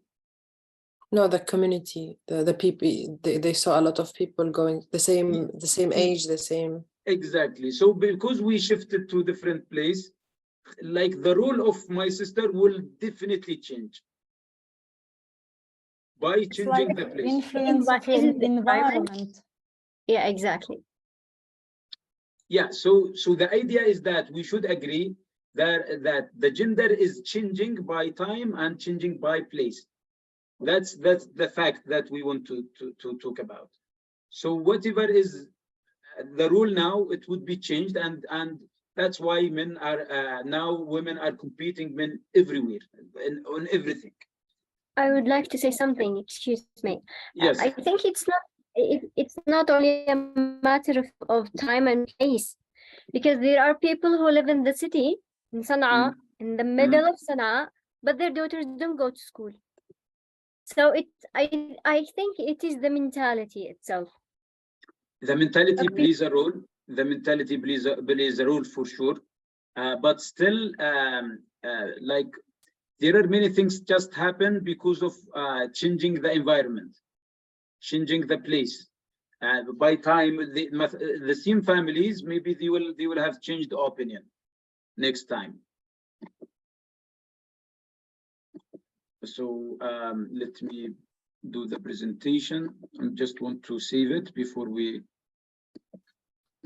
I would like to add that I think that additional also traditions and cultural influence on this, because for example in Ukraine everybody go to school and Yes. no divided on boys or girls, and it was 100 years ago was the same situation. Yes, yes. Of course, tradition plays a role. Not maybe 100 years ago, maybe a little bit less, but at least now we have it. But it doesn't matter rural or urban territory. So even in villages, everyone has to go to school. But it's something regulated by law. So it's not a decision, to school. Decision. Sorry? Irina, I did not hear you. I told that why not 100 years? Taras Shevchenko also went to school. Yeah, but Lesya Ukrainka, she was struggling for the right to go to school and to study. So she talking about women, they had less access to education some 100 years ago. They were struggling for the right to go to university or school to get education. So it was not equal. It was not the same as we have now. But now we have, but okay, 18 and 80 years ago. Yeah, maybe 80 years ago. Yeah, 80 years ago for sure. Yeah. But the idea is that in Ukraine, it's regulated on the legislative level. So yes.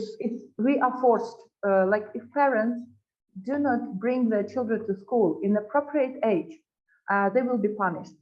So it's obligatory. They do not have a choice. They can't decide, do I want to send my child to school or not? They are obliged. That's the idea. Yes. So I'll go very quickly, and then we can discuss, and we end up today. But now we already discussed really the main things. So we will talk about gender inclusion and how can we make sure that we involve that in the proposal. So gender is just the social rule, and we mentioned that it's different between boys and girls, men and women. This change could be like different by location and time. So, for example, here, this village, in the same village, there is different rule for the girl than the boys. And then if we change, like in the same country, we just move to a different location from village to the city, we will see girls and boys at same age are having similar rule. So changing the location changed the rule. And now here you can see if we like village and city, it's this like different rules, same age, different rules. Now, if we see in terms of time, we will see that this was New York in 1900, and now this is in 2020. We will see that women or girls had different rules that become really different in 2020. But at the same area, this is in the USA and New York. So we should agree that it's all about the social rules that really make it different, and these rules would be changed just by changing the place and time. Now in proposal writing, and this is what we really care about, is that we should consider things related to gender in 3 levels.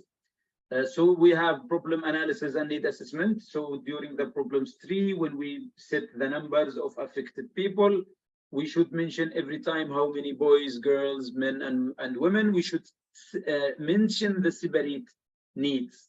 Like totally, it should be totally different between men and women. And then we go to activities. Also, we consider that any activity we mention in the logical framework or on the work plan, we should mention how many men and women, how many boys and girls. Like, for example, we mentioned the total, in brackets, we mention how men, women, boys, and girls. In the outcomes and outputs, we should also mention that.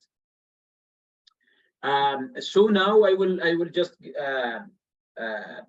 we will go through this table. You will see that usually the donor or any expert will divide the projects to 4 different projects based on the level of maturity, based on gender, from gender perspective. So we could consider the project gender blind, or we could say it's gender sensitive, it's gender responsive, or gender specific.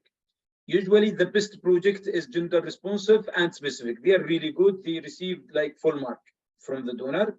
Full mark from like, let's say 5 out of 100, just for being gender responsive or specific. It could be gender blind or sensitive, and this is bad. So let's say in the problem analysis, we say 1,000 children drop out of school. This is gender blind because we say 1,000 children. We see in the sensitive, we see 1,000 boys and girls, but we don't know how many boys and how many girls. So it became sensitive.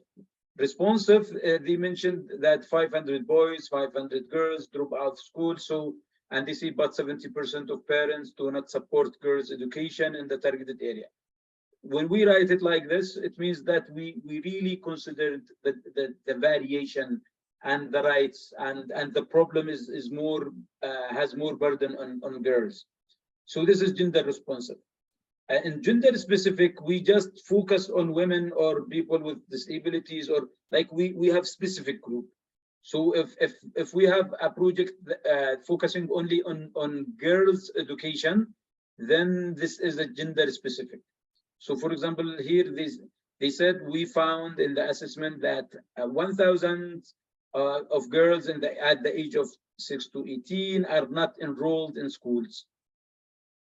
So they don't mention boys here at all. This is gender specific, which means that this project is mainly done for improving the girls' education. Okay, and activities distribute 1,000, but here they said 1,000 school bags for boys and girls, but here said for students. Now here they mentioned how many boys and girls benefited. in activities and in outcomes. 1,000 students in brackets, 500 boys, 500 girls.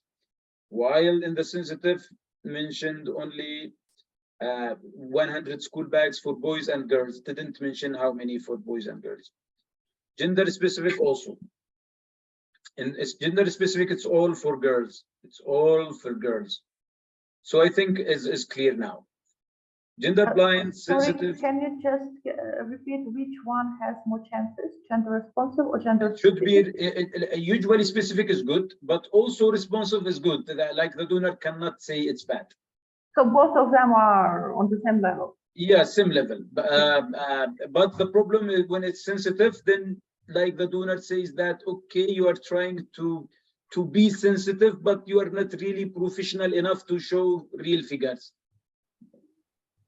Because when you mention how many boys and girls, it doesn't mean that the donor wants you to have equal numbers. It's just this example, but the donor doesn't care if you give equal examples, but or numbers. But the donor wants you to really decide a number. At least you will be committed to implement, because you will have to report accordingly. So I think it's clear, and we will give examples. May I ask, please? Yes, yes. So is this what we call gender with age marker code? No, it's the gender and age marker. Yes, now this one is gender and age marker code. So this is analysis I've learned about it when I was working on WHO. Like we were having a guidelines using this. I was comparing it to what Oxfam guidelines are doing and what OCHA guidelines are doing, and then I come up with this, like myself, I developed it. But this is applying to the same gender and age marker matrix. So they say GAM, gender and age monitoring matrix. I think it's GAM, gender and age monitoring matrix, because gender and age because they changed the name of the tool. Matrix.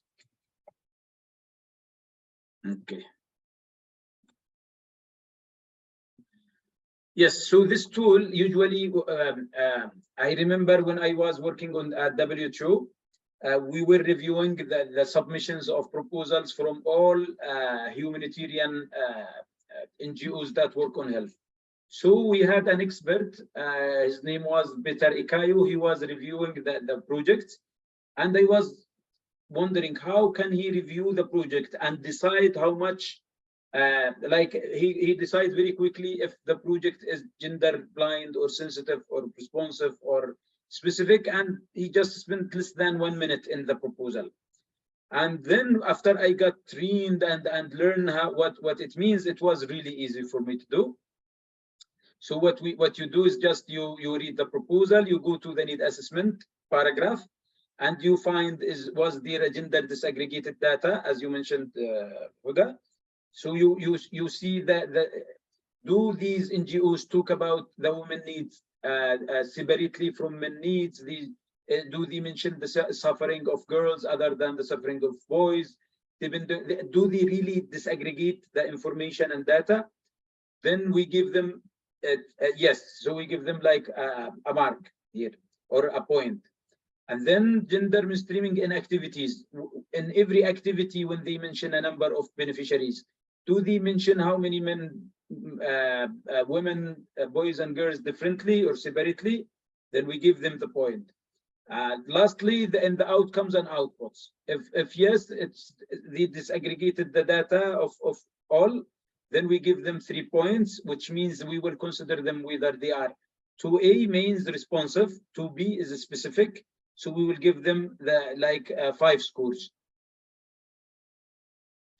And then if they neglected one, for example, they did it good in activities, good in need assessment, but they didn't really focus on outputs and outcomes, still they are 2 out of 3, then we give them 2 and we consider them 1, not 2A, not 2B, which means that 1 means gender sensitive.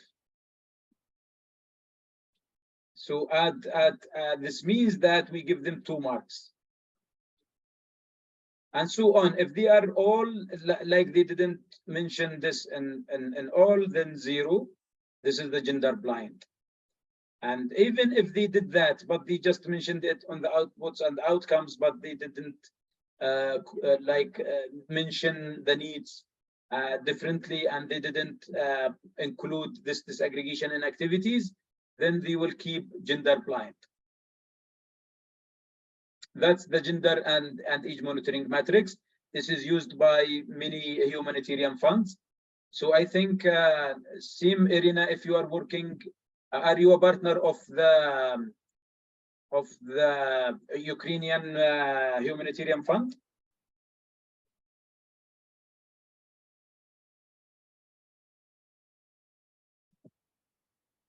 I don't know if Irina is still with me, but I'm still with you. Yes. Do you work with the Ukrainian humanitarian fund? Yes, partly, of course. Yeah, because usually they will have a lot of funding. I think you can be a good partner for them. You can apply for millions of dollars every year. Usually they will apply the same tool to they apply the same tool for reviewing the projects. Yes.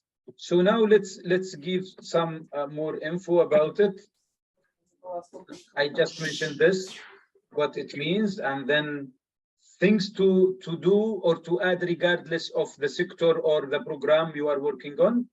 You use this paragraph. So I think I should, what happened now? Sorry. So this paragraph, you usually include, add it as a separate activity.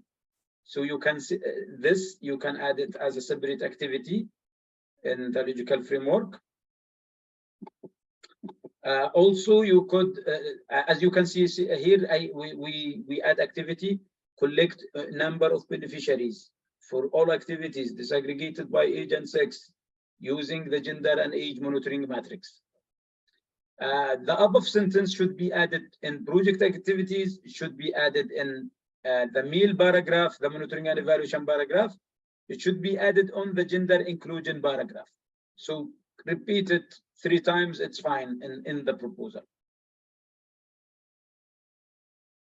Okay, so for example, if we go to this paragraph, this is a paragraph. Sometimes or most donors ask you for a paragraph on gender inclusion, how you will consider gender inclusion. So you will talk about women and girls in the targeted areas suffer more from lack of sufficient clean water, and so you will read about it, and also you can see this disaggregated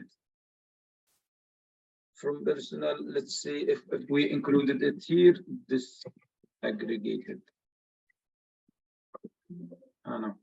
So you still can add the same paragraph here. The project will work to improve access to clean water by rehabilitating resources. So actually in this paragraph, we talk about the problem mainly and how it affects women and girls. Then we talk about the solution and how this project will contribute to improving the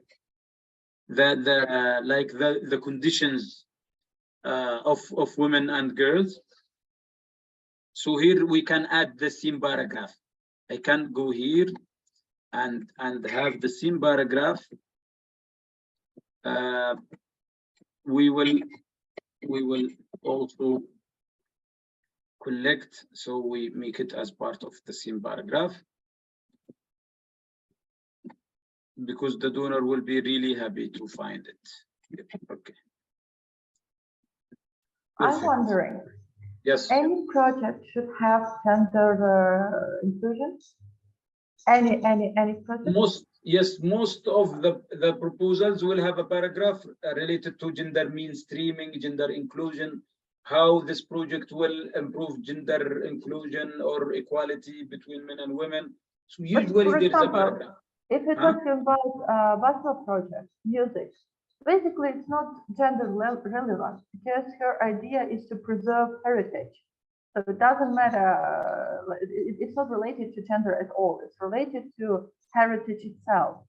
How she can include gender into this? Yeah, she should, because sometimes you act gender blindly, and then you just look for available young men who play music, and then you spend everything just for young men. You never give opportunities for women who really love music and who are actually should be part of the project. So like so if you go to the field and try to find young musicians, it might be by surprise that all of them are men. But for women, there are musicians, but they don't appear to the media, to the public, but they like music. Okay, I've got it. So for example, in my case, if we're talking about, by the way, should it be gender, let me say, involved, or how to say it, for only targeted audience or in general? So for example, my targeted audience is like not even human, but if I add like the caregivers, like the vets, usually you could be like you could search and they are all men. And then there is so that's what I mean. So for example, I can write that I give this training for, let me say, 25 men and 25 women. This it should be. If you didn't find active vets of women, then you go to the, let's say, the institute or the faculty of vets or whatever. Thank God here they don't have this problem. They have ladies working as veterinary doctors. Perfect. Most of them are bad, but they do. Yeah, so the idea, when you consider it from the proposal, it becomes a commitment, because you will sign the agreement and the proposal is actually an annex to the agreement. So it becomes like a commitment. Okay, so any project somehow should be related to gender issues. You know what the difference between sensitive and responsive? Because when you see, I will train 20, let's say, men and women doctors. And then because you just said it like this, you are sensitive.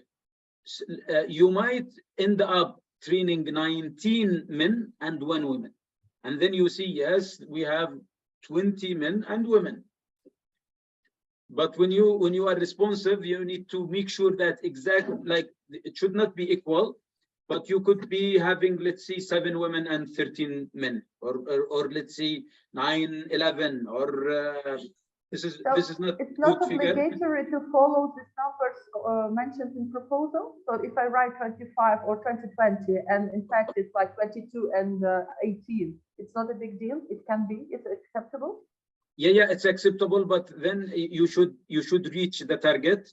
You could add more, but it should logically be like explained why you targeted 22 instead of 20. I mean, it's fine. Okay, what should I do in situation if, for example, I targeted 20 men and 20 women, but in fact some of them were not responsive. I invited you invite additionals who would be ready to join if others didn't come on time. So anytime I have to assure this number. Yeah, you should be prepared. Like you might invite women and then most of them didn't come. Then you should have you should have let's say a contingency plan. Now this is mitigation. You need to mitigate this. Yeah, but the problem, what I'm trying to raise is, for example, I have these 40 places in general for training. I give 20 for women and 20 for men. Let me say that I received 5 women or 5 men, doesn't matter. But at the same time, I have 70 people of other gender who want to join my training. It's okay. No, it's okay. Unless you can justify during the reports, and so I still can accept them Yeah. The donor accepted. Why? Because but you need to show. But you need to show that you provided equal opportunity. So, for example, you announced online, and then you sent invitation for all potential, but those who applied and were interested, and then you just followed. That's fine. So that was a pretty okay. For my case, it's not so crucial, but for Irina's case, it's more crucial because if she writes like 50 boys and 50 girls to receive medication, and then in fact she cannot assure this number because she does not know how many boys and how many girls in fact will need it that moment. So she can't just reject help in helping boys because she have not enough number of girls. That's what I meant. Yes. So now we have the last slide. It's a test. Okay. So let's read together and decide. Is it gender specific, responsive, whatever. So let's go for number 1. You should all agree on that.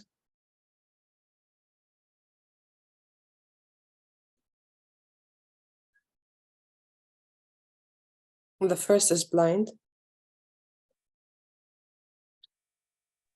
Agreed, blind. Okay, so it's blind. We will see the next slide with the result. Okay, second one.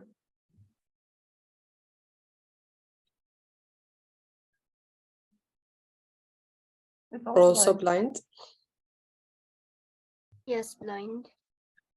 Okay. Third one.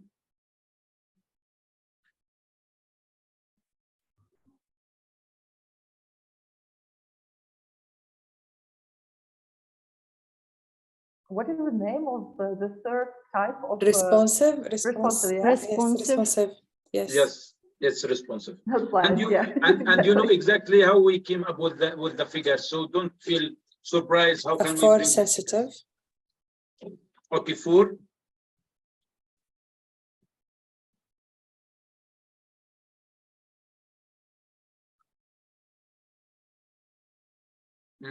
Providing school supplies.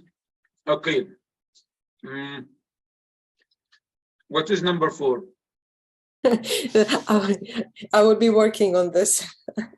Sorry, I have a problem with the network. It's okay. Yeah, so we were in number 4. You mentioned but sensitive. You should read it again. And we think that is blind. Me and Irina. Yeah, it's blind students. It doesn't say because it didn't say even boys and girls. It's just students. Yes. Okay, number 5. Responsive. Okay. And the last one also seems to be responsive. Okay. So let's see the result. Okay.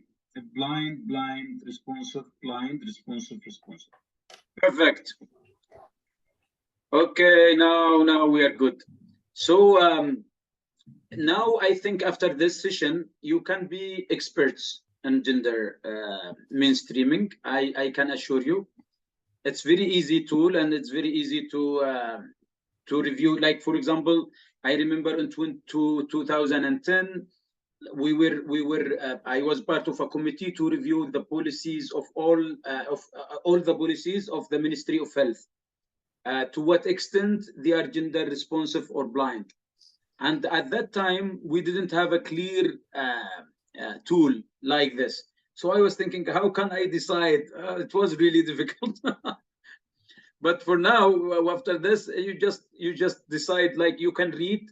Like, for example, we read even the constitution of the whole country. Like, you can read the constitution and decide, was this article gender blind here, or was it gender responsive? The way they mentioned, the way they rephrased the sentences.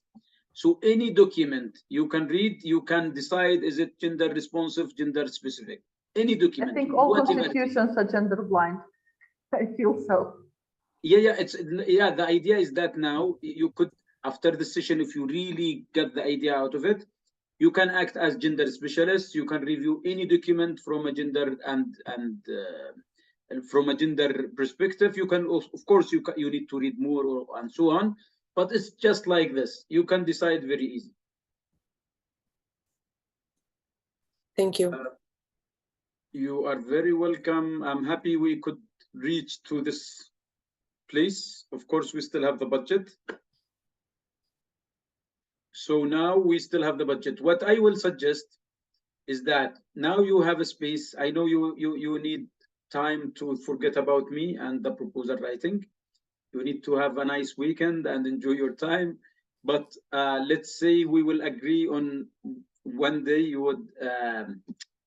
would start working on your proposal. So we will present them at the last day. No way. We still have one session for budget.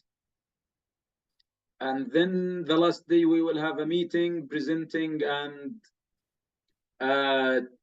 like giving you the certificates. We will send them as PDF certificates for the training course. It will be at 20 hours of theory and practical proposal writing for humanitarian projects. I will be happy to keep in touch, of course, even after that. We will keep learning from each other. In general, please help me to decide the best time to come together for the budget.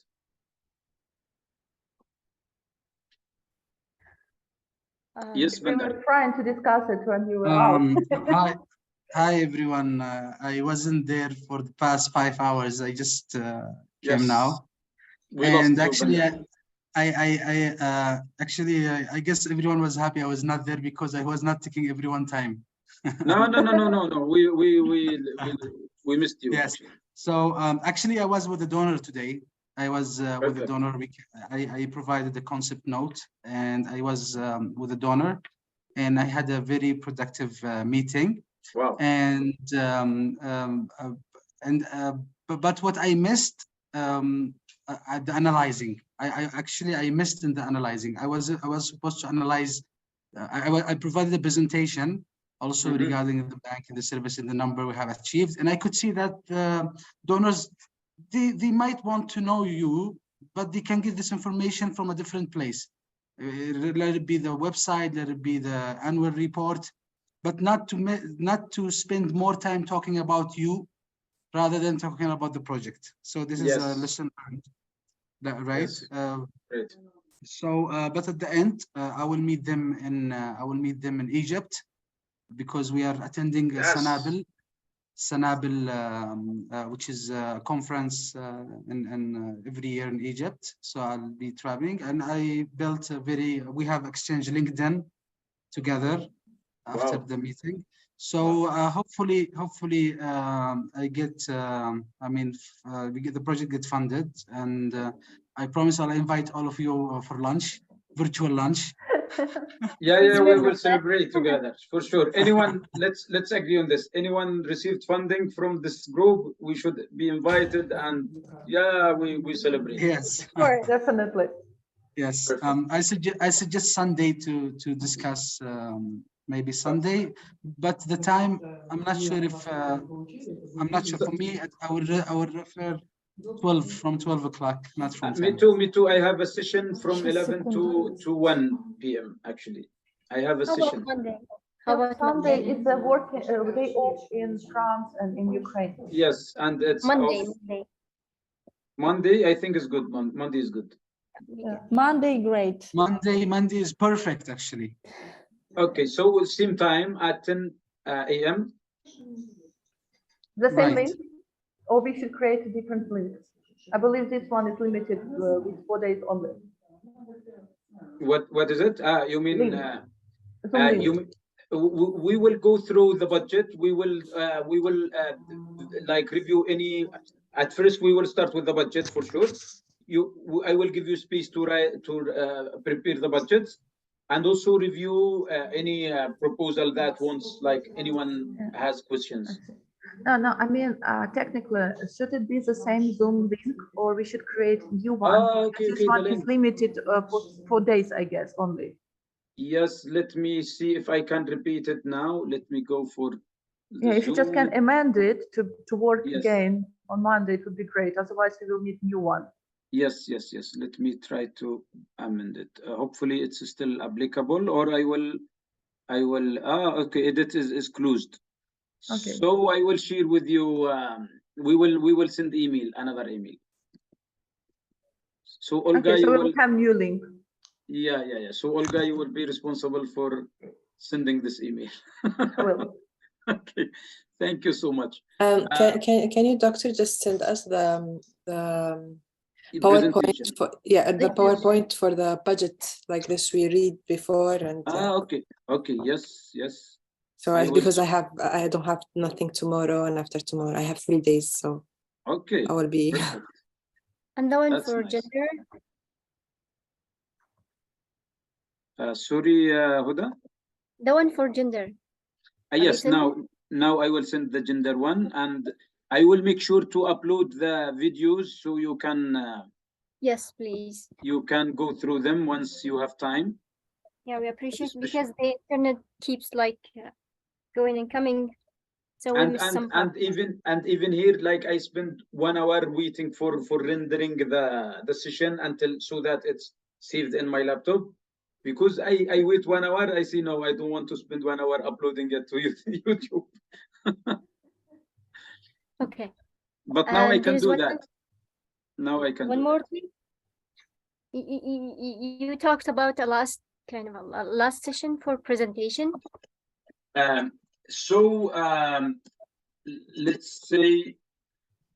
Let's say Monday we will finish budgets and we will finish reviewing the projects. Hopefully every one of you will already be working on the logical framework for indicators, for everything. And then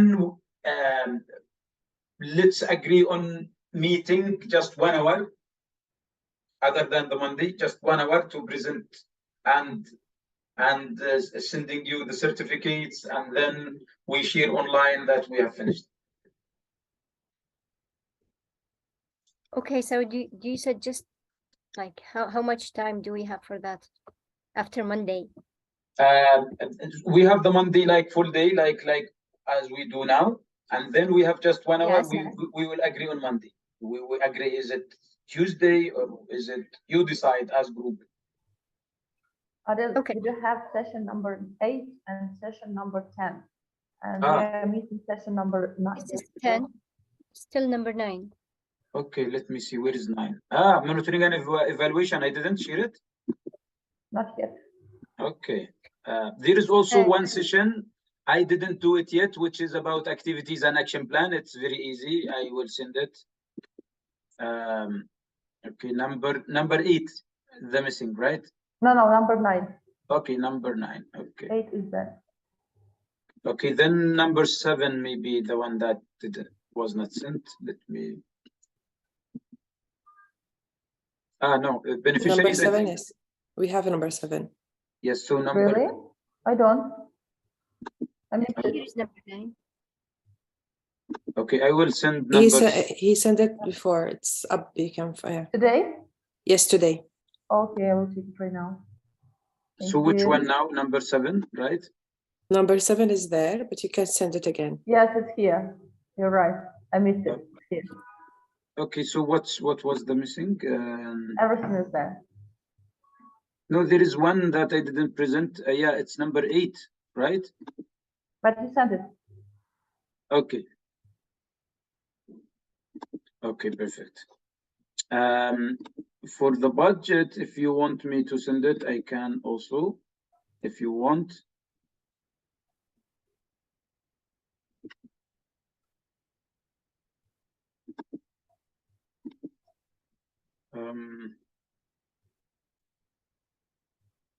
It's actually number 12, so I will share it with you now. And we start working on the portal. I mean, yeah, it would be really good if you could. It will be really good. Okay, it will be more organized, actually. Yes. You will feel more happy when you see it on portal. Okay, I will send you Yes. this just in case, because usually for the budget session we work together on one project, but the presentation is just giving you very slight information. What I suggest is that you go through the budget session. I will show you on YouTube, because I explained it once in English in portal channel. I will share with you the link now. Playlist English, and then okay, I will sorry, where is the budget session? Yes, this is the budget session. It's almost the same. Nothing has changed. The only thing that has changed is that I was younger. Now I'm older. And there is another change. I at the time I was doing a great diet, so I was like less, and now I am really fat. So a lot of changes. Okay. I think now, yes, I sent you the link. If anyone of you has time, I think it will help a lot, the presentation. So now, what did you agree on Monday? 10 to 3 or 2, depending on if anyone has time after 2, he can or she can leave. Okay. And then we agree on 1 hour just for presentation and celebration. At the same day. And I will tell you one thing. Usually in proposal writing, we just develop 4 proposals. But in this training, we are like focusing on more than 1. That's why it took more time. And also, I'm trying to make it as practical as possible, so you really feel you attended a training. Because if it's not like that, it's just presentations, some questions that's not a training.